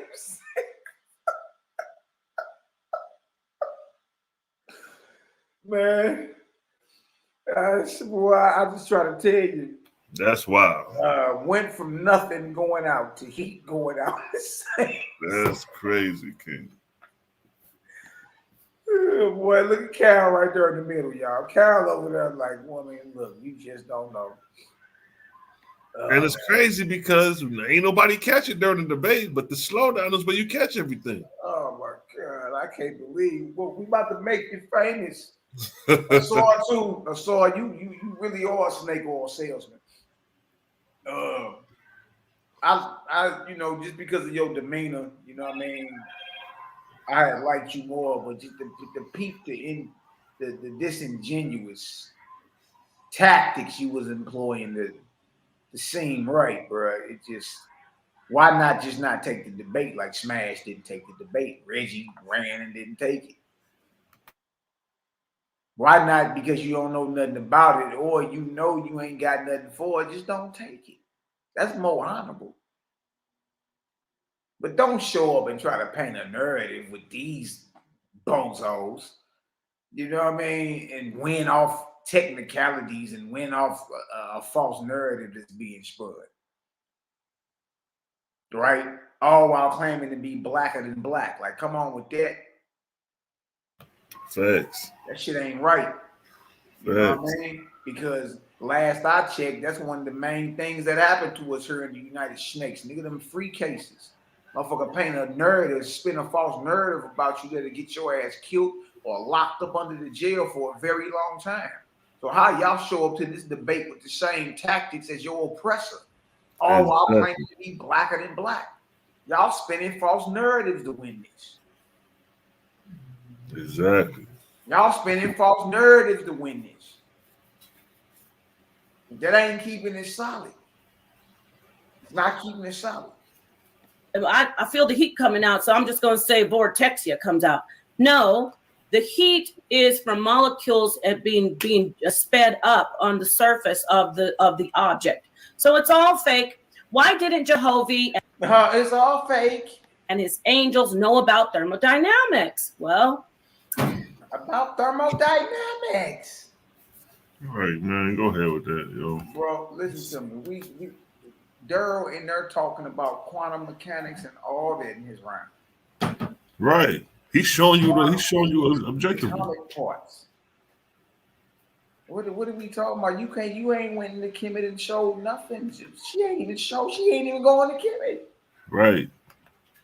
You just talking. Asar and them, y'all over here simping for this woman, bro. Like, what is y'all doing? Right. What you doing shrugging your shoulders for? Exactly. And then nigga, show us an example of thermodynamics in nature. That's where you hit home at. Yeah. Everything dealing with thermodynamics deals with human mechanics, machines demonstrated in nature for it to be potent. Yeah, and then find you a debate that's talking about it. We ain't talking about thermodynamics. Right, exactly.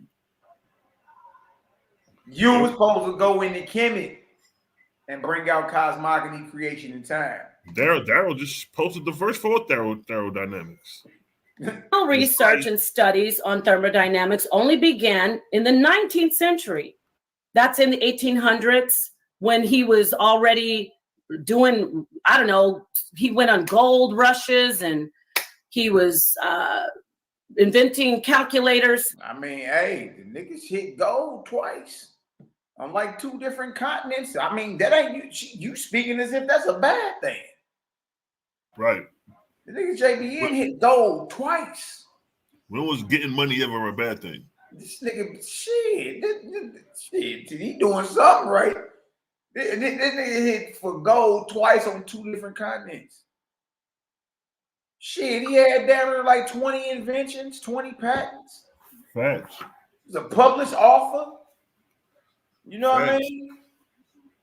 Yeah, he ain't no million mouth Negro from the Congo. The nigga was like you would call somebody like that today, like a rock star, like a, you know what I mean?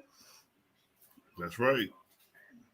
But she's saying that as if that's something bad. Like, you ain't even saying nothing bad. So what a nigga say he did attempt to invent something that you laugh at today, like a calculator. You got to remember, this is the late 1800s, mid 1800s. Right there, all this stuff they talking about is just disingenuous. It's to sway the crowd from the topic. And if any of y'all claim y'all spiritual or even scientific and y'all allow this to happen, I don't know what to tell you. He didn't get around to finding out the science behind thermodynamics, unfortunately for him, because he would have plagiarized it. He didn't know anything about it. So let me just keep going here. I got this. John B. Newborough was not, by the way, this is one of his spirit drawings of one of the gods. This is an actual spirit drawing that he did. John B. Newborough was not very familiar with the later research and scientific development of thermodynamics, astronomy, and physics, which were not as advanced in the 19th century when he was alive compared to now. That's why it's not in the book of Owaspy. This explains the silly statements his God Jehovah and his team of angels supposedly instructed him to type spiritually. This is proof that it was not God's, it was erroneous things Newborough learned. or that he thought he knew about. Okay, so as you see, the laws of thermodynamics, just going through them, he knew nothing about it. And you can see it all through that book of cosmogony. I mean, he didn't know about a lot, but it's very apparent when he's like, the sun doesn't give light. There's no, where does 3 minutes? 3 minutes. Energy needs to be created, and we need, you know, it's used up. He knew nothing about it. The first and second laws were formally stated in works by German physicists. You see, these are the ones who actually did the research and created the laws. 1860, after John Newborough was dead, 1906 to 1912. So yeah, let me get my last 3 minutes in to do this and just talk about time. Actually, he definitely didn't know anything about time. He was way off with the age of the earth scientifically. These brothers keep on saying science, science, science. Did she say time? And they never even went and showed how their time works. Facts. What are you talking about? And then we showed our time flows in sequential order. The cycles. So when they try to be like, oh, they only 72,000 years on the earth, it's cycles. That's not the first time man been on the earth. But they don't understand those cycles. Man, you see, just like what Asar was trying to say, we ain't going to our book. She over here just throwing stuff out there, y'all. Just throwing it out there. Look what Daryl Cosmon put up. Right out the book. It says, as light, heat, magnetism, and electricity are all one and the same thing, being only the manifestation of vortexian currents under different conditions. Vortexian current equal electromagnetic spectrum. And then not only that, the definition for thermodynamics deals with the heat, work, and temperature and their relation to energy. Huh? So thermodynamics is an OWASP then. Yeah. Come on, man. You can't make this type stuff up. Let's show y'all. She don't know what the hell she talking about. She don't. She's running her yaps. Shout out to one Levington X. Salute champions, credit gang. Good shit. All right. I'll praise credit. All praise to the credit. Shout out to the haters, jaw jackers, and naysayers. Yeah. Yeah, too. Watch this. But you're doing a lot of science talk, but this guy is ridiculous. Here's a Cartesian cosmology that I mentioned that he plagiarized. Descartes' vortex theory of planetary motion proved initially to be one of the most influential aspects of Cartesian physics. Can't get through that fast enough, but you see what I'm saying? Newborough that was from the 17th century.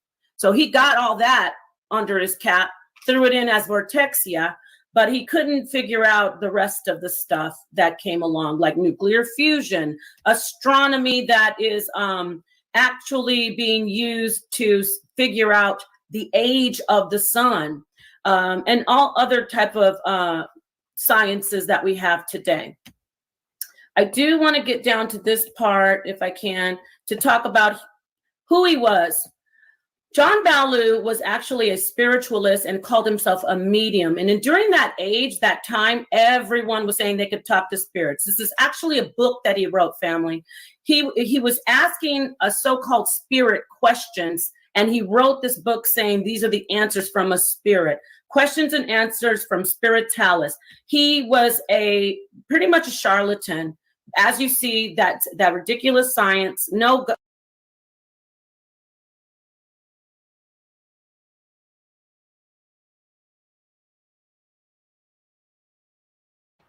You're muted, King.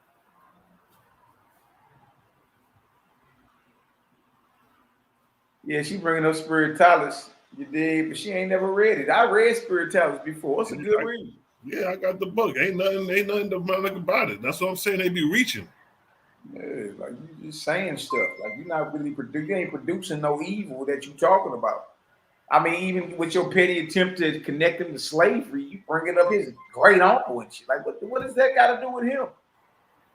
And then if you want to cross compare, my nigga, you got King James with the Book of Demonology before the King James version. So if you want to cross compare, there ain't no comparison. We got normal chopping the head off a nigga. Yeah, we got no. Oh, bro, trust me, I'm about to put one together, bro. I know you about to. Let's get through her so Cal can come through and rebut her. Let's get to y'all stuff. Nothing divine would have given him those ridiculous answers that the sun doesn't give heat to the earth. He lied when he was interviewed by New York Times. This is the article. I do have the article. It's too late for me to pull it up, but I do have it available if anybody needs it.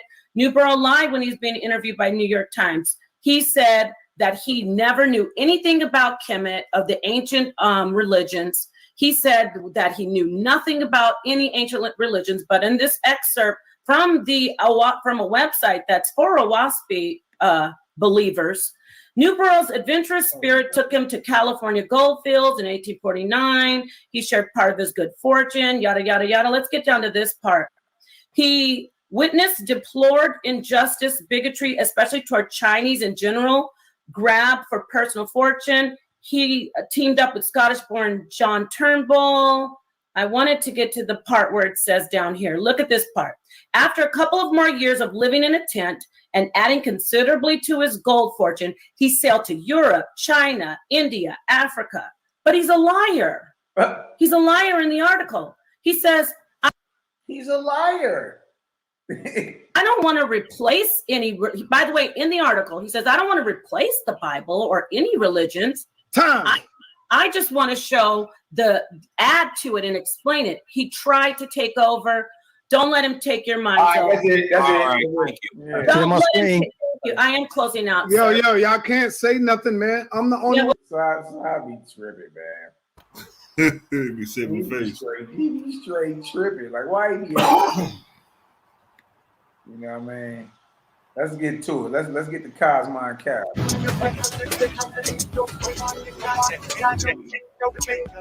Who y'all got so far, man? CGG and Team Kemet. Put up in the chat who you got so far. CGG and Team Kemet. Both of us got 2 rounds in. You know what I mean? 2 more rounds apiece to come. Who openly displaying science and who just talking and off topic and horrible presentation. You know what I mean? Put a 1 up in the chat if you got CGG. Put a 2 up in the chat if you got Team Kemet. Let's work. Let's work.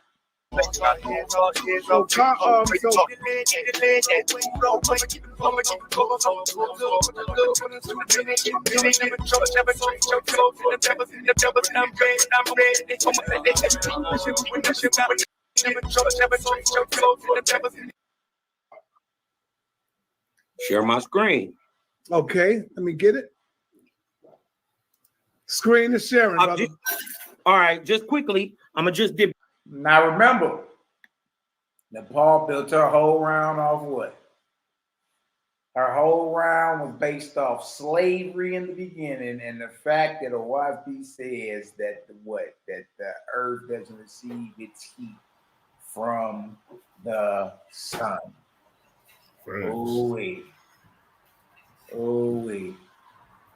Remember that.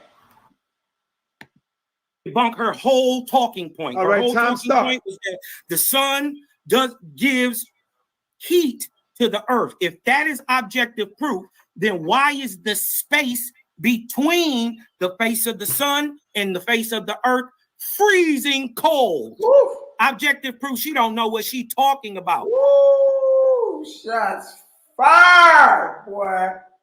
Shots fired. Right off the rip. Right off the rip. So that was the dope thing. That was the dope thing. Y'all niggas came right off the back with Butland. Got debunked right in the beginning of our round. Right. Yeah.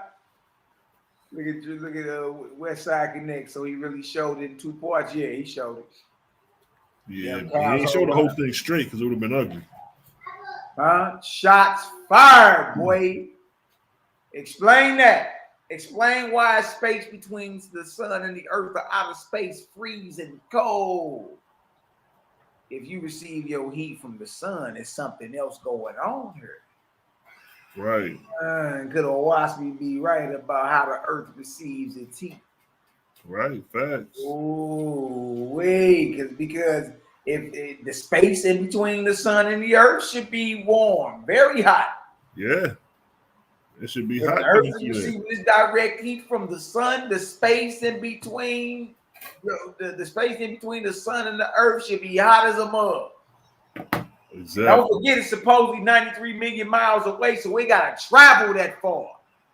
Right. To reach the Earth's surface and manifest in different degrees around this Earth. Some hot, some cold. Oh, wait, boy, shots fired. That's what I'm talking about now. You just ended, look, you just ended that them previous 20 minutes. But look, you just made them as if they didn't even exist. Right. I mean, that shit early. You canceled that quick. You know what I mean? Let's go. Freezing cold. Objective proof she don't know what she talking.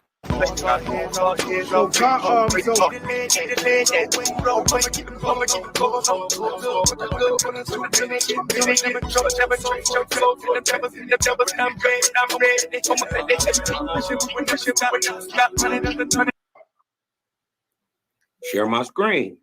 Okay, let me get it. Screen is sharing, brother. All right, just quickly, I'm gonna just debunk her whole talking point. All Her right, whole time talking start. point is that the sun gives heat to the earth. If that is objective proof, then why is the space between the face of the sun and the face of the earth freezing cold? Objective proof she don't know what she talking about. This is from NASA Webb Telescope. By the way, Webb Telescope is not going out our galaxy, it is going towards the sun, and it is getting colder right now, right this second. James Webb Telescope reached its final operation.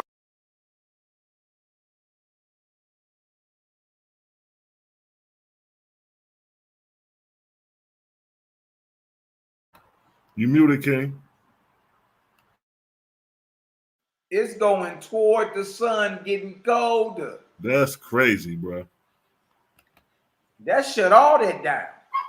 Mm-hmm. The James Webb Telescope is y'all listen to me. It's going toward the sun, getting colder. Let that resonate a little taste. Body bag and everything right off the top. Right off the dribble, boy. Operating temperature below 7 kelvins or minus 447 degrees Fahrenheit. So let me share my screen right here. Now, this is my round 3, right? In this debate about science and time, creation and cosmogony of the solar system, right? This is what this debate is about. The science of time, creation, and cosmogony of our solar system. But instead of trying to prove, hey, I gotta go drop this girl off, man. I'm gonna jump back on in a second, all right? All right, for sure. Okay, we're about to go ahead and just let you roll through and cook. Okay then, my guys. All right. Peace. Prove their literature scientifically and objectively, or proving that the commission text has any merit whatsoever. My opponents ignorantly want to debate a book that they haven't read. When someone argues a topic they don't know about, it's called a logical fallacy. Specifically, when it's an appeal to ignorance or an argument from ignorance. See, the Hoteps hope that by using your own personal racism, prejudice, ignorance, and black bias against you, that they could just easily move the goalposts and nobody would notice, right? Hoping to turn this scientific lecture into a soap opera. But see, trick no good. See, we only care about what the text say. Did y'all hear Cal? He told y'all. He said they going to attempt to turn this scientific lecture into a what?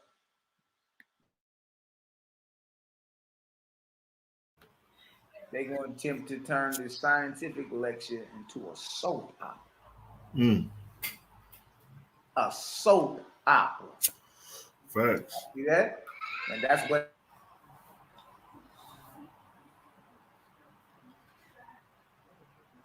Your mic on mute. There you go. All right. There you go. Watch this. not your what he say? Trick no good. personal opinion about what the text say. And notice, they went to the text and it ain't saying nothing about cosmogony at all. See, you might be able to get away with your own personal eisegesis with those who share your indoctrination, but attempting to legitimize a myth, an unfactual belief during a debate is not only irrational and oxymoronic, but is a foolish endeavor. Huh? Stop the stupidity. What does it mean to eisegete? It is the act of interpreting a text by introducing one's own ideas, agendas, or biases, or adding one's own subjective opinion. But see, that really becomes a problem when the so-called priest of the false god, remember, we talking about science, they talking about God, right? That becomes a problem when the priest of the false god, Jabari, says, and I quote, the Kemetic spiritual form is one that exists primarily in allegory. So no one will, he says, so no one will actually argue that Heru, or as the Greeks would call him, Horus, was a living person, Jabari. But funny, that's exactly what they were arguing about on the show, and that's exactly what the real commission said. But what Jabari doesn't know is that 143 years ago, Owaspi already prophesied and exposed that he and the so-called fake Kemetic wise men today in 2024 would be doubting the reality of their own God's book of knowledge. Headshot. I sent a storm into the colleges of learning, and the wise professors held their heads up, didn't you, Jabari? What you say? You said, I doubt the person of Osar. Literally. I doubt Aset. Literally. And don't they always say this? Aren't they just merely a principle or an aspect of nature? See, Owaspi revealed that 143 years ago that you and your LGBTQ God are fake. Now deal with it. Now remember, they trying to eisegete a myth. What is a myth? It's a widely held but false belief, or idea. Our myths are true or false. In general, myths are metaphorically and symbolically true. Yeah. But they are factually and literally false. So when people believe that a myth is literally true, they can be said to have a certain kind of religious indoctrination. We call it Egyptomania. See, in an attempt to indoctrinate you, as much as they have been indoctrinated, you will hear them using terms like little subjective terms, like it's a representation or a personification. Also using the word symbolic and metaphorical a lot to try to hide the fact that they actually have no objective proof of their claims. Now, watch. In the Commission text, Atum says he creates all things. Let's see how he does it, right?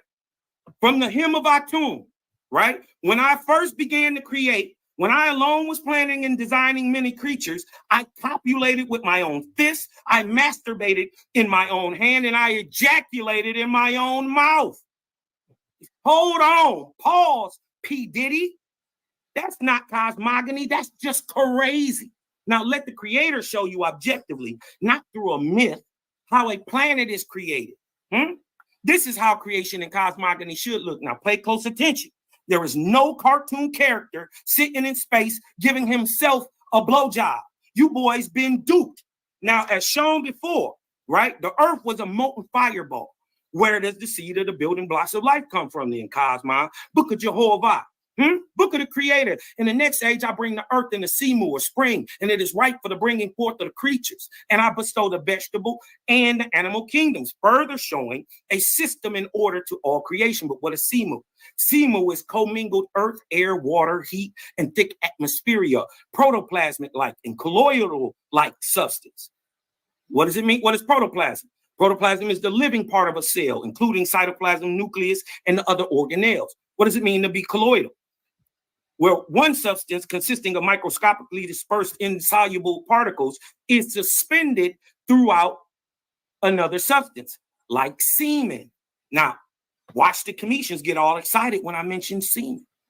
Now, has science found this Simu? Yes. And even though science hasn't proved it sufficiently to itself, its theory about where Simu comes from is exactly correct. See, we know it as Simu, but they call it star jelly.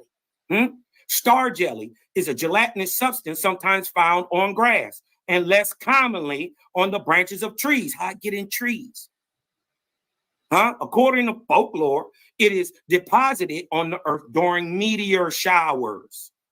Now that we've shown that there is a process to all things, even creation, let's get an explanation from the creator itself, how it creates life. Book of the Creator, tell me, oh my creator, where did life come from? This unseen within me that's conscious of being. Tell me how all the living came into life. Creator heard the words of man, and he answered him saying, let a sign be given to man so that he may comprehend Simu. When the earth and the shores by the water, and the waters also were covered over with commingled atmosphere and corporeal substance, or DNA. This substance was called Simu, or the building block, because by his presence, the creator quickened it, Simu, into life, and in that way, he made all the living, right? Both the vegetable and animal world. So if you want to understand this, think the multi-regional theory plus panspermia, but on the fractal quantum level. And this also goes to show Asar, and proving why some meteors carry the building blocks of life and some don't, right? But let's look at the children's story of Hermopolis, right? Thoth, Tahuti, in the form of a bird, lays an egg in outer space. Now, can any of these trans-African scholars explain scientifically and objectively, I would love to hear this, how a male bird lays an egg, right? This ain't about myth. This got to be real. So how does a male bird lay an egg?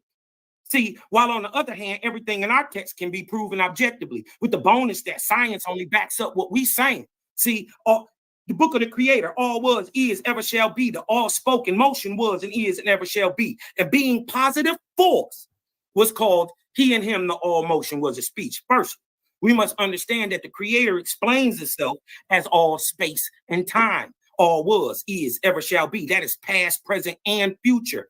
This is conscious intelligence declaring that it is space and time. So to prove this statement, we must ask ourselves a very simple question. Is all time measured in a sequence of events?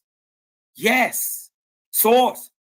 Time is a sequence of existence and events, right? That occur apparently irreversible from past, present to future. So not only does science agree, but objective reality agrees with Owaspy, right?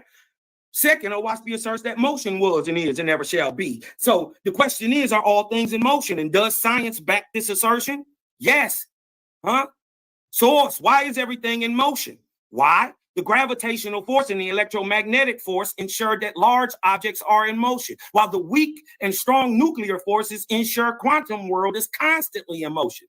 See, this scientific source further proves that it's the positive force, the he, him electromagnetism, that keeps all things in motion. Again, proven objectively and scientific that Owaspy is just on a higher level. And thirdly, Owaspy claims that the all spoke, To speak is to express or to bring forth. And since all things are made of elements and chemicals, we must now ask the question, do elements make audible sounds?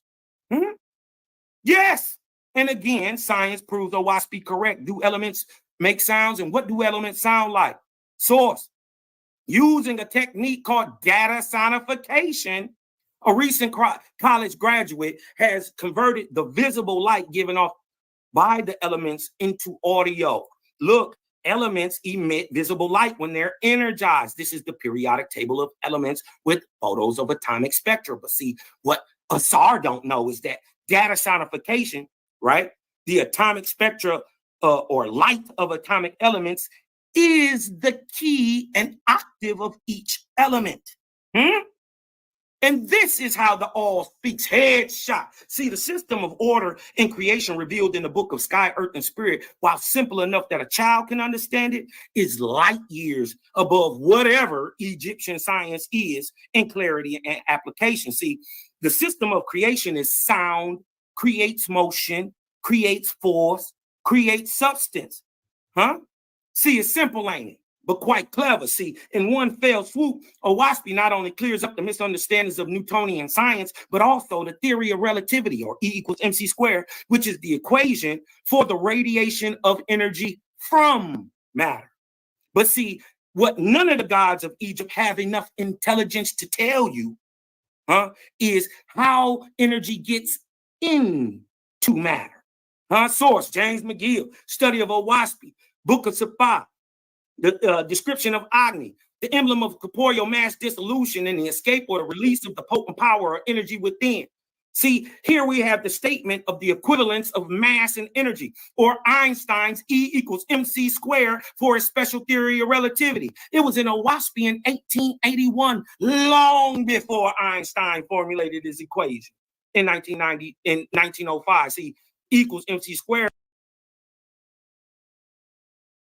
Description of Agni, the emblem of corporeal mass dissolution and the escape or the release of the potent power or energy within.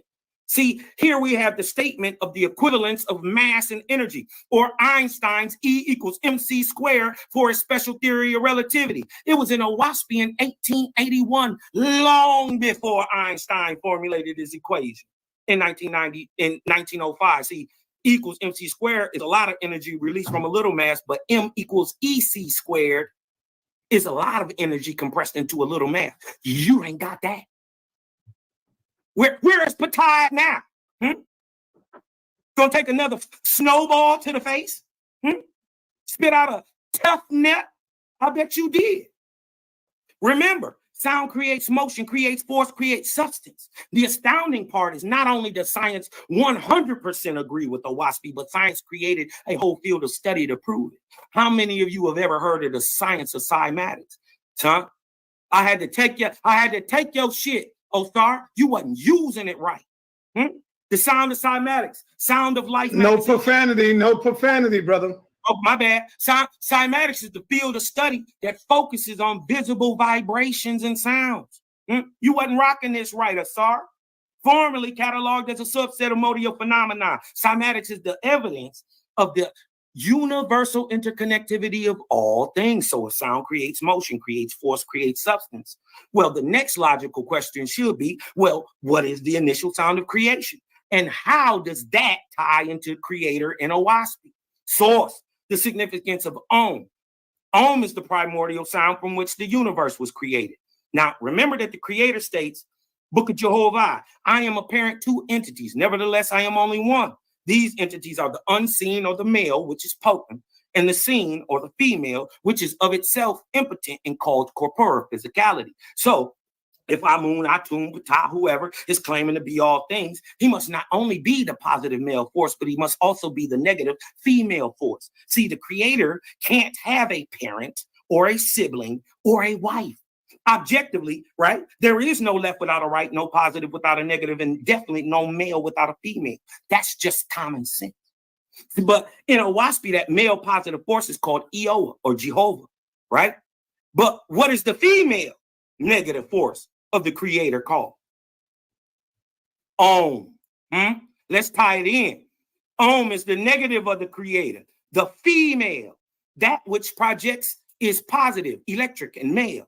But that which receives is negative, magnetic, and female. Nevertheless, the all one is just one with two attributes. This is the sign of Om. This also explains, one, the cause of electromagnetism, and two, the source of the electromagnetic spectrum. Now, remember that the micro is a representation of the macro. So if Om, right? So if Om is the original sound of creation using the science of cymatics, the Om sound should create a structure that resembles a solar system, correct? Let me show y'all this. This is cymatics in work using on the Om.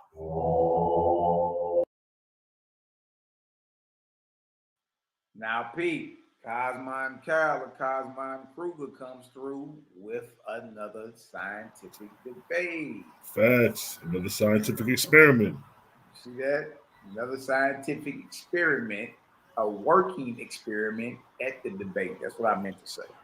He came through with an experiment, just like Duro came through with his experiment. Cosmine Carol came through with one too.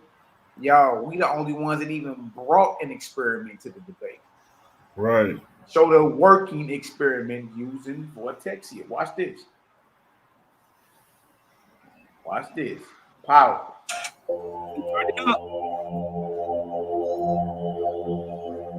if it creates using a solar system like shape using ohm.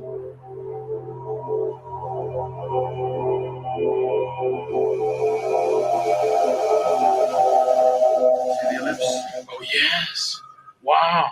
Do that look like a solar system to you? Right?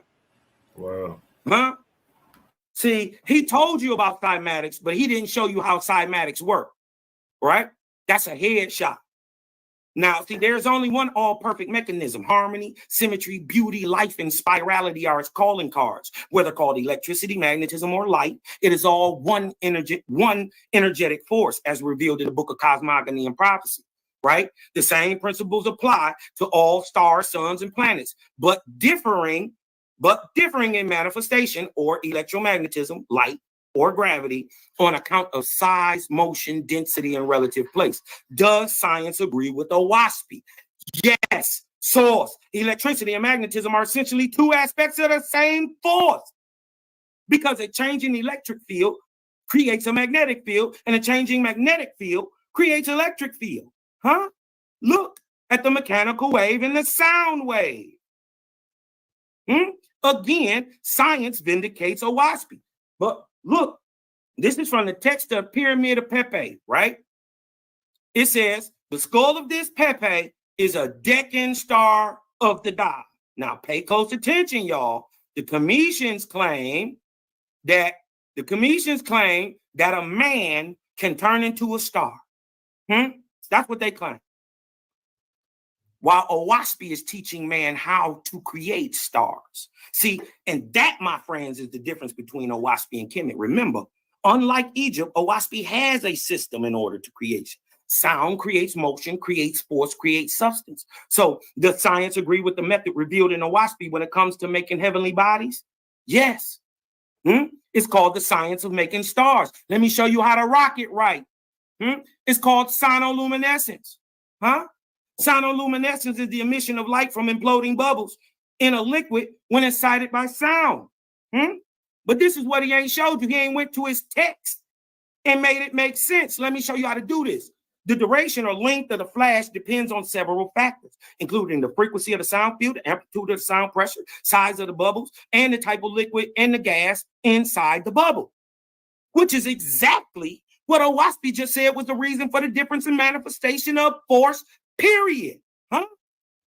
Book of Cosmogony, again, differing in manifestation or electromagnetism, light, or gravity on account of size, motion, density, and relative place. Headshot. See, we can apply Owaspy science today and offer every modern American the path to free food, clothing, and shelter. Peace to R&B. In contrast, Egypt and its netter gods have been dead, weak, powerless, and impotent since Alexander and the more powerful Greek gods came through and crushed the buildings in the 4th century BC. Body blow. But see, the phallic cult of Osiris, right? 1 minute. 1 minute. The phallic cult of Osiris claims that the moon was made out of tears. But let's show you how it's done. And by the way, it's called Yah. But for any uninformed Hebrew pickaninny up here buck dancing for their historic enslaver, you are ashamed to your ancient ancestors. Owaspy says at one time the earth had a nebulous ring around it. This belt in time losing pace with the earth created the atmosphere, losing pace with the earth's atmosphere, condensed and made the moon. Officially, we got a second moon in our sky right now. Look it up, right? But does science agree with Owaspy? Yes. It turns out that Earth may once have had a ring. This is how your moon was made. And down goes Fraser, right? But this is where, see, freaky ass Kemet always been a 69 god, but see, this is where it all goes bad for him. See, they claiming that JBN made this up out his mind, but the objective proof that the ass whooping is the butt kicking they taking right now. Objective proof is that the white boy is entirely more wise than their gods is. That's a checkmate. All right, time. First of all, I want to start by showing you this. Time start.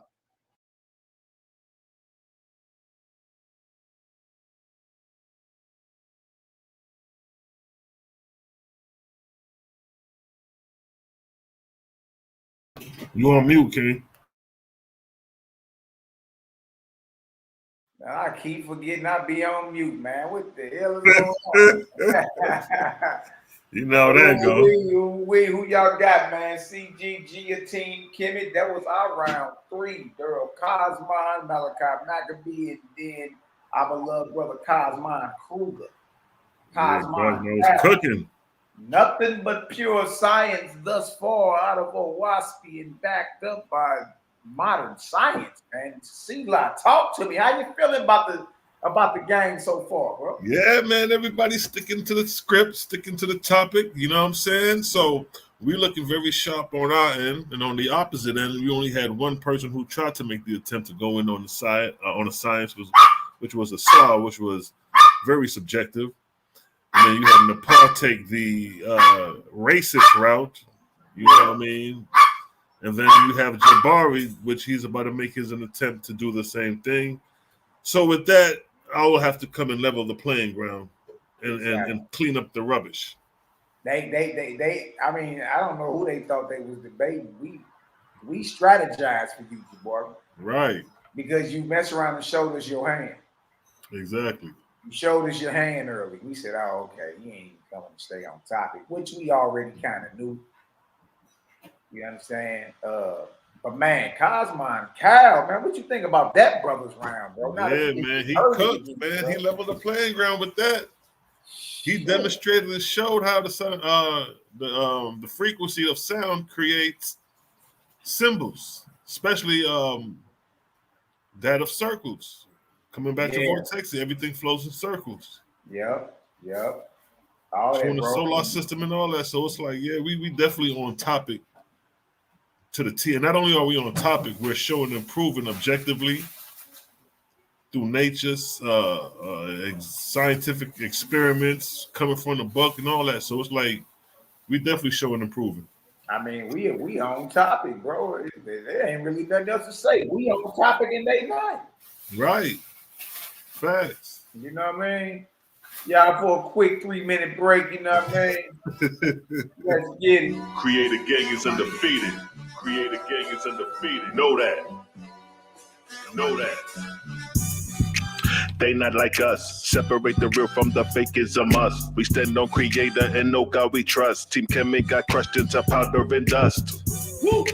Kemet looking bad now. 1, 2, 3, 4. How many men down? Look at us all running, ducking, trying to skip town. Now power one it in. You Hebrew, what you Kemet now? Siding with the people that enslaved your own people now? Chop you up into pieces and throw you in the river now. Bet you right beside you, get ate by Kemet, crack it down. Look, we got them running, covering square miles. Scared to death, what's left? Only to take the crown. Get smashed down on your own stomping ground. We took over like the Hicksons on your turf doing a disco. 2-stepping, no half-stepping with the info. You wouldn't even know the book of the dead, bro, if it wasn't for the translation done by my sparrow. Your time's narrow, semi-missiles blow out your arch arrows. Arches down, so goes the pharaoh. I saw him reading the glyphs like he an expert. But where he learned that from? This about to hurt. First translation came from Samuel Birch. European Egyptology gave you it first. You couldn't translate a bird to a word without looking up them European definition verbs. Y'all niggas acting like y'all blackity black. Frontin' to the people, man, y'all niggas actually whack. Your pathetic comedic creation meant it's a trap. The blind leading the blind with no actual facts. Shabario Saze, you softer than Sade. Come to find out he followed Yahweh. That was your execution. You Rosicrucian. Western thought you using. You are quite confusing. Don't know what you doing. How my eye got you moving. Right now you are losing. At your wake I'm viewing. R.I.P. communion. Mummy wrapped in ruin. OSP is ruling. Science has been proven. All motion moving. You live in an illusion. Who you think you fooling? Think you need some schooling. It's like Reggie out here living in a ghost town. Walking around like I see dead people around. I don't believe in spirits, but I believe them now. Stuttering Stanley, you can have a seat now. Stuttering Stanley, stuttering Stanley, stuttering Stanley, stuttering Stanley. Freaky ass Kemet, they got 69 gods. Freaky ass Kemet, they got 69 gods. Freaky ass Kemet, they got 69 gods. 69 gods, 69 gods. Freaky ass Kemet, they got 69 gods. Freaky ass Kemet, they got 69 gods. Freaky ass Kemet, they got 69 gods. 69 gods, 69 gods. Creator is undefeated. It's gonna remain that way. And it's gonna remain that way. I mean, you can't mess around with the children of light. You know what I mean? Nah, man, can't mess around with children of the light, 'cause we will make you famous, boy. Yes, it got 69 gods. Yeah. Oh, man, dog. Mm-hmm. Hey, I don't know how you even get around none of that. Now, you know, Zasar didn't even bring up the sexual relationship between the gods. They always related. Yeah, and it's all deified figures. You know what I'm saying? You know, they want to beat up the Christians, but I'm like, y'all in the same category. Same exact category. That's why the shit was easy. And as y'all see, back to Jabari here. Oh, back to that. Yeah, this right here. Why isn't he going into why isn't he going into Kemet? He fancies himself as a high priest, a Cometian high priest. I mean, why come with the same suit warmed over? Everybody we had a discussion with, debated, or was interviewed by brings this up. See, he was playing with y'all. See, we really prepared. We put a great meal together for you to eat. Right.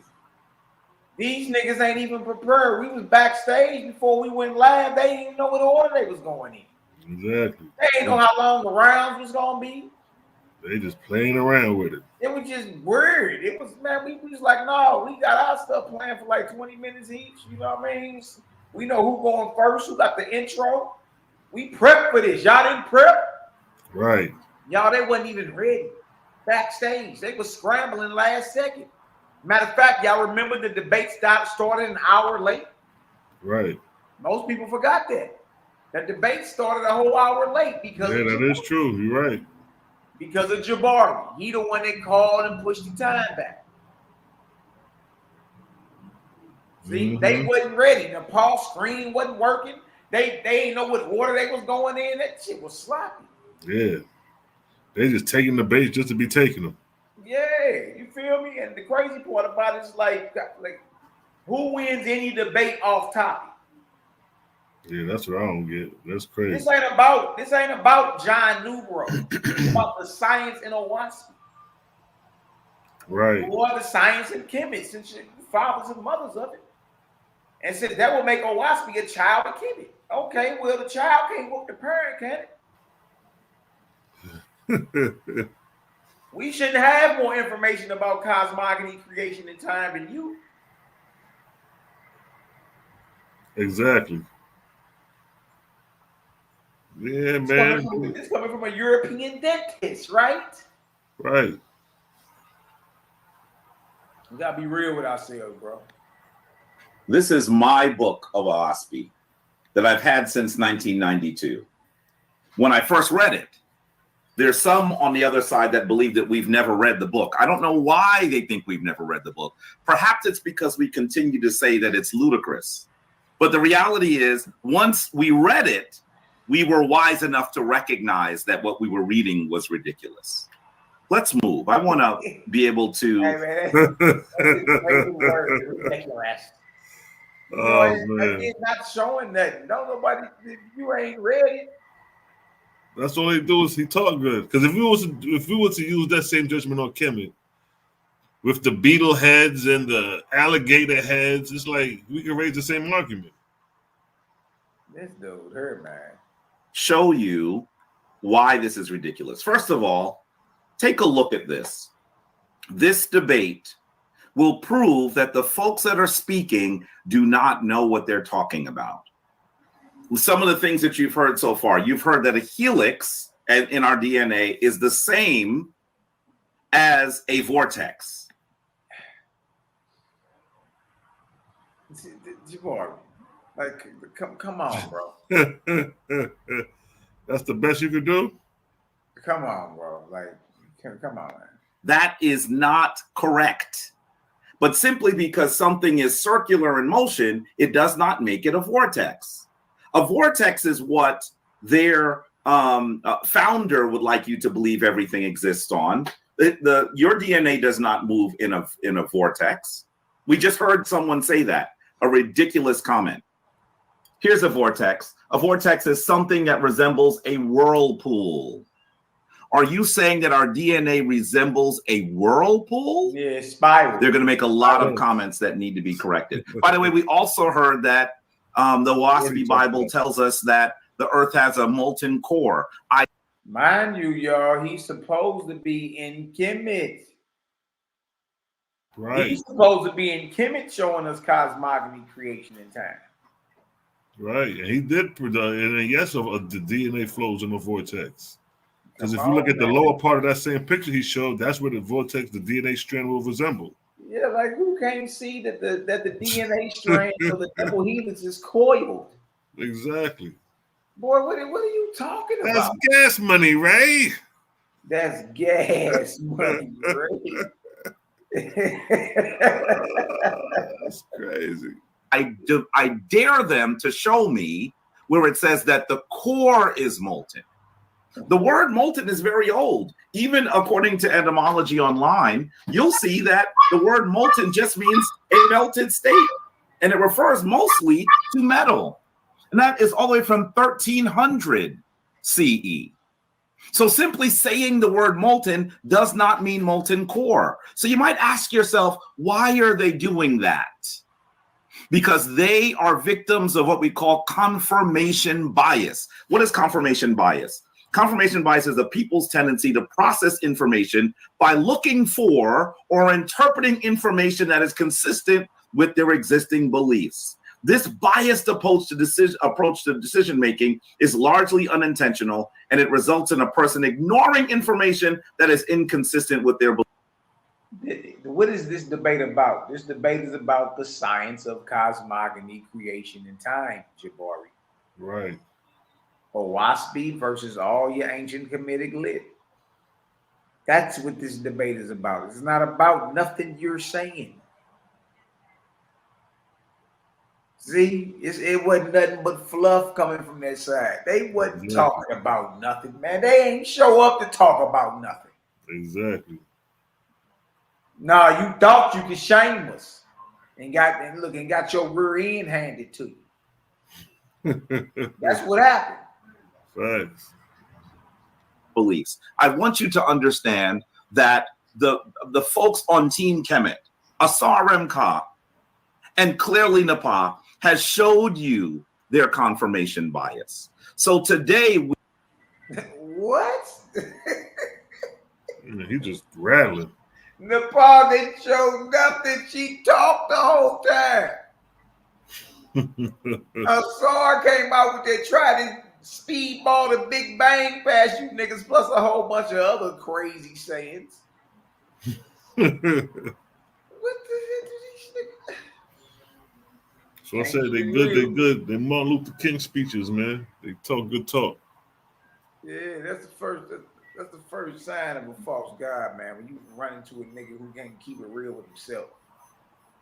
You know, he up under some type of unction to even lie to himself. You know what I mean? That's crazy. we are going to vet them. We're going to vet them from someone who has read their book probably before they read their book. We just all already know you haven't. Lying ass nigga. When you're lying, just stop it.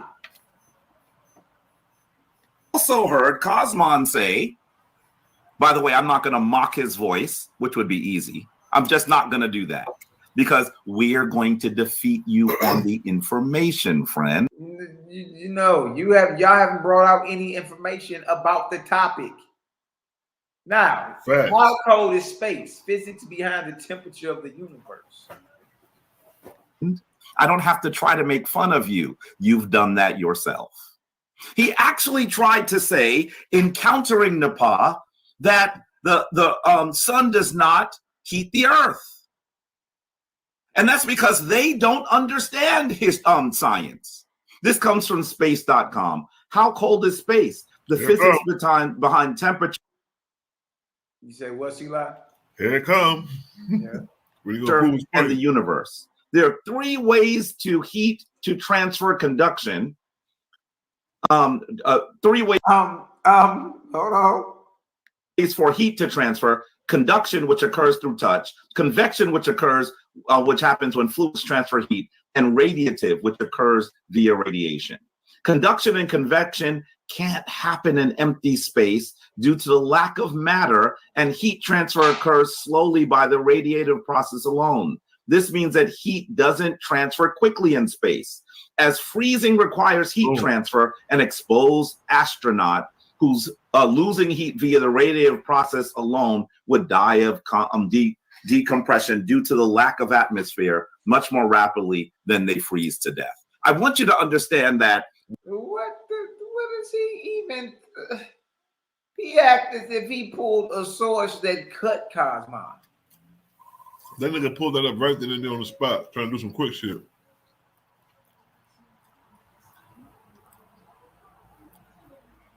That's crazy.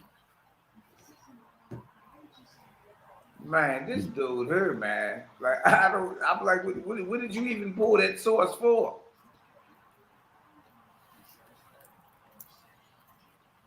And kind of agree with what Cosmo was saying.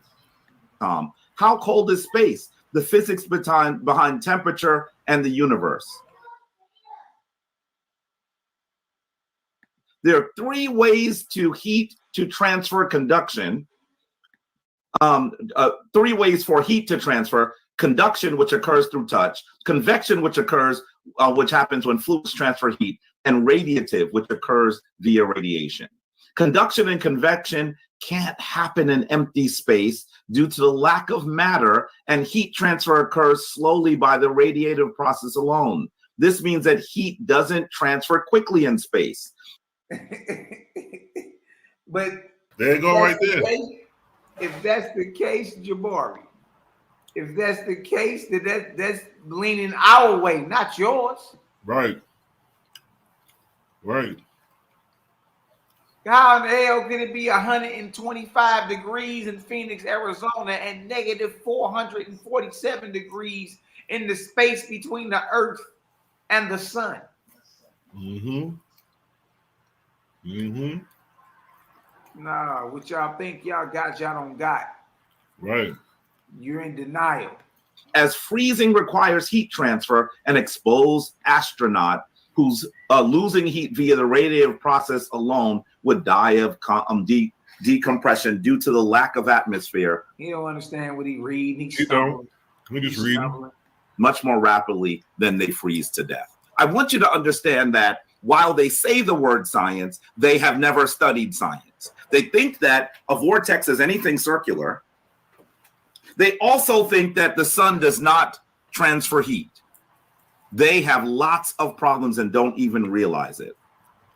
By the way, really quickly, I want you to know that this debate we've said is about cosmogony, right? Which is the study of the origin of the universe. But what is a universe? The universe is the whole body of things and phenomena observed or postulated, such as a systematic whole to arise by and persist through direct intervention of divine power. The world of human experience, and of course, coming to us from, by the way, when I am showing a source, I show you what I'm reading from the source. I don't just say my own opinion and then say source and pretend that the source, the citation of the source says what I said. That's what they keep doing. That's not, how do I know that what you are putting on the screen says what you said? They don't know how to show a source. But I want you to understand the universe is everything, including you. They don't even know what what the universe is. Let's go into who John Baloo Nubro is. I told you we're going to vet them. Hey, Mally, did you see this dumb nigga just cut himself? Hey, man. Hey, you want me to rewind it? Hold on. Hey. Oh, no, man. He admit that the heat don't transfer in space. That's exactly what I just said. I was like, boy, what the? And then he acting like, well, Jabari doesn't know that photons can't and don't and can't and don't transfer heat. Even if the light could get to Earth, it doesn't give heat. That'd be like cutting a light on in a dark corner of a room and thinking that you can go to the other corner of the room and feel heat. Right. It doesn't work like that. Especially without the part that magnifies the light. It is right. Easy. I'm just not going to do that because we are going to defeat you on the information, friend. Yeah, I don't have to try to make fun of you. You've done that yourself. He actually tried to say, encountering he was really the upset. He was really upset that I said I hit him with his own voice. You dig what I'm talking about? He was mad. He was mad about that. Upset. When you asked him, do he commit incest, boy? Man, that was funny. I didn't put it in your creation. The sun does not heat the earth. And that's because they don't understand his science. This comes from space.com. How cold is space? The physics behind temperature and the universe. There are 3 ways to heat to transfer conduction. 3 ways for heat to transfer: conduction, which occurs through touch; convection, which happens when fluids transfer heat; and radiative, which occurs via radiation.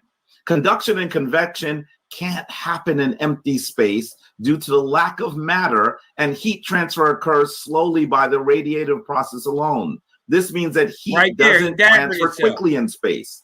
As freezing requires heat transfer, an exposed astronaut who's losing heat via the radiative process alone would die of decompression due to the lack of matter, and heat transfer occurs slowly by the radiative process alone. This means that heat doesn't transfer quickly in space. So if it doesn't transfer quickly in space, that's why space is cold, because Earth does not receive its heat from the sun. You killed yourself with your own source. Hey, shout out to the Dagger Squad, because they always say it.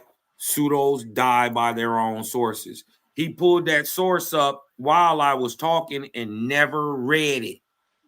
Yep. So he gets up there and the source is repeating what I'm saying. Exactly. You daggered yourself, bro. You look silly, right? You look like like what my brother said, a mental midget. This ain't lick your finger scholarship. You hear me? No, yeah. You just can't come over here thinking you're gonna slide something past the gang. No, on the slowdown, it's cook or die. You dig what I'm talking about? And right now, you're dying because you just agreed with Cosmon Cab. Flat out, bro. Flat out. You just agreed with me and then tried to make fun just because you didn't understand. You didn't understand. Yeah. And because you don't have a cosmogony of how the creation was actually created, you didn't already know space was cold. And then not only that, he gives a demonstration on how it travels right after that statement, I think. Yeah, it shows that it can't. It doesn't give heat, even through irradiated irradiation. You dig what I'm talking about? The process has to happen somewhere. If it can't happen in space because the photonic way that is hard for heat to transfer in space, well, then where does the process happen at? Happening in the atmosphere. Okay. So as I said, it's coming from the earth, not to the earth.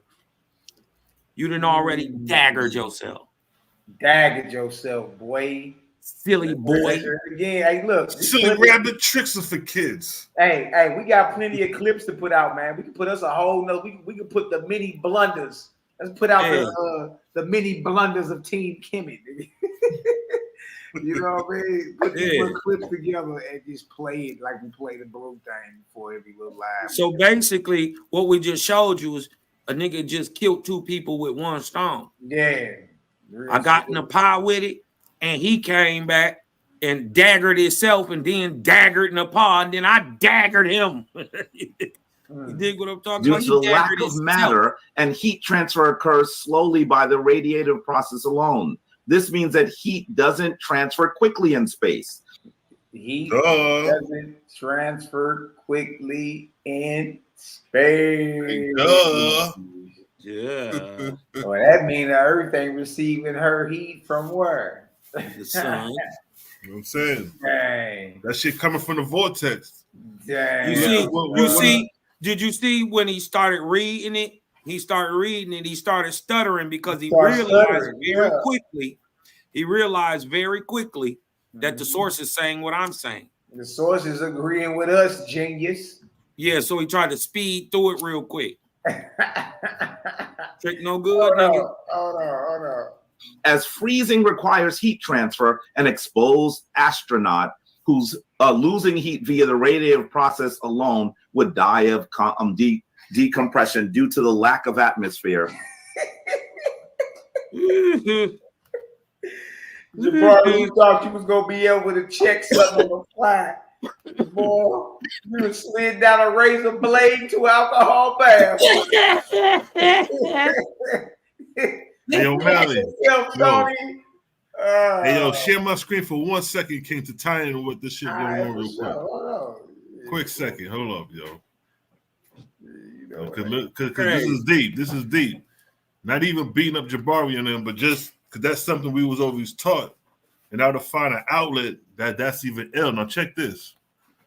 It says the hottest layer of the Earth's atmosphere is the thermosphere. Zoom in, son, C-Rock. Huh? Zoom in. Yeah, zoom in. There you go. It says the hottest layer of Earth's atmosphere is the thermosphere. This layer reaches extremely high temperatures due to the absorption of high energy solar radiation, like X-rays, ultraviolet rays, and so forth, right? But when we look at a picture of the thermosphere, let me see where it's at. That's where it's at. That's right before the exosphere. So that will be the peripheral of the vortex. That's where the fastest area of the vortex would be spinning at. That's where the friction and heat would produce the warmth, the days, the life, projecting down to the Earth, from the Earth back into the atmosphere, to the thermosphere, and the cycle, the ecosystem is like that, producing heat and warmth. Yep, back and forth. Exactly.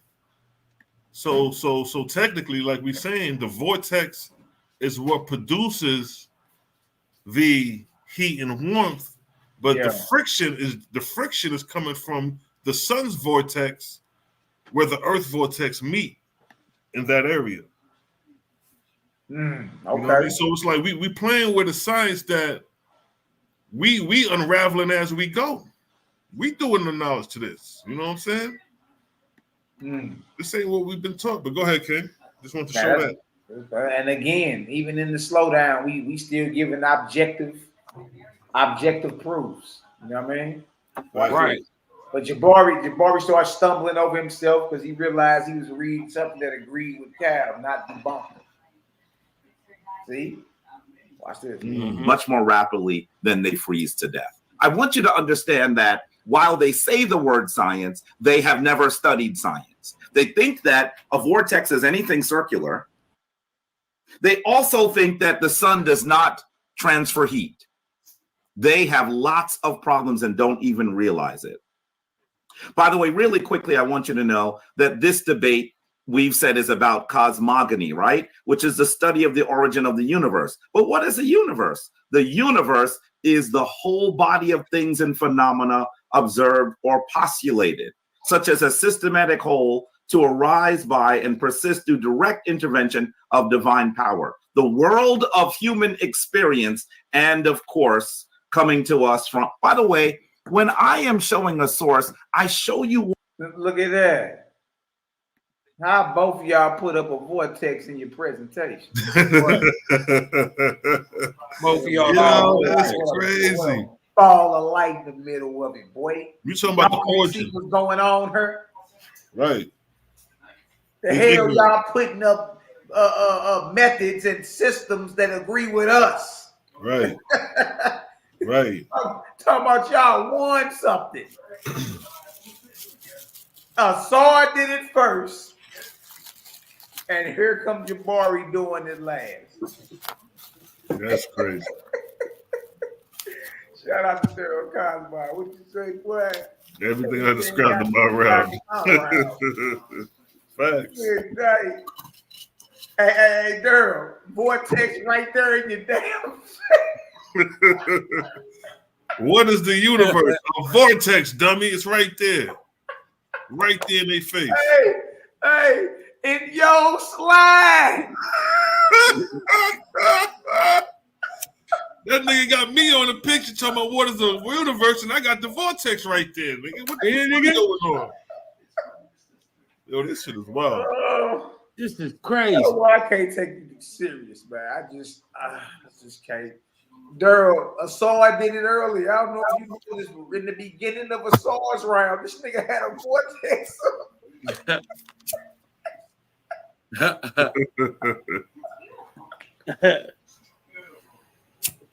That's crazy. Boy, I try to tell. I told y'all it was all over, but the show. I've been trying to tell niggas, man. Like, they tell on themselves. That's gas money, Ray.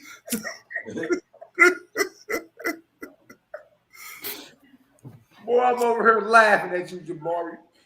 Boy. He put up he said it's not a vortex and then put one right up. It is crazy. Hey, Cal, these is tears of mockery running down my face. Man. Oh, man. Hey, it's only 3 of y'all on y'all team. It ain't our fault y'all start shading. But it's only 3 of y'all, and 2 out of 3 of y'all wasn't aware enough that y'all was showing vortexia and a center and a central sun. Exactly. Wow. In the midst of the vortex in y'all presentations while arguing against it. That's crazy. And arguing with the niggas who don't do nothing but stand on vortex. That's crazy. And actually have a book that verily describes how it's created. First, the vortex to the central condensing global fire. Facts. Like y'all don't even got that. The scientists don't even got that. Can we readdress some of the idiotic things we've heard today, such as nothing comes out but heat comes out, and that's why he's wrong? I mean, can we just listen? Their whole idea is that nothing creates something, and then that something blows up, and somehow that creates life. Now, we can't see that objectively nowhere in creation that anything blows up and creates life. Yeah, man, I can't take these niggas serious, man. I might really have to take a hiatus from these niggas, man. I'm talking about an explosion happening. Gods and human beings were created. And shout out to Angelic. Another theory. Yeah, they got made of plastic.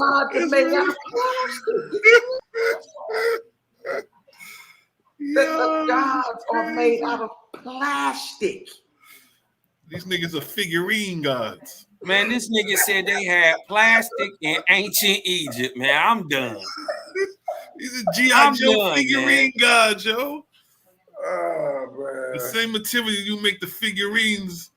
You know what I mean? You remember the wrestlers and you get your toy the little wrestlers? G.I. Joe toys. G.I. Joe, those little plastic figurines. Yeah, you might as well whip you up an Osiris, Isis, that's the same Horus, material. Nephthys. That's the same material used from the beginning of time. It's the same plastic that made wrestling figurines. Fake. ain't nothing real about you if you plastic. Man, this is crazy. I'm just saying, so when we've been calling you little deities plastic and makeshift, what you getting mad for? Right. I don't understand how you get mad about just simply playing what it is you saying. Right. Yeah, nigga, all I'm saying, I'm smelling what you're selling. Nigga, I'm gonna play it for you. That's all I'm saying. You get mad at the game when we put you out there and show what you are. Look, we just playing what you say. This is crazy. Think about what we've heard as we slow this field down, man. Plastic Think about gods. what we've seen. The plastic gods. Atum is a plastic god, Joe. A plastic god. The plastic god. Atum and Ptah, them is the two, supposed to be the created deities. So niggas are made of plastic. Made of plastic, man. Your God made of plastic is nasty work. Yo, this is hilarious, yo. Nasty work. It's just crazy, man. Y'all know we can't even take these cats serious at all. You know what I mean? Crazy. And then we got two of them showing Vortex here. What What I'm reading from. What are you talking about? How you debunking it and showing it? Man, you showing it in your debate that you claim you won.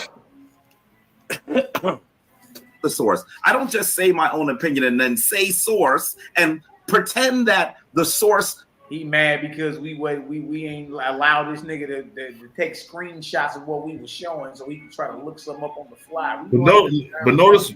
But notice what he's wasting his time arguing on. He's not raising his argument. He's piggybacking off of us and critiquing instead of going and diving in, making his argument.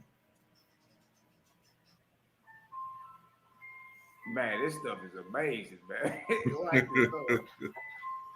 The citation of the source says what I said. That's what they keep doing. That's not how do I know that what you are putting on the screen says what you said? They don't know how to show a source. But I want you to understand the universe is everything, including you. They don't even know what what the universe is. Let's go into who John Baloo Nubro is. I told you we're going to vet them. When we are finished, they will run with their tails between their legs. Do you hear this Millie Mouth Negro? Jabari, listen to me. Your last look could be that bad look could be your last look. Bro, listen to me. You got your ass whooped this night. Once again, you're doing what Nepal did. You're playing the race card. You're off topic. Exactly. Yeah, I mean, you may have brought out some information that some of them may have not already known, but you don't get no points for it. You lost time bringing this out. It wasn't pertaining to the topic. Huh? And like my brother Dreadful say, nigga, your God is green. You keep bringing up John New, bro. Nigga, your God has game green. Your God is Simu, green scum. Like, what are we even talking about? You bringing up JBN has nothing to do with the debate. Y'all, they didn't have it. They didn't get scientific. They didn't bring no science. Yo, I see Yara in Mexico.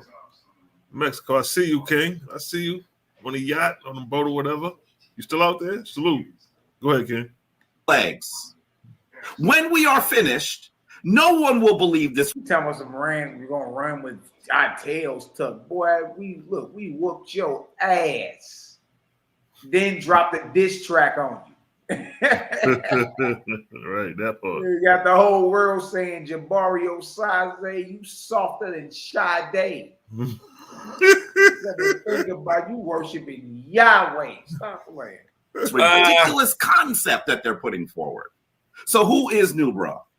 He's a dentist who claims to produce the Waspi through automatic writing on a typewriter. He was born in Ohio from a family with He's supposed to be going in Kemet. He talking about Owaspi. You lost. Yep. And you're looking foolish doing it. Because what about any of this that he's talking about has to do with anything with the book? You dig what I'm talking about? The information contained within Owaspi. Nothing. What does any of this have to do with time, creation, and cosmogony? Nothing. You dig what I'm talking about? Because he wrote the words down that some other white folks put in a book, and they said, nigga, you can't blame it on him. You're just ignorant. Or who and, he was related to. And you ain't even African, Jabari. Let's get that out the way. You're not an African. Yeah, your father is a East Indian Hindu ass nigga. Yeah, we so stop with that. We gonna level the field every time. Yeah, we hear you East Indian, Jabari. Your daddy East Indian, nigga. Talking all that African blackity black. I'm black, y'all. No, you ain't. You're Hindu. You soon as you open up your mouth, it go.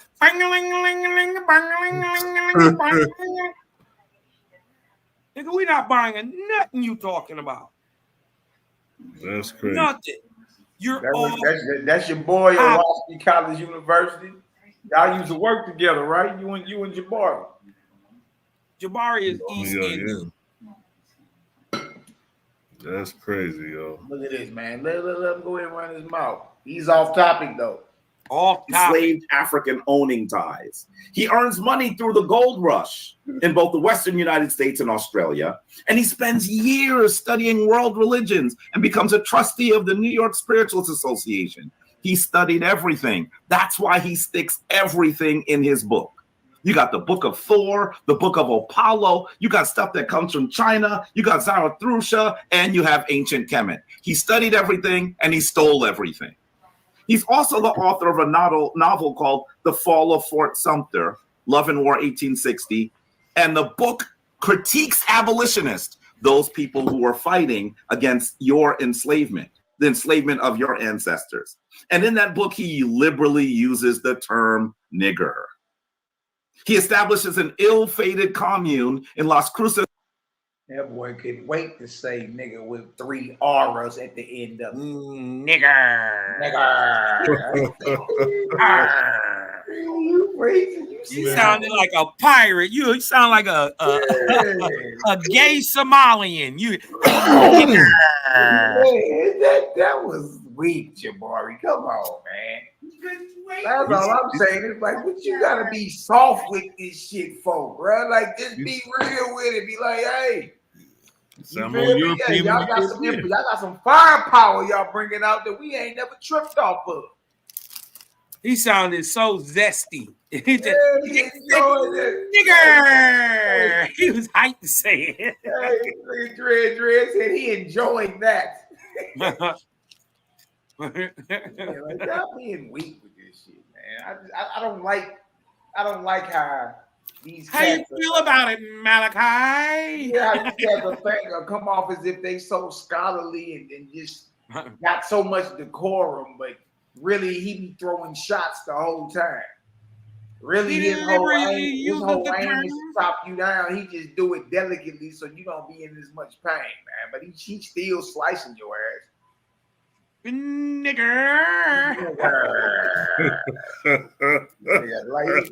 He riding that off. He sounded so sassy when he said that. What?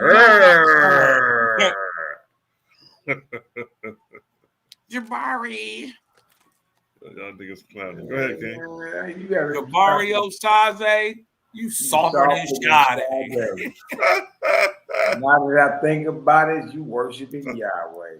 Yeah, you worshiping Yahweh. You know, look, Jabari, you came to a science debate without science. You came as a religious. You came with a religion. I mean, your team ain't even bring no science up. Man, y'all gotta learn how to fight. Y'all for sure didn't go into Kemet. Jabari, you didn't go into Kemet nor Nepal. I saw it. Not once. New Mexico named the land of creation, no cosmogony. That's what you didn't do. Alam in 1884, and he is a member of a Masonic order. So y'all already know we got Sila Shalom coming up, man. Y'all already know what it is. We knew Jabari was gonna play the race card, and Jabari, we told you a long time ago we had a bird trap set for you. We told you a long time ago we was gonna park you in timeout, handicap.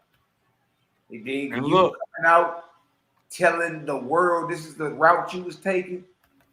allowed us to strategize, you understand, how we was gonna come with this. And you played right into our trap. Yeah. Our trap. Yep, we knew you was about to do this. That's why. He was gonna talk about JB. Yeah, that's why Sila Shalom's round was an execution. He sunk the continent. Sunk the continent. Ham on you niggas. Man, easy work. How dare don't ever in your life twist your lips about white boy nothing around us. Never. Let's continue. These are the major problems. I'm going to go through about 6 of them, maybe about 3 or 4 of them with the first round that I have. But here are some of the major problems with the OASP book. First, it describes the universe as being held together by vortices. Second, it's clearly based on the time period which it was written. By the way, if the divine force was giving this information to Nubra, why does the information sound like information we had in the 1880s? Why isn't it universal information of the ages? That's not what we hear when we look at. He said, would the creator need to reference that specific time period? First of all, he doesn't know right there. He doesn't know what Cosmon is, proving that he never read the book. He doesn't know why we say Cosmon. And what time period is he talking about? Why would the creator need to talk about or reference that specific time period? What specific time period? It references the creation of the sun. Are you talking about that time period? Or are you talking about the time period at the creation of the earth? Or are you talking about the time period at the creation of man? What time period are you talking about? Man, he doesn't know because he's a liar. And I caught him lying in the question and answer round when I questioned him about the book. You dig what I'm talking about? He is lying. You would know why Cosmon if you read the book. Exactly. Look, let's keep going. At this ridiculous book. Its tree of languages is absolutely ridiculous. I'm going to show it to you. Ridiculous. And family, it describes Black people as primitive beings who die early in the text, by the way. And it does not include Black people as spiritual leaders. Why, African, have you gotten yourself mixed up with this foolishness? Terrible. Why? Let's continue. It cites the creation of modern humans as occurring around 72,000 years ago. Ridiculous. We know that modern humans emerged somewhere between 300,000 and 200,000 years ago. And then we have to also ask, why could Nubro say that the angels or spirits tell him to write the book, but then they also tell him to go copy images from others' books? Does that sound like something a divine force would do? I will show you him saying it himself. Finally, the book includes lots of gibberish. I have believed that about 30 to 50% of the book is straight gibberish. Let's continue. First of all, I'm not going to spend a lot of time on this. I think the Sonnet 2 TV Studios audience has already heard that describing the universe being held together by vortices is ridiculous. Here's an article from Slate. No, our solar system is not a vortex. And this person, a scientist, Phil Plate, says he's been getting lots of tweets and emails from folks linking to a slick-looking video, a computer animation showing the motion of the planets around the sun and the sun orbit around the Milky Way galaxy. You notice Jabari's favorite word is ridiculous. He says it quite often. Ridiculous. Like, what's up with that? Those are what I'm saying. Those would be the things that he uses and everybody else use to deflect. Those are just deflect tactics. Because if your information is strong, you ain't got no time to be worrying about saying ridiculous. You're gonna go head body and kill your opponent with information. Now with how is our solar system not a vortex and it's spinning vortexially? All you got to do is ask Is the spin of the galaxy vortexily? Is it spiraling? Right? Simple, it'll tell you our galaxy is spiraling. So whoever this guy is and whatever Slate is, who knows? It's a pretty well done video, but you have to understand it is not just superficially, it's deeply wrong based on a very wrong premise. This is from scientists, not from dudes who know very little about science and even less about their book and nothing about ancient Kemet. See, that's what we're hearing tonight. Yeah. That's why. By the way, this is the Cal, you were saying something? That's what he get for assuming. And you got your ass punched on because we know more science than you and the scientists. That's what you actually did. And that's what you wasn't prepared for. That we actually knew more than what the scientists knew. You can't win.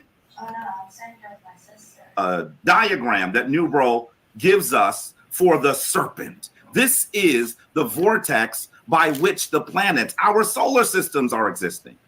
I want you to look at, this comes from their book family, the planets that they're listing. First the sun, then Mercury, then the Earth, then Mars. Wait a minute. Between Mercury and the Earth, isn't there a planet there? Are you telling me that they get the planets wrong in this book? And then there's Aratea, which, by the way, is he's mispronouncing, mistyping the name of an asteroid. Vesta, another asteroid. Sirius, another asteroid. Then Jupiter and Saturn, Uranus. I want you to understand that his model of the solar system. He ain't asked, how did he know that they were there in 1881? Nobody knew this. Nobody knew this. And then once you get down and you actually look into it, Venus is there. It's there. Watch this though. Shit, we about to pull it up. It's name. Watch this. Is deeply flawed. No one, even in 1880, would make this argument. Why? He's not a scientist. He's a charlatan. We know that this is the angle of where the Earth is with regard to the rest of the planets. The sun, then Mercury, then Venus, and then the Earth, then Mars, then Jupiter. Look at his listing of the Earth and where it exists on the planet. Doesn't everyone know that the Earth is the third rock from the sun? New Bro didn't. Obviously. He said the book don't say nothing about no Venus. Ain't that what he said? Ain't that basically what he's trying to say? Yeah, he's trying to say it ain't mention it because it ain't on the solar system right there. Man, that's a weak argument, though. But that's how you know, again, like Cosmo and Cal was saying, cats ain't really read what it is. They just running, they just shooting their yaps off. Yeah, that's a weak argument. You know what I mean? Let me share this real quick. This cosmogony, this right in a wasp. Right in a wasp. What you mean ain't no Venus? Jabario Sade, you softer than Sade. What are you talking about? What that right there say right there, y'all? Venus? The Earth's vortex is a sub-vortex existing within the sun's vortex. Mercury, Venus, Mars, Jupiter, Saturn, and so on are corporeal worlds. What is he talking about? So what is he even talking about? He talking about because it ain't mentioned on the solar system. Felix on that picture. He think it ain't there. You think he up one, but I'm like, that's a weak argument. That's cosmogony 1 in 33 for anybody that ever got it fired that off. You know what I mean? Cosmogony 1 in 33. This is ridiculous. How about his time? I told you, I was going to keep saying ridiculous. It's ridiculous. I think you just like saying dick. That's what I'm saying. It's like it's a pause moment because he already speaks feminine. Right. And the word dick is on your breath, boy, like every other word. What's going on with you, bro? Oh wow. Oh, like something ain't right. Mario Saze, you suffered and shot at. Oh man, what the hell is going Says that the world actually exists. It was created around 72,000 years ago, and in fact, the first 4,800 describes the creation of mankind. This is from myoaspi.com. You can see the citation, and this comes directly. This is a screenshot of their site. This is ridiculous. We know that modern humans developed around 300,000 years ago. Hey, something pause about this shit, man. Hey, The thing is, he talking about not sourcing properly. Nigga, you don't know how to show a source. Ain't no goddamn source.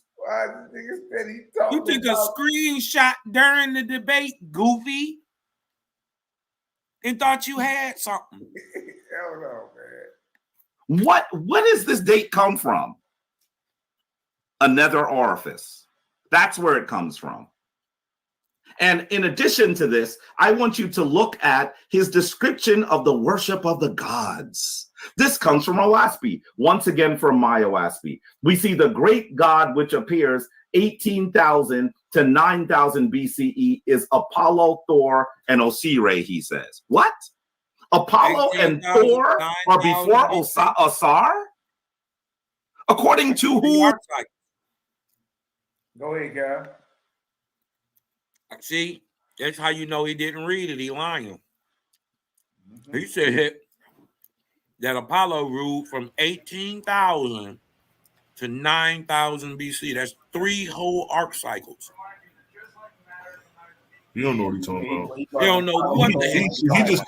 He just lost on the fact that Apollo and Thor came before Osiris. And then he says, according to who? Nigga, according to the heavenly records, nigga, you out of wax. Because we can show you the Thor of Nor that you're talking to on the same timeline. You're just baffled of the fact that there's a Thor and Apollo that precedes the Osiris of Egypt. You know, that's the Osiris of Egypt. He precedes the Osiris of Etheria too. So he's just baffled at this point. He don't know how to approach the situation. Right. And that's the dope part about Oaspi. He don't know what the purpose of Thor, the purpose of Apollo, for you to even raise the argument. Mm-hmm. You just lost over the names and just get baffled. Like Mally said in his round, Hathor. There's a Thor and Hathor. Yeah. Are we going to think of the Greek god when we think of Hathor? It's like, come on. Nigga got a Thor and Kemet. Hathor. What are we even talking about here? I mean, it's all disingenuous, man. And again, the timeline, even if he knew the timeline, he would know, okay, well, this ain't the Thor of Norse mythology. You know, this ain't the Apollo of Greek mythology. This ain't even Osiris of ancient Kemet. This is something different. Look at the time periods. Right. An objective, that's what an objective Jabari would do. Not continue to play on the emotional prejudices of the crowd. Right. That shit weak. You know what I mean? That's why I took his legs out from under him first. You dig what I'm talking about? They thought that they was just going to be able to, move the goalpost and do all this blackity black, using people racism and bias against them. That's why I spoke on that. I downloaded the debate. I'm gonna edit it to where it just flows straight through the rounds, and I'm gonna just leave it at that with the rounds. Yeah. Show the Q&A. Exactly. Ooh, this is completely wrong. Are you telling me that the Roman god and the Greek god come before the Neteru in Kemet? Doesn't everyone at home know that this is wrong? He is baffled. Why are they pretending like this book is the blueprint for the universe and describes the world's history when it is so deeply flawed? There's a reason why there's only a small group of people reading this book, because everyone else who reads it recognizes it doesn't make sense. By the way, this comes from the Smithsonian National Museum of Natural History, and you can see here during a time of dramatic climate change, 300,000 years ago, Homo sapiens evolved in Africa. Homo sapiens, modern humans, not 72,000 years ago. This is someone who doesn't know what he's talking about. By the way, this is a source, friends. This is a source. By the way, look at the Kemetic timeline. He's put Kemet as the most recent of them. But I want you to look at this timeline that comes from Nemo.new. This is a scholarly source. Look at the Kemetic Empire. The Neolithic Empire of Kemet begins somewhere around 6,000 to 3,500 BCE. By the way, I would think that that is an extremely conservative date. I would date the beginning of Kemet to at least Nabta-Playa. You've heard me say this before. But even with the extremely conservative date, look at where the Greeks and the Romans are. How do you say that Apollo comes next? How did they get that? How? Because the guy that wrote this had no idea what he was talking about. Let's go further. Because you're lying about reading. By the way, I want you to also recognize you shouldn't be surprised that they're speaking ill of ancient Kemet, because they've even, in the Book of Oahspe, taken this ridiculous concept of Ham that comes from the Abrahamic tradition. Look at this. Ham is this is directly from the Book of Oahspe, by the way. This is a screenshot. The cosmological name of Egypt is Ham. The followers of Abram bestowed the country's name on him when they settled there. Wait a minute. You're saying that the Hebrews are before the Kemetic people? Even the Hebrew Israelites don't argue that. But that's what this book says. And by the way, Ham is someone who is black with sunburn. Family, are you black with sunburn? Or are you able to recognize that this is ridiculous? Take a look at their tree of life. This is number 3. This is their tree of life. It says, and this is a direct quote, Pan of language, the first guttural sounds, First of all, let's words. get this understood. Beginning with labial word sounds. Huit, first aqueous languages. Fus, first written word sign. By the way, now he goes to Chine, which is how he describes China. Are you telling me China is before all of the African traditions? Go ahead, Cal. Just wanted to show y'all another way to prove that he's lying, and he's never read this book and he doesn't know anything about it. He just called this the tree of life, when actually it says right there in his source, this is the tree of languages. The tree of language, not the tree of life. Well, then what is a pond? If this is the tree of life. And see what he's failing to realize is that the oldest language, or the Pan language, is a language of signs and symbols and carved in rocks, petroglyph. Right. It's the language where a thing names itself. Yeah, the petroglyphic system of communication is the oldest language, and that's what the Pan language is. That's what the Pan language, the Samoan language is, and that's what the Asiatics, the Japanese, the Chinese, that's what they held up out of all the other continents. They held more. Everybody else did their own thing. Right. Everybody broke off. But you see that in Africa. You see that in the hieroglyphs. You see the symbol of the Panic language in the hieroglyphs. Mm-hmm. It's right there. It's right there. It's hieroglyphic. It is logograph. Yeah, hieroglyphic means sacred carvings or sacred writings. So and they logograms, pictograms, logograms that tell a whole story behind one mark.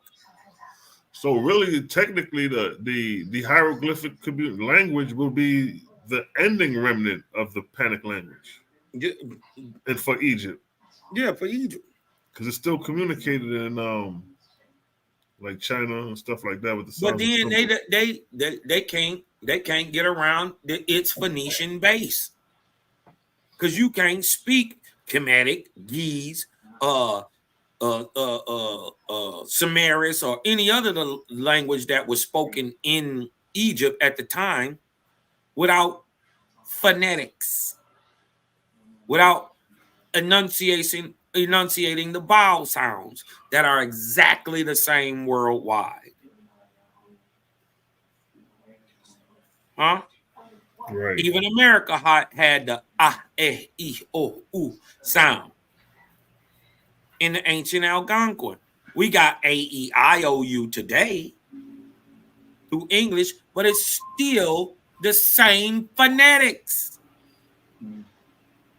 Try to write a language without phonetics. You'll be teeth chattering. Yeah. You're gonna be gumming teeth. Is that what's that South African the Bush people? Or the click language and all that. Yeah, Look at me. Even with the thorax, nigga. Yeah, we seen that. Matter of fact, she like, you shared it on IG the other day. I was like, man, what the hell? Yeah, I mean, And the click seem to come so randomly. You dig what I'm talking about? It's not like a click in the rhythm of the language. It's like it sounds like it come in the middle of words. Yeah, you know that shit just come out of nowhere. Where it's coming. Right. Man, crazy. That shit is wild. Let me hit play. I'm trying to get the sea lion round, man. Yeah. Boring, man. What I'm saying, like, they put you to sleep. Yeah, they ain't talking about nothing. And then he goes to Yah, and then Abram. They're the Hebrews again.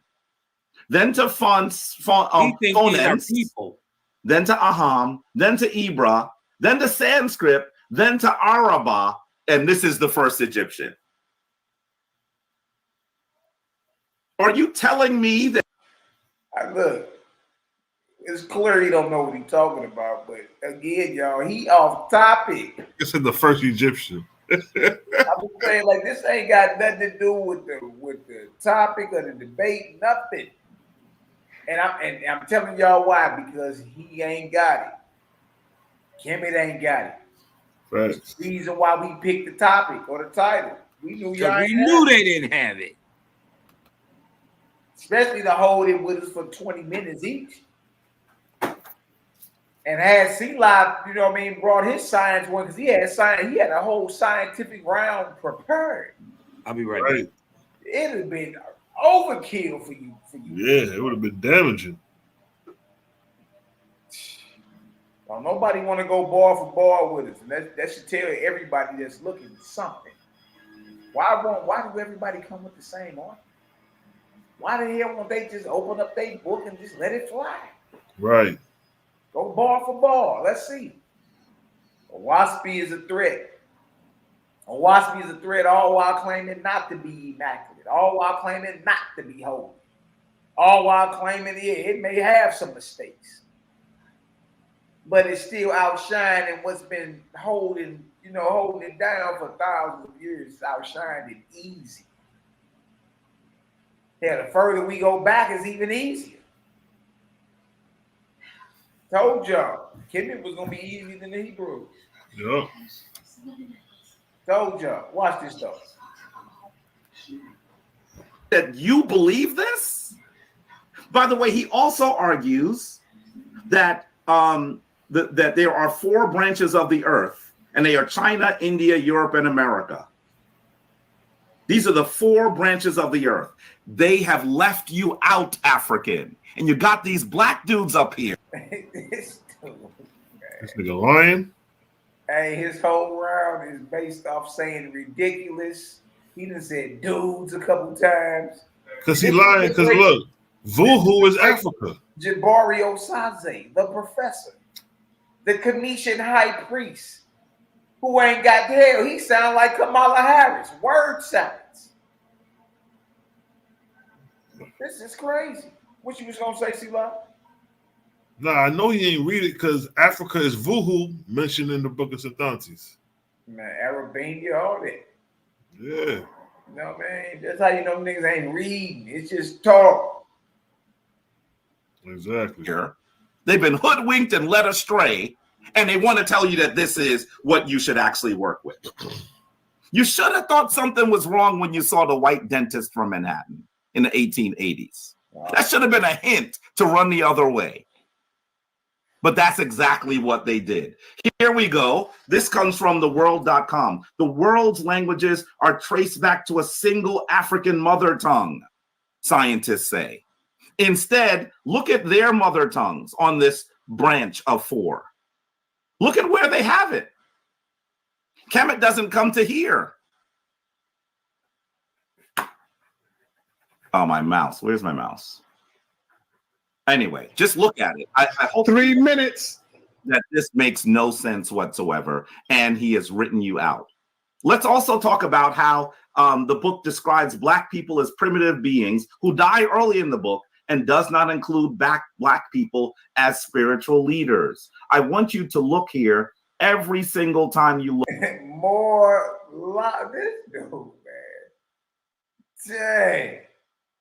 Look at this. You're going to see the Black people in the book are the Drooks. This comes from chapter 2.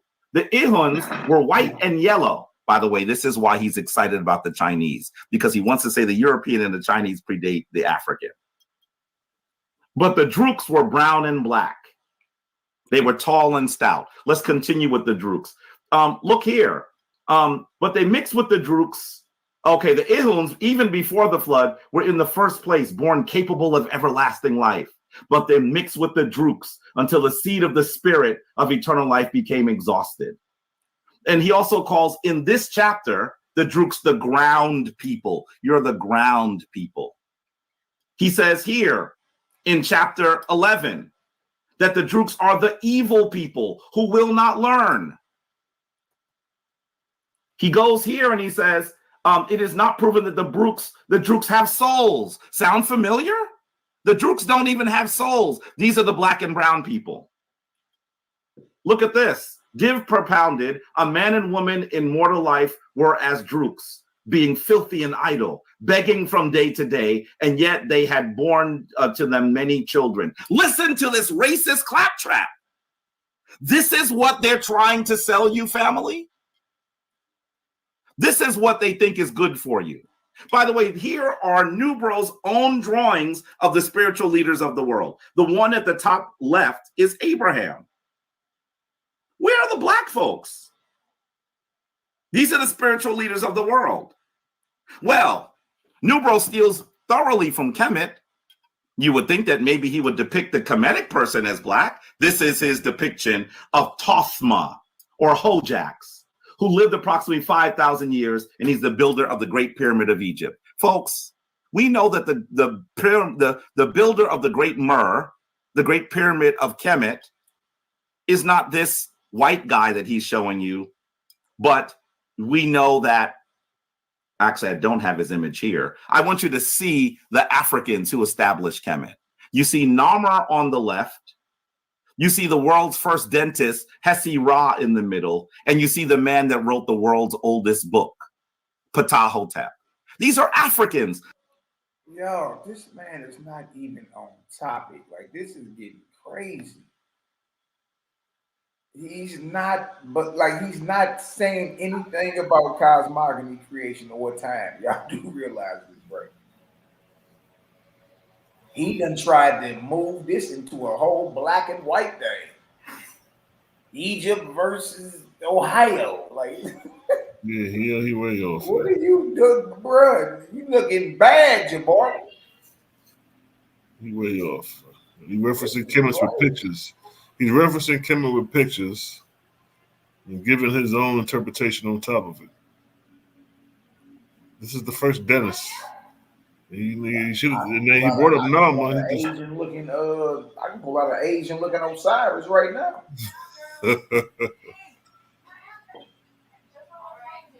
Nobody says anything to Asar about having his master teacher being Japanese. Right. Nobody. If you ask us, we tell you the pictures don't match with the description. Oh yeah, we don't even consider that. No harm, no foul. Who says you gotta believe what the pictures look like? Right. It's up to you. Like that's how objective we are. We like, well, look, it don't make sense based off the description of that he drew that. The description say something totally different. Anybody living during the age of iconoclasm should already know. Like, yeah, well, okay. That's a good point there. On top of that, what Kyle always say too about JBN, y'all find it ironic there's only one picture of this nigga. It's a drawing. Right. It's one picture of him.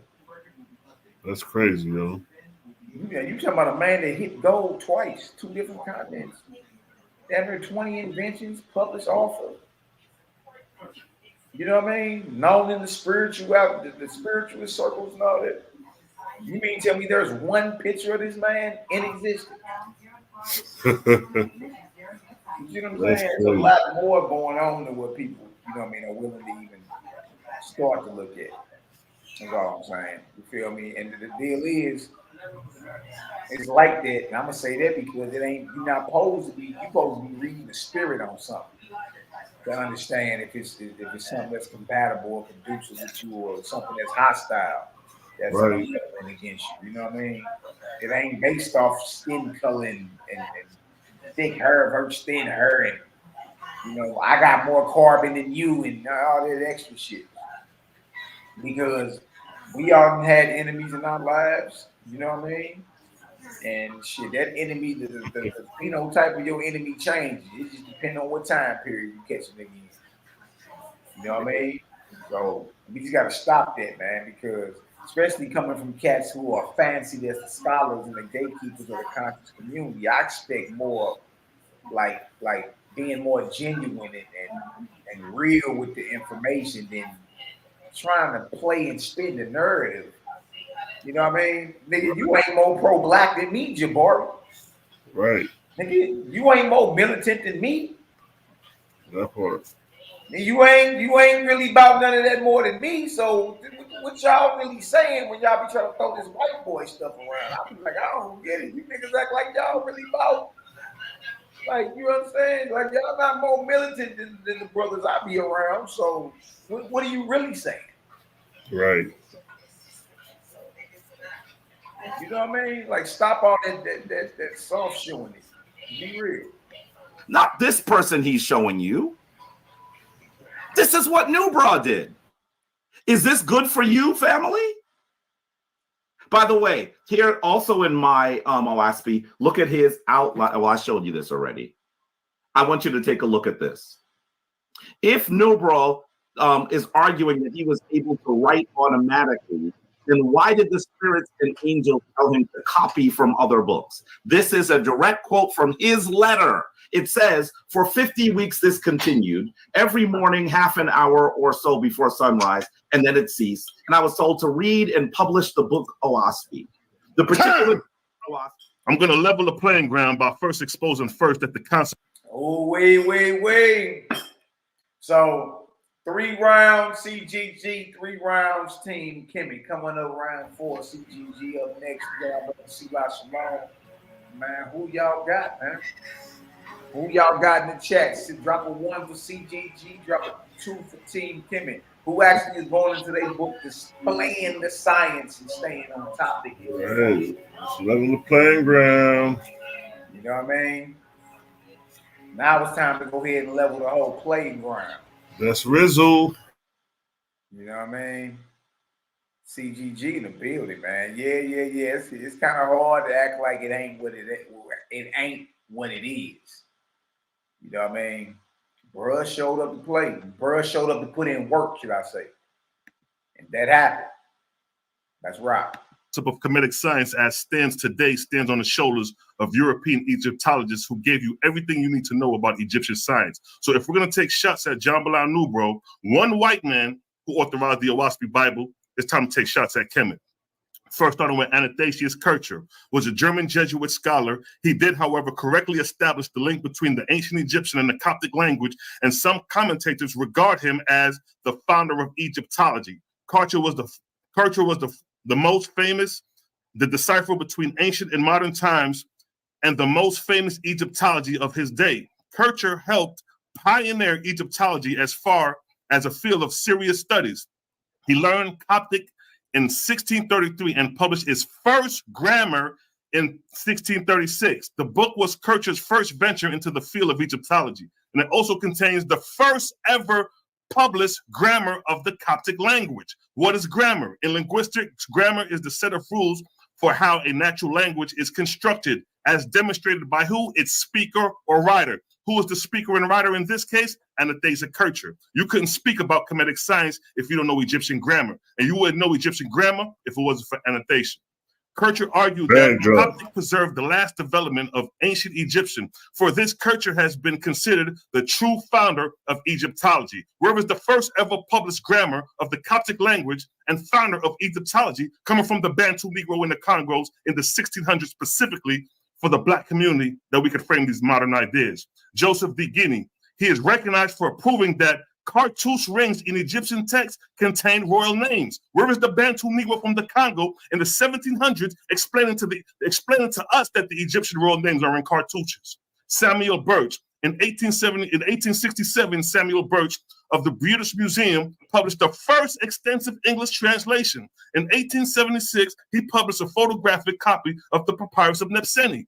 What is translation? The process of reworking text from one language into another to maintain the original message and communication. The work of E.A. Wallace Budge, Burke's successor, at the British Museum is still widely in circulation, including both his hieroglyphic edition and his English translation of the Papyrus of Eni.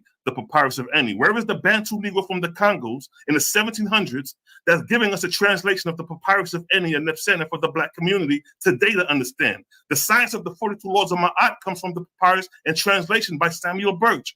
George Zoga was a Danish scientist. George Zoga, compilation of catalogs of hieroglyphs, and discovered that the direction of reading depending on the direction in which the glyphs were read. Asa, where the Bantu Negro at? You wouldn't know how to read the directions of the hieroglyph if it wasn't for George Zoga.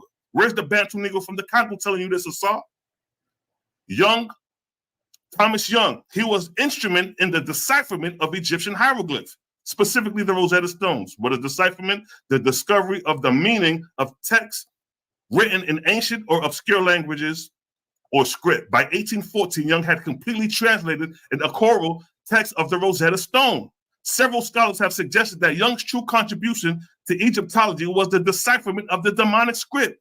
He has made the first major advancement in this area. He also correctly identifies demonic as being composed of both ideograph and phonetic signs. Where is the Bantu Negro from the Congo that is on the continent in the 1700s deciphering and translating the Rosetta Stones for the Black community to understand? Champollion announced the transliteration of the Egyptian scripts in Paris in 1822. What is transliteration? The process of transferring a word from the alphabet of one language to another. Champollion then made a second crucial breakthrough, realizing that the alphabetic sign were used not only for foreign names, but also for Egyptian names. First breakthrough in the decipherment of the Rosetta hieroglyph, showing that the Egyptian writing system was a combination of phonetic and ideograph signs. He is regarded as what? The founder and father of Egyptology. Where's the Bantu Negro from the Congo that is on the continent, specifically at this time, deciphering and translating the signs of the Egyptian hieroglyphs? Where he at?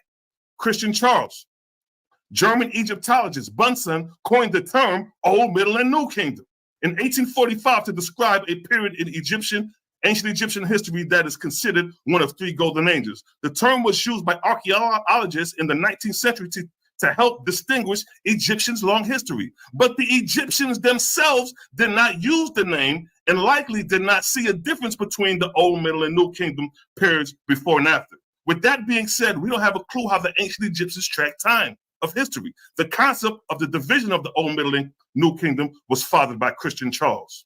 Sir John Gardner was an English traveler, writer, pioneer, Egyptologist of the 19th century. He is often referred to as what? The father of British Egyptology. Where's the Bantu Negro from the Congo in the late 1800s, proven to be the father of Egyptology in Britain? Where they at?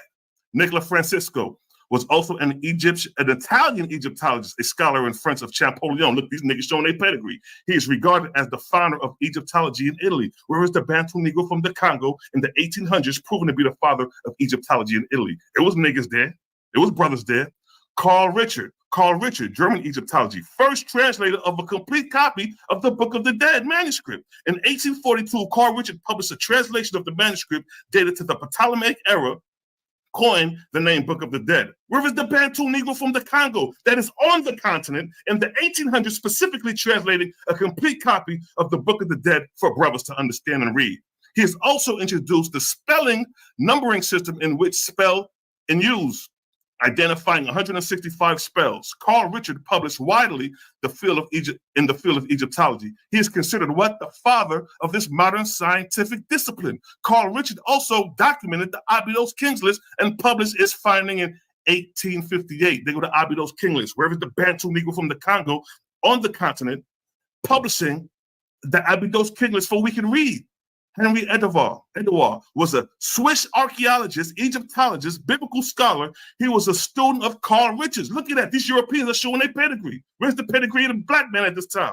He first visited Egypt in 1865, where he copied the Horus text in the Temple of Edfu. They go to the Temple of Edfu. Where is the Bantu Negro in the Congo that is on the continent, right up the street from the Temple of Edfu, bringing us this information?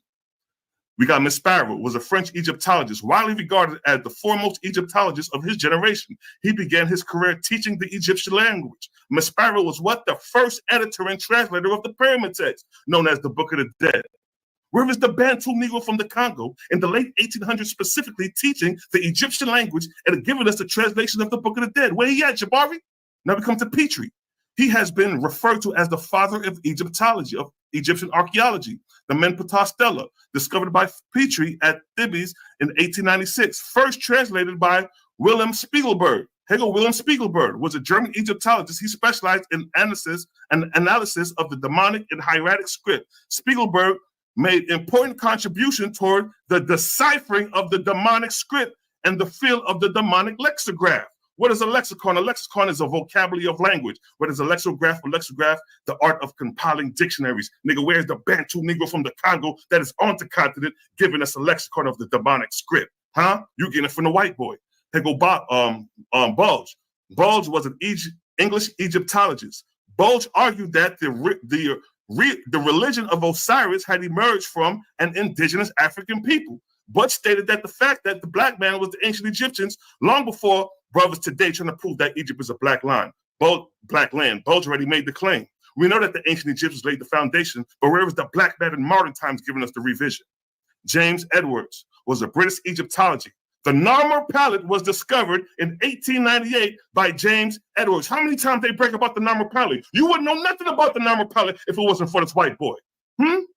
Weiner Kaiser, Egyptology. It was Professor Kaiser of the German Archaeological Institution in Cairo, who in 1964 identified the name Narmer. Where was the black man identifying the name Narmer? Not only that, here we have a look at the Narmer palette. This is our very first example of the very first pharaoh in history, dating to 3100 BC. And what we see here is the first depiction of black on black crime before any European and Arab colonizer ever was recorded in history. And you want to talk about the colonizer when Narmer is colonizing his own brother. Where is Ma'at? Laws of Ma'at broken by Narmer. I have not slain a man. Here is Narmer slaying his brother. I have not terrorized anyone. Here is Narmer terrorizing his brother. I have not behaved with violence. Here is Narmer behaving with violence. I have not caused disruption of peace. Here is Narmer causing disruption of peace. I have not worked evil. Here is Narmer working evil. You would expect the first pharaoh to show us an example of the principle of Ma'at, but instead we see the first pharaoh breaking all the principles of Ma'at. And you do know what happens when you break the principle of Ma'at. You go to the Ammon, the little creature that devours your soul. So that's where Narmer is at right now. Gustave Jacquer, look, conducted the first systematic study of the pyramid text, specializing in the pre-dynastic period. He late published the complete corpus of the text found in these 5 pyramids. Where is the Bantu Negro from the Congo that is on the continent in the mid-1800s, bringing us a science of a systematic study of the pyramid text? Where you at, Jabari? Hence Scoffer, the first full publication and translation was done in 1902 by Henrik Scoffer. This is the Palmetto Stone. Where is the Bantu Negro bringing us the Palmetto Stone in modern times? Where he at, Jabari? Faulkner was an English Egyptologist and philosopher. He made major contributions to Egyptology with his translation and index of many important ancient Egyptian texts. Where is the Bantu Negro from the Congo that is on the continent in the mid-18th century, translating an index of Egyptian texts? Now, I just ran down 400 years from the 1600s on down of Europeans who framed the idea of modern-day Egyptology. Show me 400 years from the 1600s on down of the black man reframing Egyptian literature literature in modern times so we don't have to rely on these white boys. Where they at, Jabari? So your idea of the science of Egypt, your concept of the science of Egypt, your explanation of the science of Egypt, your transliteration, translation, decipherment, grammar, lexicograph of Egypt is all fathered and styled by European Egyptologists. Black Egyptology stands on the shoulders of European Egyptologists. The best of your Black Egyptologists sit at the feet of these European Egyptologists. What are we talking about here? We got the Shrine of Ptah, the 42 new ethical laws, the covenant of Ma'at. The idea and concept of the science of the 42 laws of Ma'at come from the translation of the interpretation of Samuel Birch. He gave you that. Shrine of Ma'at. What is a shrine? A shrine is a sacred place dedicated to a specific deity, ancestor, venerated, or worship. A shrine at which votive offerings are made is called an altar. What is an altar? An altar is a table or platform for the presentation of religious offerings for sacrifice or for the ritualistic purposes. We see Jabari at the altar. Now, does Jabari practice an ancient Egyptian order, or is the Shrine of Ma'at following a more Western esoteric philosophy? Let's see. Founder of the ancient Arabic order noble of the mystic shrines in 1872, William Flemings and William James. Walter Flemings and William James. Flemings created the ritual, emblem, and customs the group adopted a Middle Eastern theme, the same way Jabari adopted an Egyptian theme, and soon established temples all through. Although the term temple was now replaced by shrine auditorium or shrine center. The first temple established was Mecca Temple, established at New York City Masonic Hall on September 26, 1872. Now, what makes these shrines any different from Jabari and the Shrine of Ma'at? They're both symbolizing Egyptian influence under the term shrine. Now here comes the Black Shrine, John J. Jones. Now look at him. He was the highest 33rd degree Mason in the United States, a Black man. Historically, the shrine was openly only to white men. In 1893, a Black counterpart to Shriners movement was initiated by John James and other Prince Hall Masons, initially called the Ancient Egyptian Arabic Order Noble Mystic Shrine of North and South America and its jurisdiction. So here we have John Jones adding the name Ancient Egyptian to the head of Shrine organization as a response to the European Shriners. Ain't nothing Ancient Egyptian about y'all. Now here we have the Assault Asset Society, R.A. Strawhan, Ra Un-Nefer Amin. The Assault Asset Society is a Rosicrucian body. Keep notes, especially orientated to meet the needs of African Americans, was founded in the mid-1970s by R.A. Strawhan, formerly the head of the Rosicrucian Anthropological League in New York City. The Assault Asset Society, which Jabari is a part of, I'm sure of, is a Rosicrucian body. Ooh, wait, that's damage right there. See, Jabari and Paul, y'all played right into our hand. Exactly. You want to play that goddamn blackity black, the whole idea of your concept, how you see Egypt and your creation myth, all that comes from the white boys. They gave you that.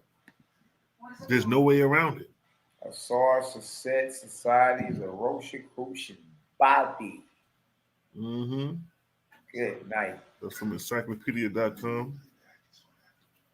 Good night. The Assault Asset Society is a Rosicrucian body.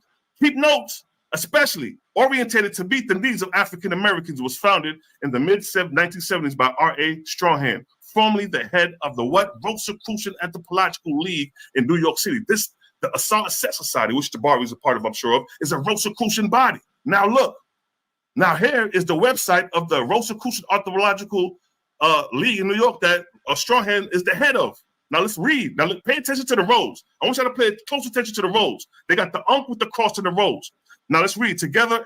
The rows and cross represents experience and challenges of a thoughtful life well lived. Thus, by our name and symbol, we represent the ancient fraternity of Rosicrucian, perpetuating the true tradition of Rosicrucian movement from centuries past to the present. This is on the website that he's the head of. Who started the Rosicrucian order? Now here we have the Rosicrucian order. Here's the Temple of the Rosicrucian, a depiction of 1618, and here's the founder. Rosicrucian is a spiritual and cultural movement that arose in early modern Europe in the early 17th century. Rosicrucian is symbolized by the rosy cross or red cross. So here it states the Rosicrucian is a modern European spiritual movement. Like I said earlier, Jabari and the Shrine of Ma'at is not rooted in the ancient Egyptian order, but the Western European Rosicrucian order, which the Assault Asset Society admits being a Rosicrucian body. Here's the founder, Croatian Rosencrantz, illustrated by John Augustus, 1614.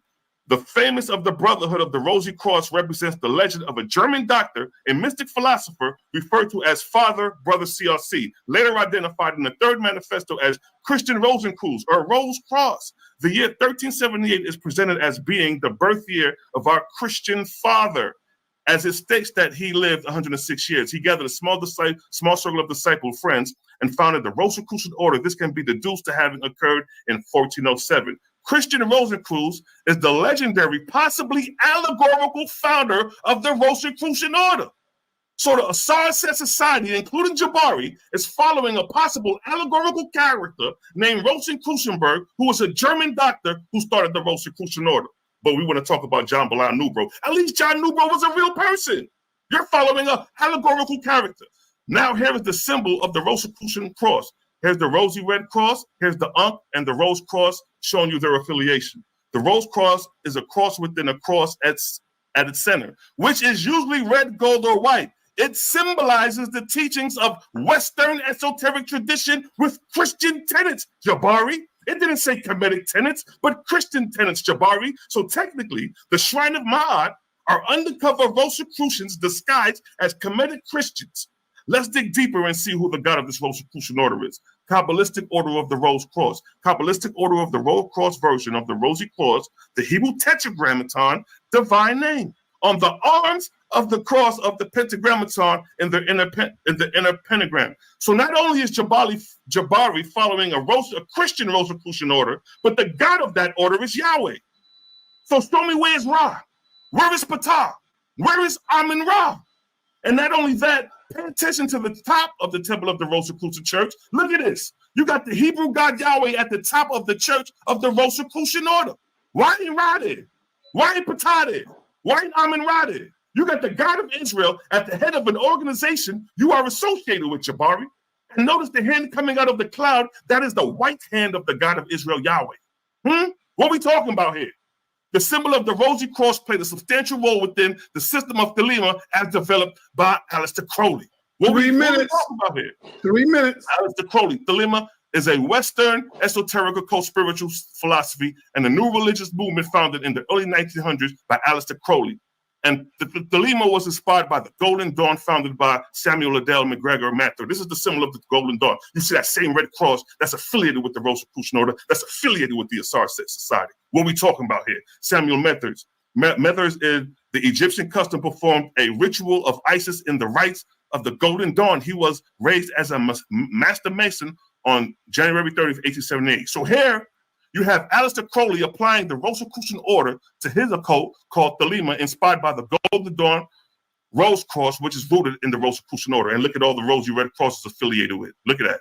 And the Asar-Set Society is affiliated with this. You have the Asar-Set Society, the Kemetic Tree of Life. The Kemetic Tree of Life formed the base of cosmogony. This is supposed to be their cosmogony of ancient system. Where did this Asar-Set Society get this idea from? They got it from the Jews again, the Jewish Kabbalah. The Kabbalah is an esoteric school of thought in Jewish mysticism. Its origin in medieval Judaism to its adaptation in Western esotericism. So again, the Asar-Set Society, which is a Rosicrucian body, which Jabari is a part of, is rooted in Jewish mysticism and the Western European esoteric knowledge being the Rosicrucian order. And here's a cross comparing where they got it from, the Jews. Rosicrucian influence on the Masonic order. According to John Bayard, two Rosicrucian-inspired Masonic rites emerged toward the end of the 18th century, rectified Scottish rites, widespread in Central Europe, where there was a strong presence in the Golden Rosy Cross, the ancient and accepted Scottish rites, first practiced in France, in which the 18th degree is called the Knight of the Rose Cross. Here's the 18th degree Knight of the Rose Cross, and what you see, that same cross you see affiliated with the Asar-Set Society.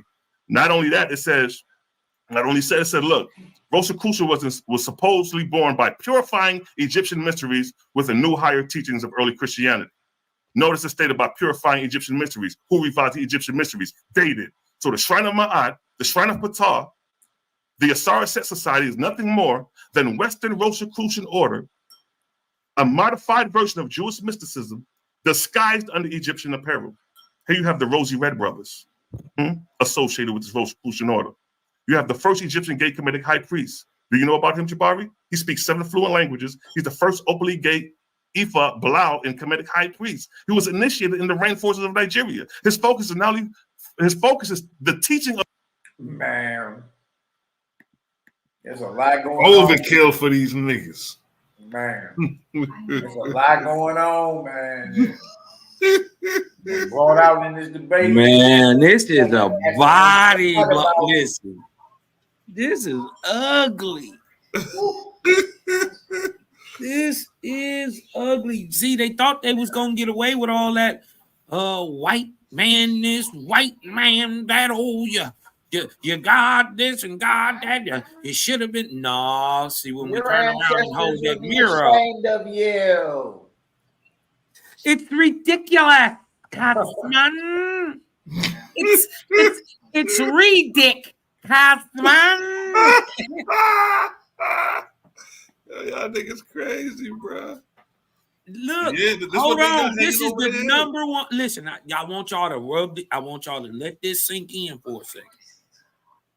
The highest, the number one Babalahu of Ifa in the whole wide world, higher than Ra Nefer, higher than Baba Heru, definitely higher than Jabari.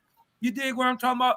Higher than Asar Imka or anybody else in the Kemetic community is this gay nigga.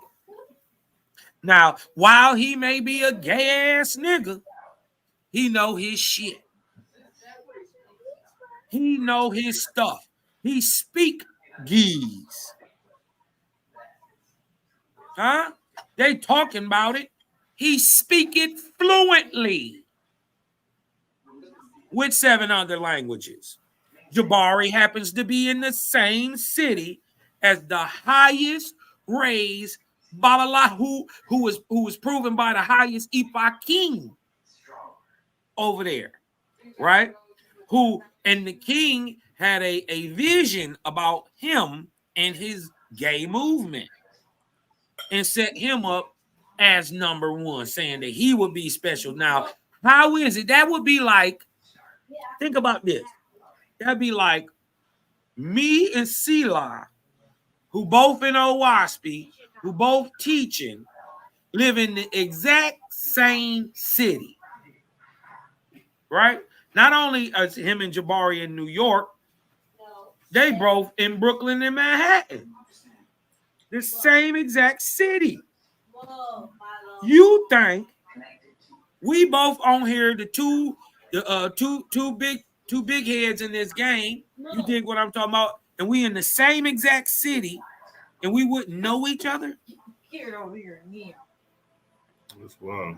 Y'all would say you lying, Cosman. You know him. Ain't no way. You 2-3 miles away from this man. You don't know him. I'm calling cap on Jabari too. You know this man. You know about the House of the Golden Beetle. How I know that is because I asked you about it and you were ashamed to answer. You were ashamed because you graduated from the House of the Beetle. You had your little chakra activated by King Simaba, the real Kemetic priest. You just don't want to be. You had your chakra activated. Yeah, you had your chakra activated, nigga. I don't know. Huh? You didn't open up your root chakra.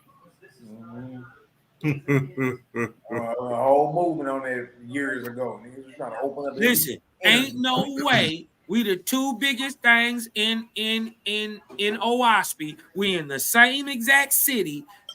And we don't know each other. Went to the same alma mater. Right. Same schools. Right. Supposedly got cities that each one of them run in the same country of Nigeria. Hey, don't let him mess around and go ahead and ask him if he know Jabari. Mm-hmm. Oh yeah, we had. I bet not running the King Semi Bara. I'm a definitely record that. Hey, King. You know that nigga Jabari, he come in. he gonna say Jabario Saze. He suffered in Sade. He's gonna say he suffered in Sade. He gonna have his own little comedic nickname for this nigga. Oh, who you talking about? Boo Boo? Little Teppy. You mean little Boo Boo over there in Brooklyn? Yes, I know him very well. Oh my God. That's hilarious, man. We call him little JJ. We don't call him Jabari. That shit crazy, bro. But yeah, Sheila, man, you turned it up on this, man. Watch this. Of the golden beetle of Ra, a gay spiritual system. So here you have the first openly gay Kemetic high priest teaching the golden beetle of Ra. Is Jabari associated with the golden beetle of Ra? I'm just curious. Really? So you have now your idea and understanding of Egypt stands on the shoulders of these European Egyptologists who framed your idea of Kemetic science, and that they should first gave you the book of the Kemetic Coptic grammar. Samuel Bircher gave you the English translation of the papyrus of Nipsinian and Enna. George Zoga gave you the direction the glyphs are read. Carl Richard gave you the translation of a complete copy of the Book of the Dead. Maspero gave you the first editor translator of the pyramid text. William Spiegelberg gave you the y'all, and this is important because they the ones that want to keep bringing up JBN, John Bilal Nubro, which is one white man. Look at all these so-called white men responsible for your modern Kenetian identity. That's right. And JBN is still standing on the fact he didn't write or know none of the information that was in Oahu. Oh man, we gotta stop. Unlike Carl Richard and Maspero and Wilhelm Spielberg. You dig what I'm talking about? Spiegelberg. These niggas deciphered it and claimed it for themselves. They ain't no nigga at the same time writing and deciphering the same script. Right, so that shows you right there that their idea, their creation story, everything, their whole understanding. Because you remember, in order for them to frame an idea and a concept of the civilization, they have to have literature. Mm-hmm. Right. You know what I mean? We could always go to ancient Kemet and look at the architect. That's one thing, but to understand the literature, reading literature, you owe it to these white boys. So Mario Saze, you suffered in Sade. Yeah. Matter of fact, you worshiping Yahweh. You better off if you worshiping Yahweh than that. Then the freaky guy from Kemet who got so you all that stuff that Cosmo be talking about with the freaky gods and the papyruses where they talk about, you know what I mean, the gay shit or whatever. They interpreted that. The white boy gave you that. He gave you the white boy right there in the list of them brothers right there, like them crackers right there. They gave you the freaky ass God. Who told you about Ptah? Who told you about Atum? Whoever interpreted the text. Who interpreted the pyramid text? Say it right there. Goddamn Spiegelberg. Yeah. Oh no, Maspero. He did. He edited and translated the text. Maspero. You got Carl Richard. He did the pyramid. The Book of the Dead. That's where you find them crazy ass stories at. So you got Carl Richards, Maspero.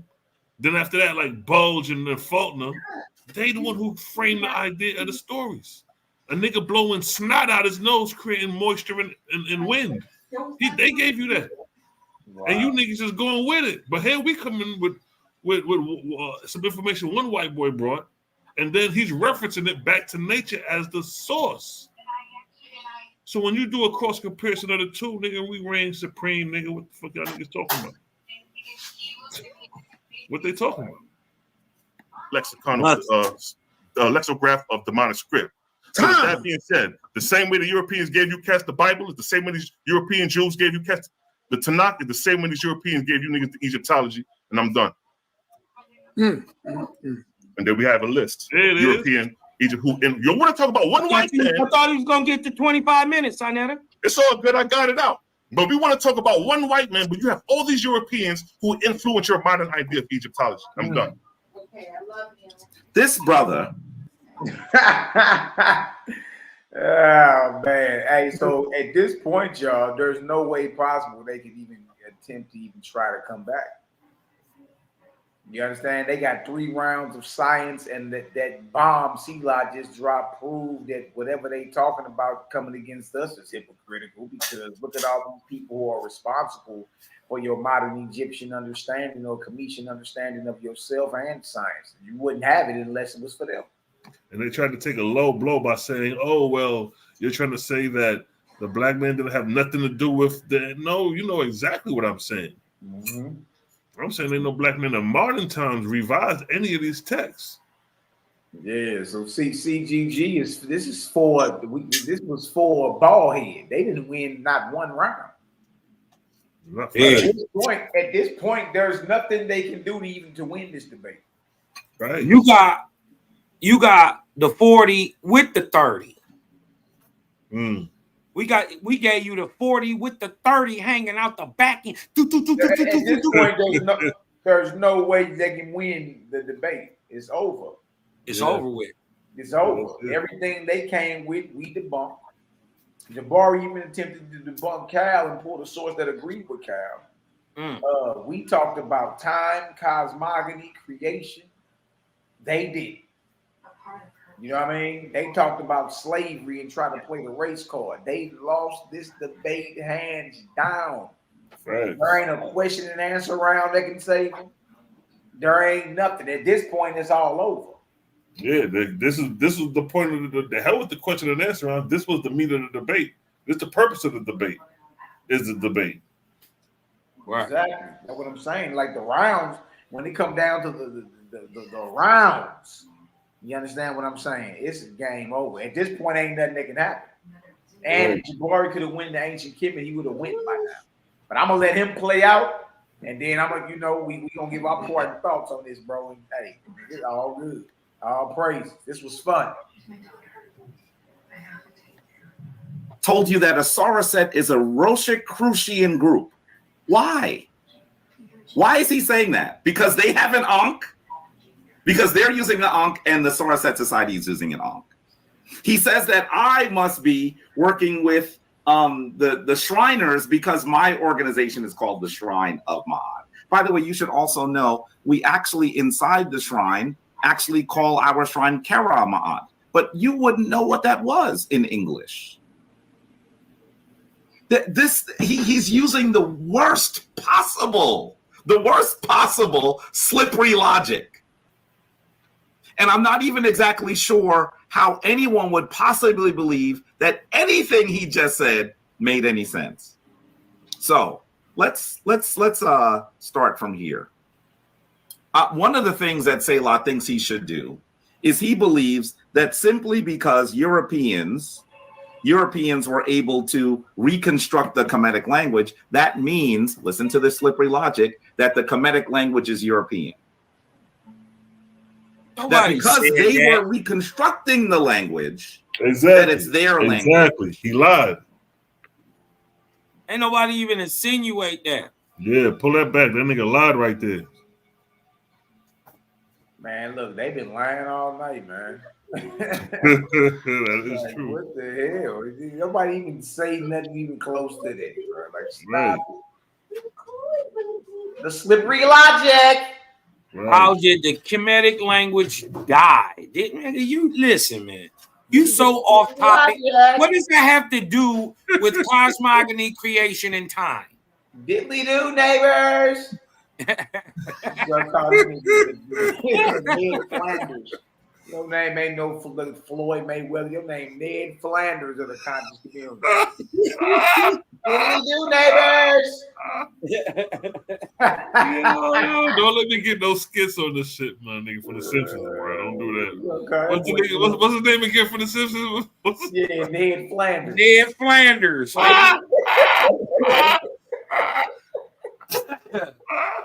Yo, Boy, I told you, we make the you're right. That's Jabari all day right there, yo. Ned Flanders, that's Jabari all fucking day, yo. It's ridiculous. Diddly do, neighbors. No, I'm about to take that nigga skits. I'm about to take Ned Flanders with Jabari voice and make some fucking skits with that shit, yo. Yeah. Oh, man. You know, by the way, it's ridiculous. Ridiculous, Tasman. Tasman, you're check y'all ass. The slippery logic. Europeans were able to reconstruct the Kemetic language. That means, listen to this slippery logic, that the Kemetic language is European. No, nigga. That because exactly. Like, who said no, that? Nigga. Nobody said that. I can't take this dude serious, man. And see, that's what I'm saying. He hurt, so he ain't had nothing to come with for that. So And you got to come with something like every that. bit of all them white boy, all that old white boy, blackity black. I'm racist and biased talk. You took all the sting out of that. He don't know he walked into a punch. And I He even set said, your dumb ass up. I even said We in my knew round. he was gonna come with this same old white boy, this white boy that. We knew you was about to come with that. I even said in my round, I said, I know our ancient ancestors built the laid the foundation, but I said, show me the black man in modern time giving us the revision. I said that in my round. Right. So for him to say what he just said, nigga, you ain't paying attention. Or that's the best you can come in as a counter, and that shit was weak. Yeah, that's what I'm saying. I mean, I can't. Yeah, you twisting the up words and lying. The little respect that may have been there ain't there because nigga, I can't even look. When you debate somebody or even physically fight somebody, you learn a lot about the person. Yeah, you know what I mean. And Barbie, you ain't solid. My guy, my G, you ain't solid at all. Nigga, you ain't no different than Zion Lex. You niggas are straight lie just to appear as if you right.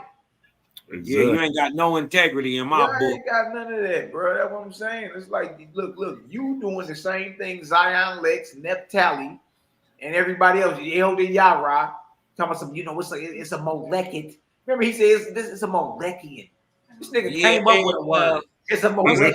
What's the other goofy? The Tarlet Knights. What's his name? Judenaz. Judenaz too. Yeah, all them. You dig what I'm talking about? Ain't got a real bone in their body.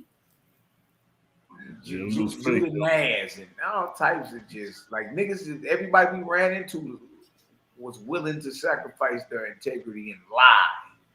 You know what I mean? Right. Jabari is still got, and your God, not you, your God got beat up by the white boy. Yeah. How you love that? Your God got beat up by a white boy. Trying to duck the white boy, he smoked your God.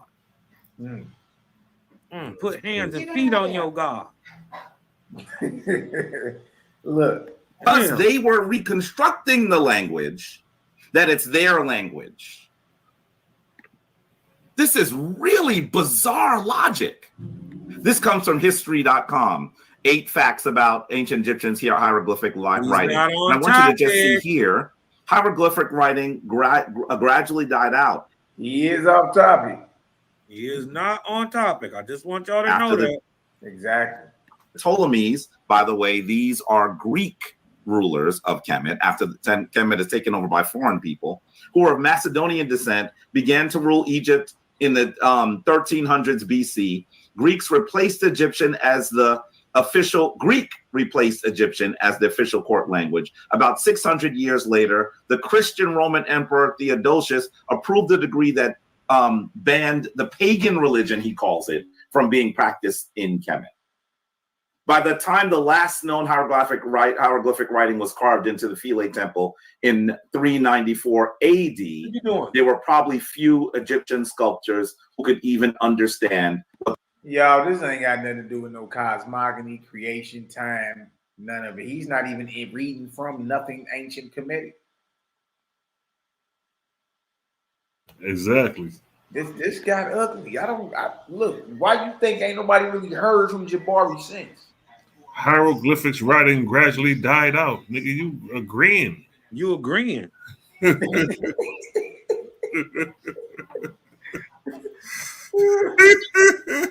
They tell on themselves, man. Right. They pseudos die by their sources. Yeah, man. Like, what's wrong? They own sources. They were being asked to carve in the walls. It is the Europeans that extinguished the Kemetic language. The Europeans who were pushing the Christian tradition. The Christian tradition, if you read your Christian Bible, you'll see Jehovah. I guess that's the name of your deity too, huh? See, I mean, I want you to understand the slippery logic that. This is why we beat him up with that in the question and answer round. We don't have a deity. Yeah, he's stuck on stupid. Go ahead, Malaki. He's using. Europeans extinguished the Kemetic language.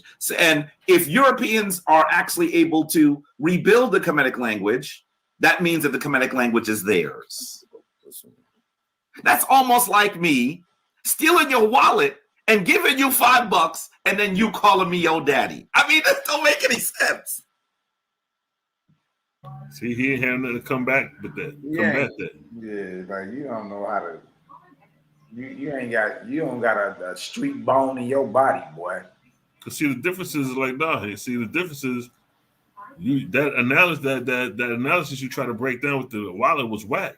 I'm talking about somebody who's reframing your outlook, your idea, your literature, who framed from deciphering words, from words to sentences, from sentences to paragraphs, from paragraphs to ideally understandings.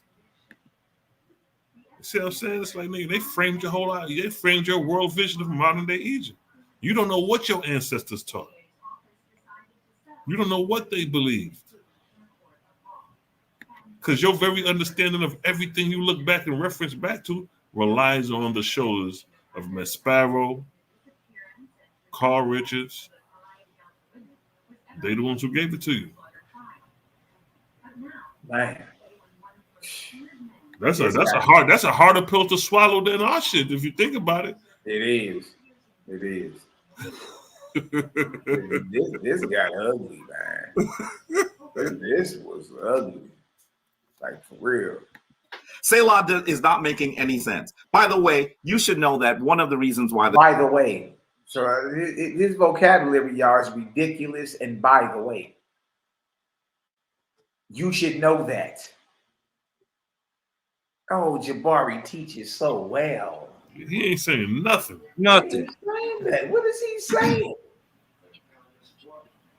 The Kemetic language was able to be deciphered is because of the Rosetta Stone. You've heard of this before. What year was it found? It was discovered. This is from the Oriental Institute in the University of Chicago. By the way, these are real sources. I don't know what they are using. Anybody can say they're doing a debate. These are real sources. I don't know what you mad because the sources. You know, screenshot our sources, nigga. Right, they can look up names. You'll read and see exactly what this. Yeah, they on the screen, sissy. We ain't about to and just because Jabari like to wait till the debate and try to go through our sources. So he wants to name them. No, we gonna make you take the picture, go and do it, and pull it up. Have you noticed he ain't pulled up none of the sources we pulled? He ain't went back up into that old waspy and he ain't run through none of them. He ain't run through none of them names. He ain't go through Miss Sparrow, Carl Richards. No, he ain't went in the Kemet yet. He ain't went in the Kemet yet talking about no science, no time, no creation, no cosmogony. He's talking about how they language died. This ain't a debate on language. Goofy. That shit was wild. Jabario Saze, you suffered and Sade. We got to make that into a little drop. Yeah, man, we gonna make that a sound bite. I'm gonna take the acapella. You to a mummy. I'm gonna take the acapella. Every time we want to dig you up, we gonna kick you in your hand parts every time. Look at this, man. Turn you to a mummy, boy. You be one with a in July 1799, the stone was found in the city of Rosetta, modern El Rashid. I want you to understand that was 1799. What else was happening in 1799? He's saying, where's the Congo Negro? By the way, he also said the Congo is up the street from Kemet. The Congo is probably 5,000 miles. He's deflected right there. This is why I say she ain't got a street bone or no type of common sense. Or no type of, he may be an East Indian. You know what I mean? He ain't talking bad about nobody, but what I'm saying is, anybody that's quote unquote connected with the streets in any kind of way. You ain't even got to be active. Know what Selah was saying. He's saying, why ain't nobody on the continent deciphering these works? Right. Right. Simple. Now, why ain't nobody that look like you deciphering these works and coming out with these lexicons and translating and cracking the codes? That's all he's saying. You want to turn this into how far the Bantu is or the Congo is. That's how you know he fake. Like you say, he ain't got no street sense. That's where the street sense coming at, Jabari. You're right. Oh, okay. He's saying ain't nobody that look like us that's on the continent, not that far, even right up the street from the pyramids. Whoever they may be, that looks somewhat like you. And then not only that, I said, the Congo, I said, you got these niggas coming from Germany, Italy, France. Right. That's farther than the Congo. What we talking about? All right. These niggas coming Let me get that out, though. Mario, but you see how he try to make that? He's constantly trying to move the goalposts. Right. You softer than Sade. Constantly trying to move the goalposts, and we ain't letting. From Kemet. So he shows his ignorance of Africa in his subservience to a white Manhattan dentist who wrote a book in 1881. What about you being in subservience to a brown-skinned Egyptian Ifa Babalawo who gay, who in your same city, nigga? You trying to get us to believe that you don't know this man? No, which one is worse? And lied about it routinely. He is insulting the African in service of this European. Why your ancestors? You see how gay he sounds? He's insulting the African. He sounded just like that. Stupid, bro. This shit is hilarious for real. This shit is a circus show. Go ahead, Melly. Sisters are ashamed of you. Let's continue. Because the shrine of like Ma'at, a mug. Stop laughing. Yo, he ain't even on topic, man. Like this shit. I couldn't stop laughing, man. I had to cut my camera off. I was giggling. Because that's exactly what now I look said. at this. Look at this. Any interpretation of that glyph you see right there comes from the white boys. Facts. Any explanation that this nigga try to explain on this glyph comes from Miss Sparrow, Carl Richards. Now look, I want y'all to notice. Look at the picture in the background. That's the long. Look at the pixels. This 1884, 1885 in there, somewhere in there. 1886 when they get it all together, whatever. It's about that time. Look at the pixelation. Look how the picture look. And you trying to tell me they got a picture of JB in and it is all crispy, pixelated, all that shit in before 1881? You can't even look to the man to the right here, to the right of this picture. If you see him, he's standing back there. Man, he looked like a ghost. He don't even look like he real. That's what a pixel would look like in the 1880s. So you trying to tell me the only picture we got of this nigga is crispy? Like it got spit out of a computer generated image? How can you see the lines in the hair and all the makeup? You can't see it in no other pictures of the 1880s like that. They look like this. That's Shalom. Where is JBN? Show me a picture of JBN with somebody else doing anything, picking some cotton, doing building some of these houses. Show me one picture of this man. Got him. Yeah, go ahead, Ken. and the Sarasate Society used the Ankh, an ancient symbol, and because Europeans are actually also using the Ankh, this means that we must be in European tradition. I'm so confused by what he's saying. It just doesn't make any sense. At all.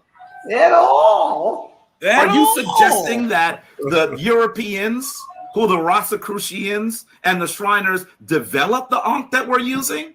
Or are they also appropriating something that comes from ancient Africa? Nigga, they kept it alive so you can have it today. Once again, just as Europeans are actually the ones that were able to reconstruct the language that they extinguished, now we see them using symbols from that ancient African place. And Selah wants you to believe that the Africans didn't do it, the Europeans did. Has this brother ever even seen, I'm not even talking about taking a class on history, seen a documentary? Speaking loud doesn't make you right. And brother seen a documentary? They always use that speaking loud as an excuse for when niggas getting cut. Yeah. Like, what you worried about? So the volume in my voice is rattling your understanding. Boy, you sound like your nuts ain't dropped. Right. That's what it sounds like. You worried about how I present. present. High pitch going on. That's crazy. Everyone in the room, especially the Sound of the TV Studios audience, knows that what you said is ridiculous.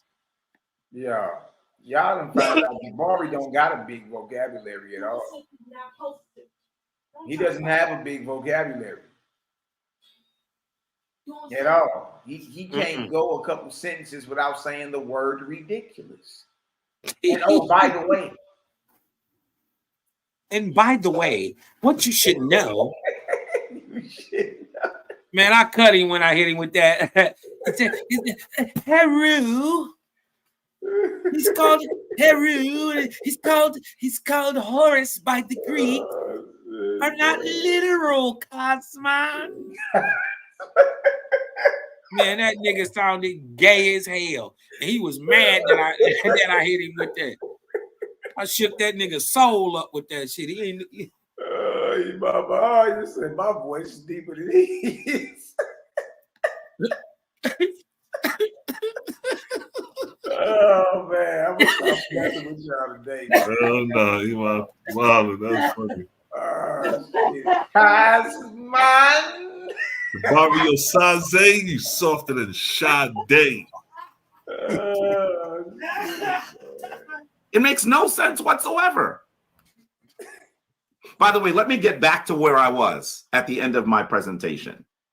How can Nubra write the WASPy automatically if the spirits and angels told him to copy images from other books? Yeah, that's what he said. Some of the images he got from books that were already in existence. He didn't even lie about it. He told you that's what happened. I mean, why didn't they just give him the images? He wasn't writing it, right? They were giving him information. This is what he says in his letter. For 50 weeks, this continued every morning, half an hour or before sunrise, and then it ceased. And I was told to read and publish the book Owaspy. The peculiar drawings in Owaspy were made with pencil in the same way. Wait a minute. So he's saying that some of his writings were given to him by the angels. But look at what the angels do when they come to Kemet. A few of the drawings I was told to copy from other books, such as Saturn, the Egyptian ceremonies, etc. So wait a minute. This divine force, maybe he got tired? Maybe she got tired? And they said, yeah, I don't want to explain that to you. Just go look at another book. What? By the way, here's some of his drawings from ancient Kemet. Why does he have the Masonic compass and square there? What is he doing? He's grabbing everything and sticking it together. That image of a guy fighting a lion, where is that from? The Heru Behudet, or the winged sun disk in the middle. By the way, I said Heru Behudet or winged sun disk because you wouldn't know what Heru Behudet is, just like I say Shrine of Ma'at in English. I'm not sure if you understand what you're saying. At this point, this is like silly time. But that's the only thing here that is strictly Kemetic. How about this drawing? Is that supposed to be the judgment scene? What are we looking at? The heads of the deities are all over the place. By the way, he has Anpu with 2 knives at the scales. This is the judgment scene. Not only did the angels ask him to copy from the book, he copied it poorly. Why? Because he's a charlatan who knows virtually nothing. If the divine force was giving him this information, he would actually be able to draw it properly. Is that proper?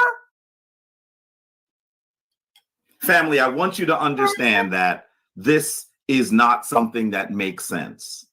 By the way, I also heard, I'm not sure exactly who said this, but one of the presenters tried to say that the Cosmon, the tradition of the Oahspe, actually gives us time. It's like they've not read anything about ancient Kemet. I've read the Oahspe book. He lying. He lying. He ain't read nothing. It was a snooze, a bore, and I laughed at it. But you haven't read anything about actually ancient Kemet. Did you know? This is from the Metropolitan Museum. This is from the Metropolitan Museum. Did you know it says here that the daily cycle in Kemet was divided into 24 hours, 12 hours of the day and 12 hours of the night? And you'll also see down here that the Egyptians had developed a civil calendar composed of.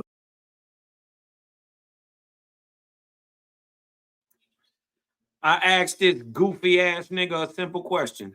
When did the calendar start? You don't know, nigga. I don't know. I could be wrong, Cosmo. You exactly wrong, nigga. You wrong. You don't know what you're talking about. You don't know if Kemet gave you the 24-hour day, because guess what? Sumer had it before them. Guess what? Harappa had it before them. China had it before Egypt. America had it before Egypt. Uh-oh. You don't even know when your calendar started, who started it, or where. You're always trying to steal some culture from the Nubians.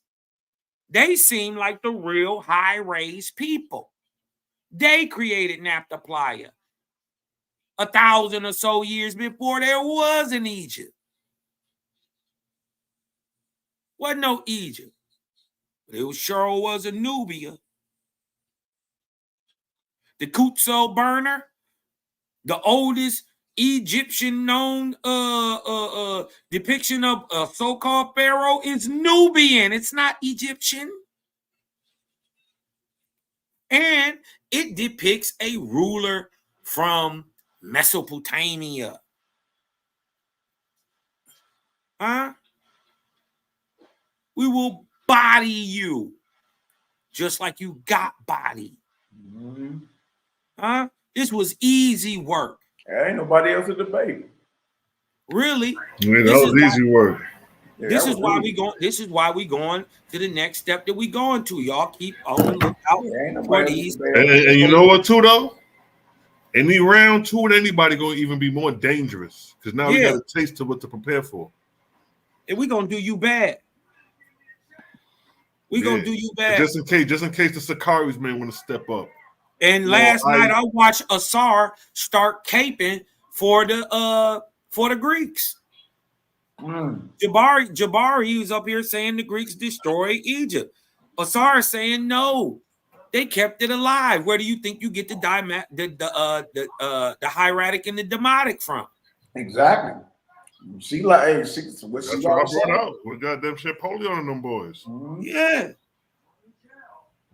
You wouldn't, first of all, you wouldn't have it without Alexander coming in through there slapping your gods up. You dig what I'm talking about? Putting Osar with his little eunuch penisless self, putting him in a figure 4 headlock. You dig what I'm talking about?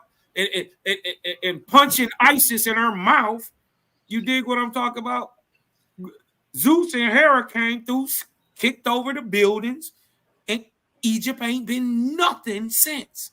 And then you would have to have somebody who, the person who translated, the person who wrote the pyramid text, the coffin text, all them texts, you would have to speak to that person and those of that day who understood what that meant. And all those people from that time are gone. So you're trying to tell me thousands of years later, over 1,000 years later, 2,000 years later, you got some Macedonian warriors, conquerors, barbarians, is giving us the interpretation now? Applying Greek to interpret the glyphs. And that's Champollion, and that's the 1700s. Exactly. That's Athanasius Kircher predate that. Yeah. And he already got them translating shit. You asked a great question, though. Where is the niggas during the 15, 14, 700s, 800s, 900s, 1,000, 15, 16, 17, 1800s, deciphering and writing their own books in the language and teaching the people how to read? Exactly. Where they at? And then where they at? I try to pull up that one Arabic nigga, but I'm like, nigga, you ain't even pull that up in the debate for yourself. Because you know that ain't nothing. He ain't got no pedigree. Who's the nigga that followed his teachers and created a whole etology around it, an Egyptology around his teachings? Yeah. You were just digging for something and pull that up and thought you was going to get some win from that. Nigga, I done pulled up a list of Europeans. Show me a list of niggas. And we pulled up the list of who you look up to as master teachers, and they're sitting at the feet of these white boys learning. So don't ever toot your lips up with this blackity black nigga stuff talking about Egypt this, Egypt that. Nigga, you learned everything you know from a white boy. Exactly. I mean, look, it's just the truth. And look, again, we wouldn't even be bringing this up had not y'all been trying to think y'all was going to shame somebody. Right. You know what I mean? Look, we just want to bang information, but if y'all want to go we gonna like Sela say, we gonna level the playing ground every time. Let's finish this off though, man. I don't like having him lingering. Yeah, 12 months of 30 days each, 360 days. And then they had what the Europeans later called Epagomino days, 5 days out of the general calendar. That means that they were the ones that gave you your 365-day year and your 20-hour day and your 12 months. Wrong. And you think that Owaspy is the one that is explaining time? Yes. Why, you couldn't even sit here tonight were it not for your African ancestors. Who are you maligning tonight? I don't have any, and you don't need You're them. offended. Who you're maligning? Who you're maligning? The thing is, you're not trying to play, man. He's not even showing the Kemetic source, a papyrus identifying his point. Exactly. I'm just gonna say that. He ain't even in Kemet, man. He reading the article. Right, and nigga, I ain't got no African ancestors. Yeah, but Kyle, get out the way. The crowd, you peep his strategy and what he's trying to do, but yeah, like you say, trick no good, nigga. Trick no good. I'm gonna play us because this ain't about maligning African ancestors or Indian ancestors. This is about cosmogony, creation, and time, nigga. This nigga has been off topic all debate. There's no way they can win this. Nope. There's no way they can win it. You got to bring out information to win. Look at this. About you tonight because you are trying to rock with a white dentist from Manhattan whose family owned your family. Whose family owned your family? Nigga, I ain't got no slaves in my family. What the hell is nigga, wrong? We likely owned slaves before we ever were enslaved. Hey, I'll beat your back, boy, with a whip, boy. Is this debate about slavery? No, Jabari. This ain't got nothing to do with what he talking about. This is what I'm trying to get everybody listening to understand. What he talking about ain't got nothing to do with this debate. Nothing. What Nepal was talking about has nothing to do with this. What Asar brought out, Big Bang ain't got nothing to do with this. And you can't use Big Bang to prove any religious ideology. They didn't score. They didn't put nothing on the scoreboard, yo. That's what I'm saying. No matter you got what the 30, you got the 40 with the 30. Man, we gave you the 40 with the 30. Look at this, man. Wrong with you? You hear Sinetta up there, goofy, up Have there, you lost still yourself clapping. that badly? I'm not gonna be biased. Fake ass nigga. Now wait till why must you still look for the white savior? Because he couldn't cut the paw out, and he couldn't cut the paw out, and him talking to Jabari, calling Jabari, and them having a conversation behind the scenes. He called him. He didn't know he had an open mic, and he got caught.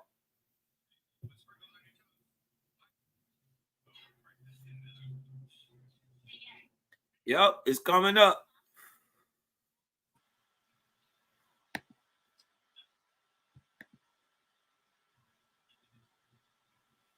And you think that when you yell, you can make things make sense. And you can't even do things that actually fit into some really basic logic. Because Europeans helped to rediscover the Kemetic language. It's their language. What? Look at her, whooped. Are you arguing that it is Europeans that created the Kemetic language? Because we can find a European society that uses the English word shrine, that means that Jabari's shrine, which apparently he's never watched anything I've ever done, actually is based on what the Shriners are doing. What? By that logic, then I guess you're not part of the Owaspi tradition. You are actually a Hebrew because your deity is called Jehovah. No, wait a minute. Maybe your deity is Thor. Maybe he's Apollo. Maybe he's Asar. You don't know what the hell you're talking about. That's weak, yo. Yeah, this makes no sense. You don't make no sense. I'm not sure whether to school you or laugh at you. Go ahead, Joe. No, I was just saying that was a weak attempt right there. That was a weak attempt. Oh, you will laugh at you. Yeah, that was weak. Oh my God, Catherine, I don't know what to just do. These black kids. And oh, by the way, you should understand that your African ancestors are turning in their graves. Man, fuck them niggas. We not worried about none of that. Family. I ain't got no African ancestors, so let them keep turning. Yeah, he making shit up, yo. Who is it? Who's it? Thor? He can't. Why don't explain. you know? If you read the book, why don't you know Thor, Apollo, and Asar, and all these are deities and have nothing to do with the Creator? Hey, he ain't got nothing. He ain't got nothing for the fact that he can't wiggle his way around. That he can't find a black man that revised these things. Yep. So he don't know how to wiggle his way out of that. Oh, so what you're trying to say that we didn't write the Kemetic text? Ain't nobody say that. Y'all, he's stalling for time. He ain't got nothing else to say. Right.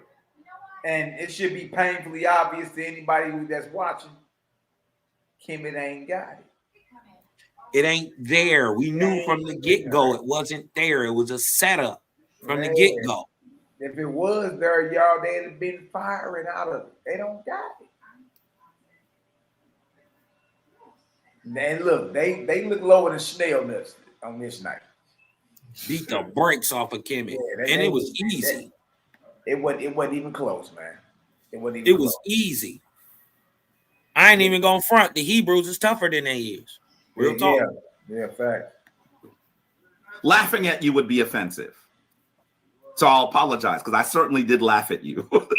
I certainly did. I don't even understand how you think that you can actually match with this. Look at what the Greeks said about ancient Kemet. This is Herodotus. The art of healing is with them divided up. So each physician treats one ailment and no more. Egypt is full of physicians, some treating. This is not about healing or health. See, you wasn't on topic. The great Mario Saze, you found out that he's not able to hold a topic if he don't know nothing about it. He can't hold it. What should be very obvious right now is we actually know more Kemetic doctrine than they do. We went into their text and picked it apart. This thing is talking about the art of healing is within them, divided up. I'm like, nigga, what you talking about? The art of healing, nigga. And then now, hold on, wait a minute. You can't white boy this, and then quote Herodotus. Exactly. I was just about to say that. How is you quoting Herodotus and you just was talking about white folk? Yeah. Didn't they kill your language, Jabari? This is whose ancestors enslaved your Kemetian ancestors. Right, and your African ancestors are turning over there in their graves, Jabari. I don't know whether to laugh at you or school you. He said he talking a lot because he don't know what else to do. Exactly. Yeah, he punched wrong. He's pulling out any sources. He just trying to start. Hey, none of this got nothing to do with the debate. Look at Bezel. Bezel say, I told you, boy, he wasn't on topic and didn't go into his text at all. He said, I'm not sure what debate you watch, brother. Brother. Come on, Jabari, man. You got to do better than that. Disease of the eyes, others of the head, others of the teeth, others of the stomach. This is what the Greeks, who very late in ancient Kemet, were able to see about their connections to the sciences. Homer says, in Egypt, the men are more skilled in medicine than in humankind. I want you to understand that when you are talking about ancient Kemet, you are talking about a tradition that is way beyond your comprehension. By the way, you can actually see Jehuti, the deity here, putting the ankh to a deity's nose. He just showing pictures. He going through random docs that he already had together. Going into it. Trying to wear this last couple minutes out because he's getting punched on. He don't got nothing to say. He was unprepared. He looks unprofessional, and he looks like he can't comprehend the lesson. Remember, the debate is about science, the time, creation, and cosmogony of our solar system. This does not explain time, cosmogony, nor creation. Thus, he's off topic. Thus, you can't win a debate off topic. And on top of that, look, you can't win a debate with no sources. Primary source, OISP. Huh? Shot. Man, let's get him a ball for it, man. Hold on. I guess that means that Jehuti must be European. What kind of logic is that? It doesn't even make any sense, brother. Here you're looking at some of the world's first recorded doctors. Imhotep, who was also an architect and engineer, a master of the sciences. And Hesi-Ra, the world's first recorded dentist. I'm sure none of them would have tried to argue that the world was based on a vortice. None of them would have argued that the sun doesn't transmit heat. Is that what you really believe? So why is it that you get? They thought the sun was a living being. They thought it was a nigga named Ra hanging out. You know what I mean? Having jackpot contests with his son. Come on, man. Not the same son, Ra, that turned into a female lion called Sekhmet and then turned into a sword cat. A cat with a sword. Your God turned into a cat with a sword. Yeah, boy, say I don't think any of them would have argued that the sun was aborted seed. Woo! Yeah, he in the now. He in big the now. Oh Man. Hey, man. He in the Hey, now. man. Y'all gotta Mario leave me alone with Save. this. Y'all gotta leave me alone with this, man. I can't take this cat serious, man. Look what he said. Abort a seed. The sun doesn't transmit heat. Is that what you really believe? So why is it that you get? Here you're looking at some of the world's first recorded doctors. Imhotep, who was also an architect and engineer, a master of the sciences. And Hesi-Ra, the world's first recorded dentist. Damn, he said that real fast. I thought being a dentist was wrong. You talk about JBN for being a dentist. Right. Hesi-Ra, world's first dentist. And then try to hurry up and speed that ass up. Try to speed He that got ass his up. information from JBN, nigga. We ain't believing nothing about it. Hold on, man. I'm sure none of them would have tried to argue that the world was based on a vortice. Crazy. Vortice. I got some good laughs off today, man. I tell you. None of them would have argued that the sun doesn't transmit heat. Is that what you really believe? So why is it that you get hotter when you're out in the sun? Do you get hotter at night? I don't even understand. A child would be able to explain this. But you've allowed this European doctor to so thoroughly confuse you that you can't even fathom something that a child would be able to understand. Wow. Here you're seeing the world's first dentures being developed in ancient Kemet. You can actually move forward and you can actually see this is the world's earliest surgical papyrus that actually describes, probably written by. Okay, well, you can't read it. Tell us what it say. Yeah, tell us what it say, nigga. We don't know if it's a hymn to greased up midgets. We don't know what the hell is going on. We don't know what that say. We don't know if that's somebody that's into land with animals. We don't know nothing about none of that. Yeah, we should The ask funny him part what that is say. he don't know what it say neither. Yeah, that's what I'm saying. You're still not going into ancient Kemet, boy. Right. That's the whole point of the debate. Why are you bringing up surgical papyruses? Why aren't you bringing up the papyrus for time? Read the papyrus. How about that? For cosmogony. Where is the papyrus for creation?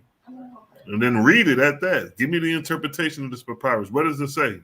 Yeah, right. I bet you got to go to a white boy. Exactly. Yeah. You got to go to the white. You got to go to Maspero. Bet you got to go to Champollion. Edwin Smith. Surgical papyrus. I bet you got to go to Spiegelberg. You going to another Jew, Spiegelberg, nigga, to get your information. That deal's give you the name. His name's Edwin. Edwin. There it is. Yeah, there you go, right there. The Edwin papyrus. You're right. There you go. There he is. Man, pull that nigga picture up. See how he look. Let me pull him on up real quick. Hold on. Man, Edwin Let's pull old Edwin up. Let's see if a Bantu Negro from the Congo rediscovered this. Hold on. Let me pull old Edwin up. Let's get the Bantu Edwin up. Smith, surgical papyrus. Edwin Smith, surgical. Oh, it goes right up. Really? Let me go to images. Oh, my God. Not this Pee-wee Herman looking. Oh, my God, bro. Hold on. I just seen something. Maybe that Wikipedia. There we go, right here. Edwin Smith, 1501 BC. Okay. Edwin Smith, who bought it in 1862. Okay, dated all the way back then. Let's find old Edwin. That's crazy, yo. Show us some images, some of Edwin. Like, they the nigga rediscover anything dealing with Egypt. Oh man, it's an American dealer and collective. Okay, hold on, let me share this. Wow. A damn charlatan. There he is. Let's get close up so it don't be no mistakes. You know what I mean? The Edwin Smith. This is the Papyrus Jabari show. There go Edwin right there. Wow. Look at Edwin Smith. You wouldn't know nothing about this papyrus if it wasn't for that white boy. He's pulling up an Edwin Smith papyrus. There he is, right here. There he is. There he is. Him downstairs. Look at him. Man. I wonder if he interpreted Sorry, it too. Bro. Let's see if he You lucky interpreted we it didn't too. have 5 minutes to debunk your shit. Boy, son, that saved your life. Saved your life. Boy, we would have pulled this picture up. Boy, for Edwin Smith. Oh my God. We didn't, and you know what? Yeah, that's because we didn't see his name down there. You know what I mean? His name right there on the actual video that Jabari got up. That's crazy. Hey, look. Smith's knowledge of hieratic was not sufficient to enable him to translate the papyrus. So who translated the papyrus? Hold on. Where you at? Second paragraph of Life. Life. 1862. Okay, yeah. Right here in 1862, he also purchased James Heming did, which came to bear his name, the Edwin Smith papyrus, from a dealer called Mustafa Agad Luxor. Smith's knowledge of hieratic was not sufficient to enable him to translate the papyrus. A task was undertaken by James Henry Breasted. There he is. There he is. Where been two niggas at? I'm sure that nigga owns somebody. He owns somebody. He got the Quaker Oat mustache.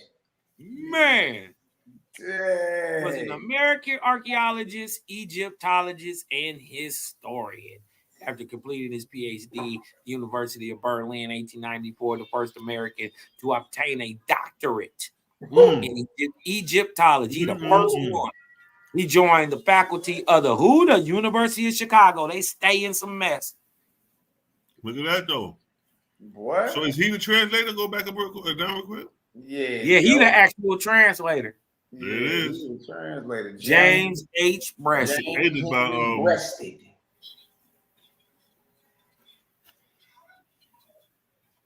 Of the Edwin Smith papyrus, the surgical papyrus. Hey, Jabari, we make you famous, boy. Make you famous. Crazy. That's crazy. But there go Edwin Smith right there. That's crazy, though. Yeah. So you got niggas discovering it and translating it, all white boys still. And this is what he pulled up. That deal say Edwin Smith surgical papyrus. Dang. Wow. He got the nerve to talk about white boys. Everything you bring up is from a white boy. Everything. Stop, y'all. This is why when Selah walked him into the punch, we knew what he was going to do. This is why Selah round was so devastating. This is why he has no steam in this round. This is why his voice goes high.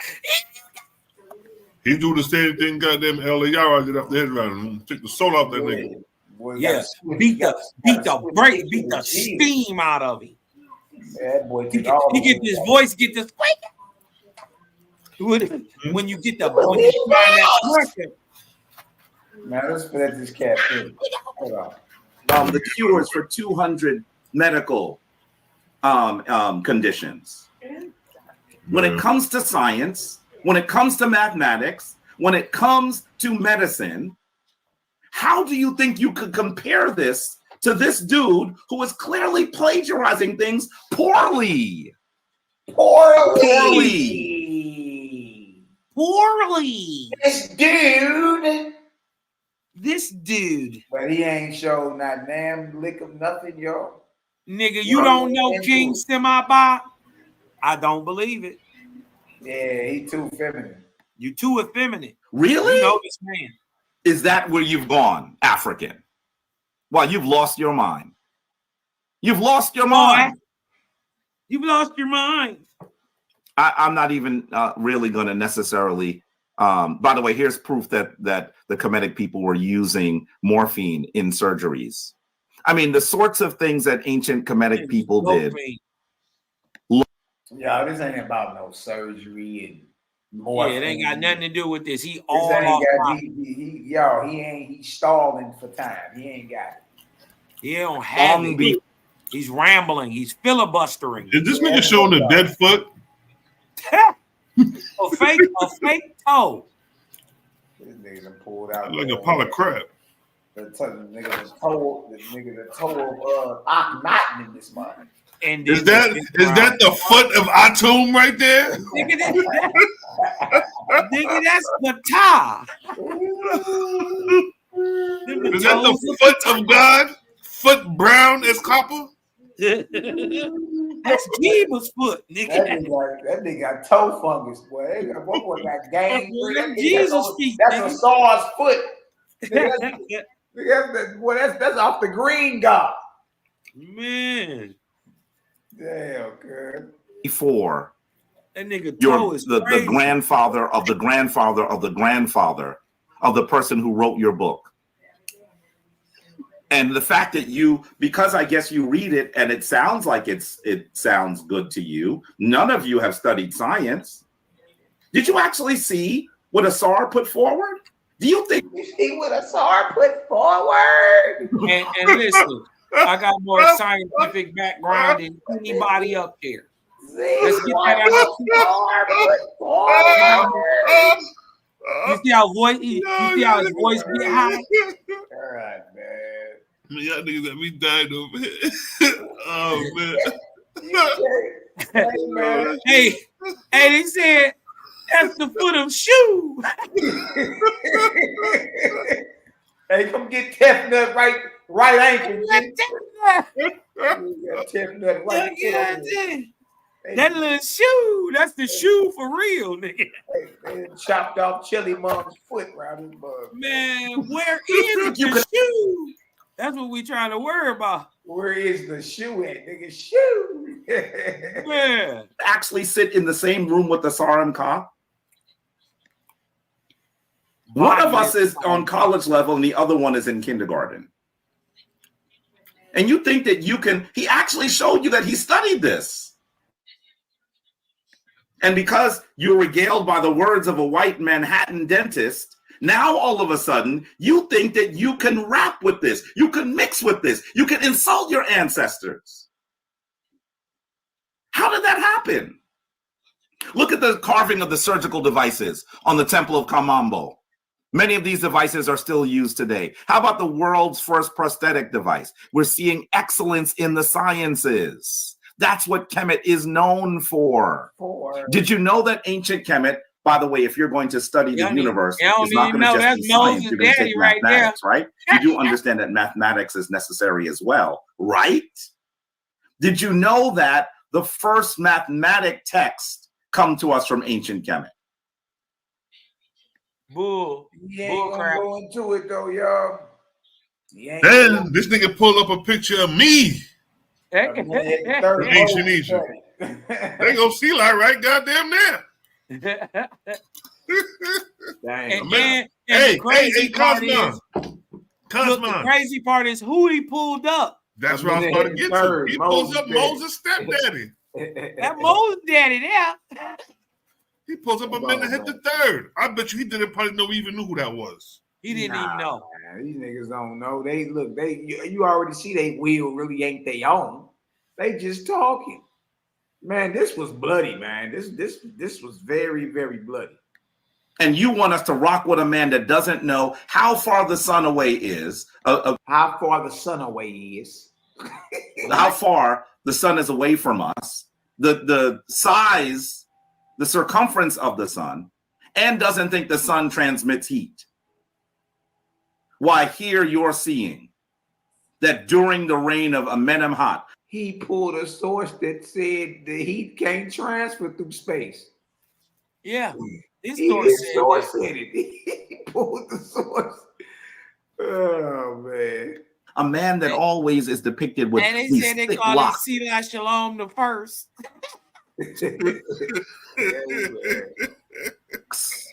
Oh, shit. That during the reign of Amenemhat, we actually believe that a scribe created the first mathematical papyrus that actually describes what we would call algebra today. And you may know that when you're studying algebra, one of the major things you attempt to do is actually find the value of things that are not present. You're searching for X or Y. Listen to how the scribe Amos describes that. He says that this papyrus contains the accurate recipe for inquiring, thank you, Sonetta, for inquiring into things and the knowledge of all things, mysteries, all secrets. Can you see how he's describing searching for the value of X or Y? Your ancestors gave this to you. And you think because you can find Europeans that defiled your ancient traditions,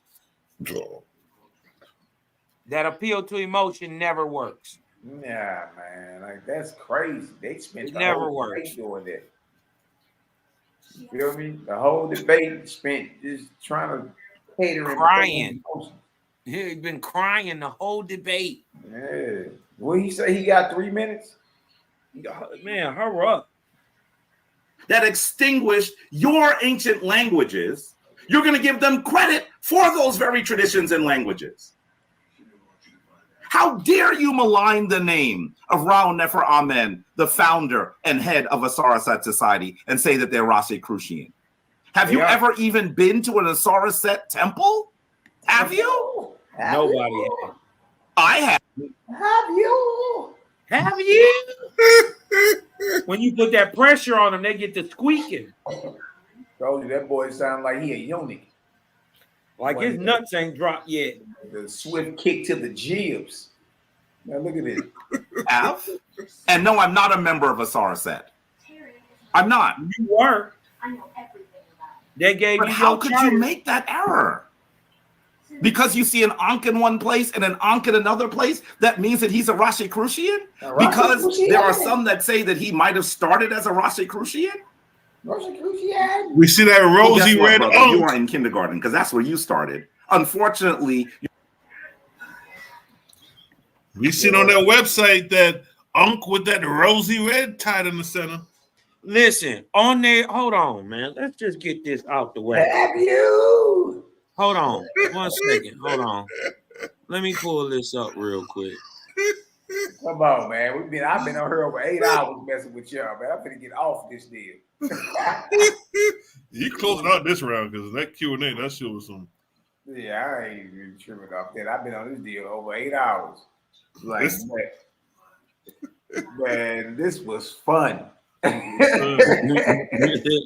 I'm ready for another one, honestly. I ain't gonna lie. You know what I mean? This was fun, man. Man, ain't no who else to debate. Yeah, they got. We'll just punch on it. I think we all just working on some bomb presentations, man. I'm gonna go ahead and start tapping in with some of this AI too. Come up with some more visuals and all that. Right. You know what I mean? Facts. Get together, you know. Facts. Hey, look at he said, been on here a whole work shift. I know. Yeah, I'm gonna get a ball for him. We've been on here. How long we been on here? 8 hours for real? Yeah, over 8 hours and 7 minutes. Time flying too. Feel like it. Sure don't. Cal, you got something you want to show? Hold on, I just want to go. I'm gonna let this. Let me know when you pull it up. I'm gonna let this. Yeah. Go ahead. Your ability to fathom these concepts has not evolved past that stage either. I don't understand how you've gotten this so confused. I must say to you, family, if you leave these folks where they are, they will lead you astray time and time again. because they have actually thought that they have found their white savior. Man, and that I ain't gonna lie to you. I expected a little more out of Jabari. Like, you feel me? I ain't expect dude to come off like. I mean, of course, a little bit like that, but not, bro. That's all you did was pull the race cards. Your white savior, your ancestors, you're maligning them, and like y'all the ones bringing up Jay. It ain't even us. And then we bring up all the white folks responsible for your modern Commission identity, and it's like it never happened. Right. You don't address the fact and say, no, they wasn't white folks. They was really niggas. They was Libyan. Nigga, they was Somalian. You don't even, just like it never happened. Right, that part. You don't have an argument with the game. You don't.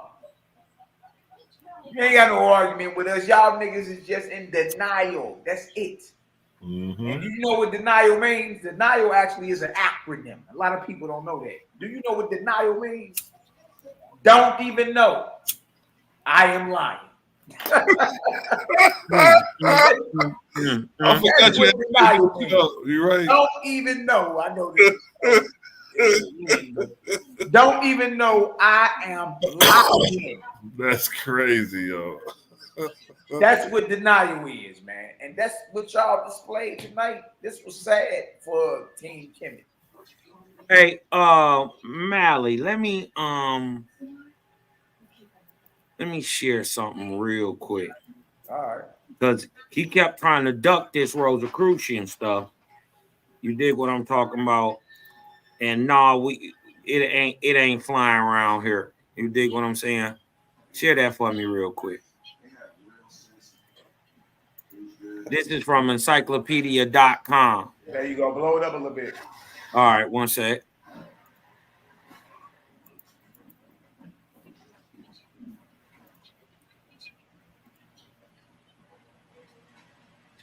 This is from encyclopedia.com, the Asar Asset Society, right? The Asar Asset Society, a Rosicrucian body.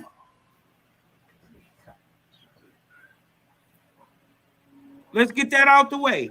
The Asar Asset Society is a Rosicrucian body, especially oriented to meet the needs of African Americans.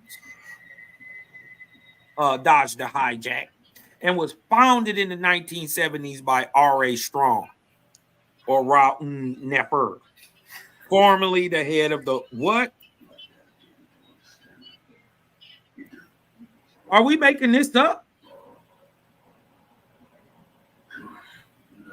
The Asar Asset Society is a Rosicrucian body. This is how your quote unquote Egyptian hieroglyphic understanding, cultish understanding was passed down for the last 2,000 years while Egypt was a dead and dying corpse, being kicked by the Romans, being kicked by the Greeks.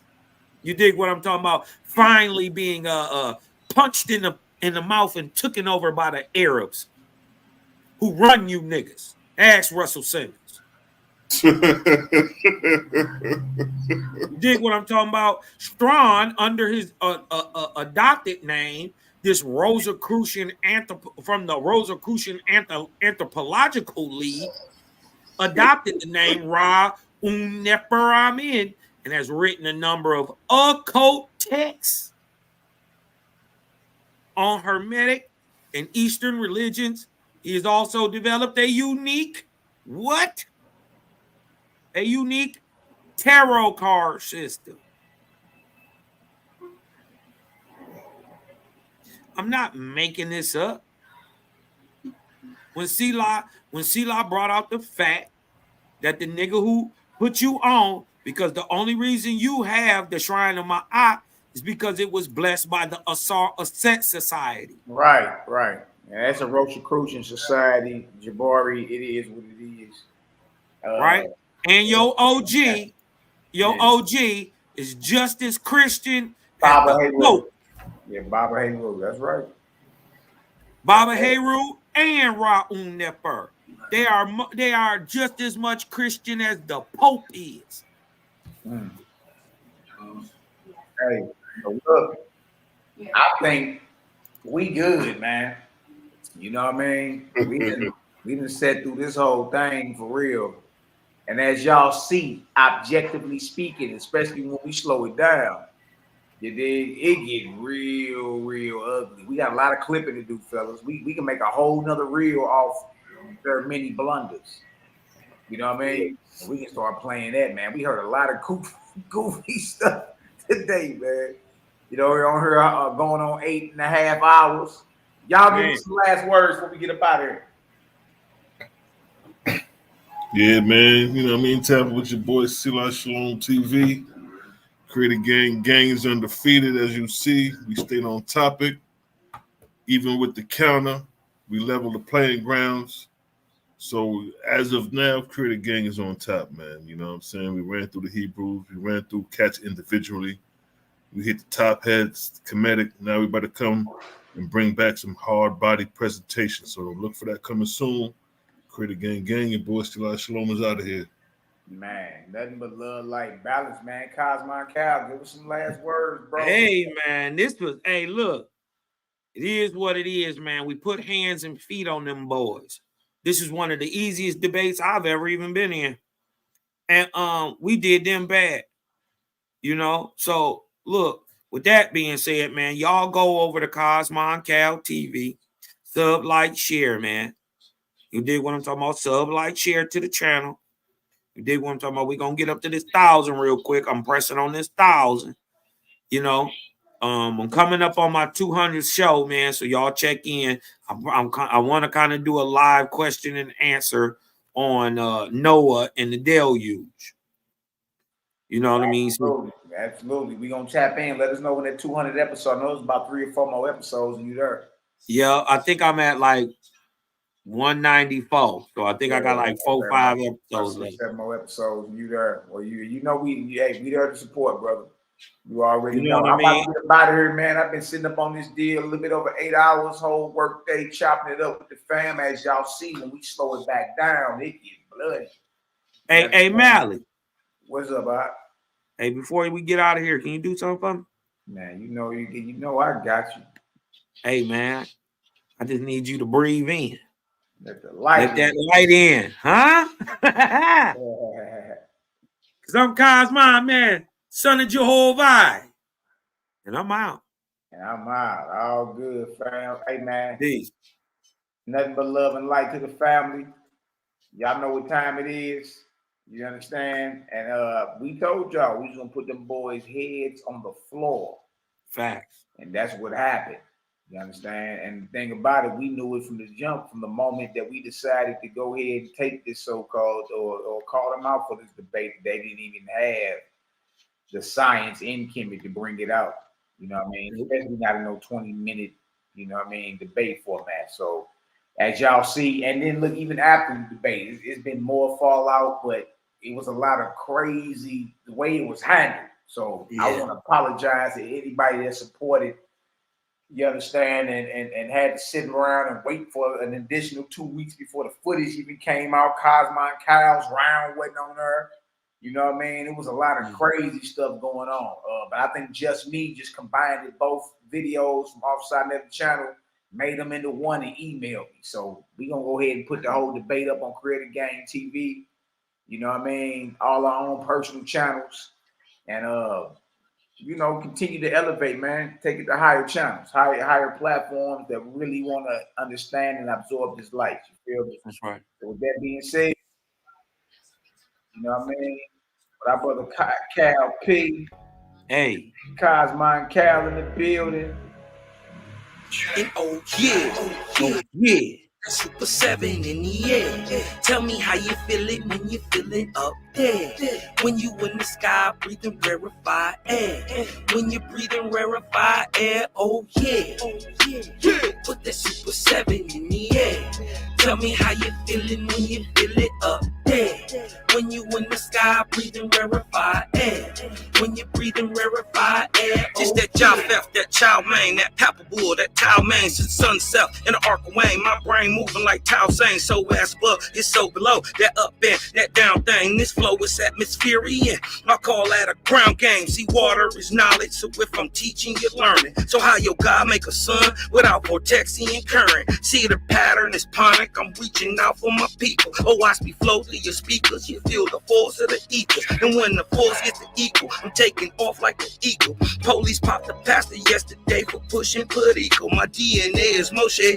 Mix that thing with higher water. My spirit rate is OTN. It's just a higher order. Got more light than Kavita. Rap a lot just like Tila. Went from sinner to saint. Shout out my big homie Sealer. Got more torque than a sports car. Got more work than a door star. In the 4 million I make, I'm giving the Dr. Umar. Oh yeah. Yeah. Put that Super 7 in the air. Tell me how you feeling when you feeling up there. When you in the sky breathing rarefied air. When you breathing rarefied air. Oh yeah. Put that Super 7 in the air. Tell me how you feeling when you feel it up there. When you in the sky breathing rarefied air. When you breathing rarefied air. Oh yeah. Super 7 in my rites and ceremonies.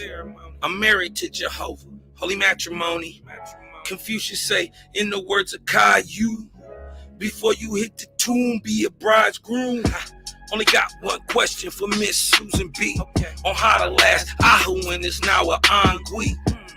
Blame my inspiration, I'm just thinking thoughts. But in the way of God's, we gon' keep it short. Why Jesus wanna kill me, Matthew 10:34. Just a couple questions that I'm needing to know. Oh, watch me flow, it's so potent. Set the vortex in motion. Super 7, I'm floating across the Aegean Ocean. Oh, you a Muslim now, so I guess you make it Salat. Well, I'm a Israelite. I'ma make Kemet the Shabbat. Got Moses on the bumper, super slap off in my spaceship photosphere. So I stay lit, pissing light to the faith is so yeah. Put that Super 7 in the air. Tell me how you feeling when you feeling up there. When you in the sky breathing rarefied air. When you breathing rarefied air. Oh yeah. Put that Super 7 in the air. Tell me how you feeling when you feel it up there. When you in the sky breathing rarefied air. When you breathing rarefied air. Oh yeah.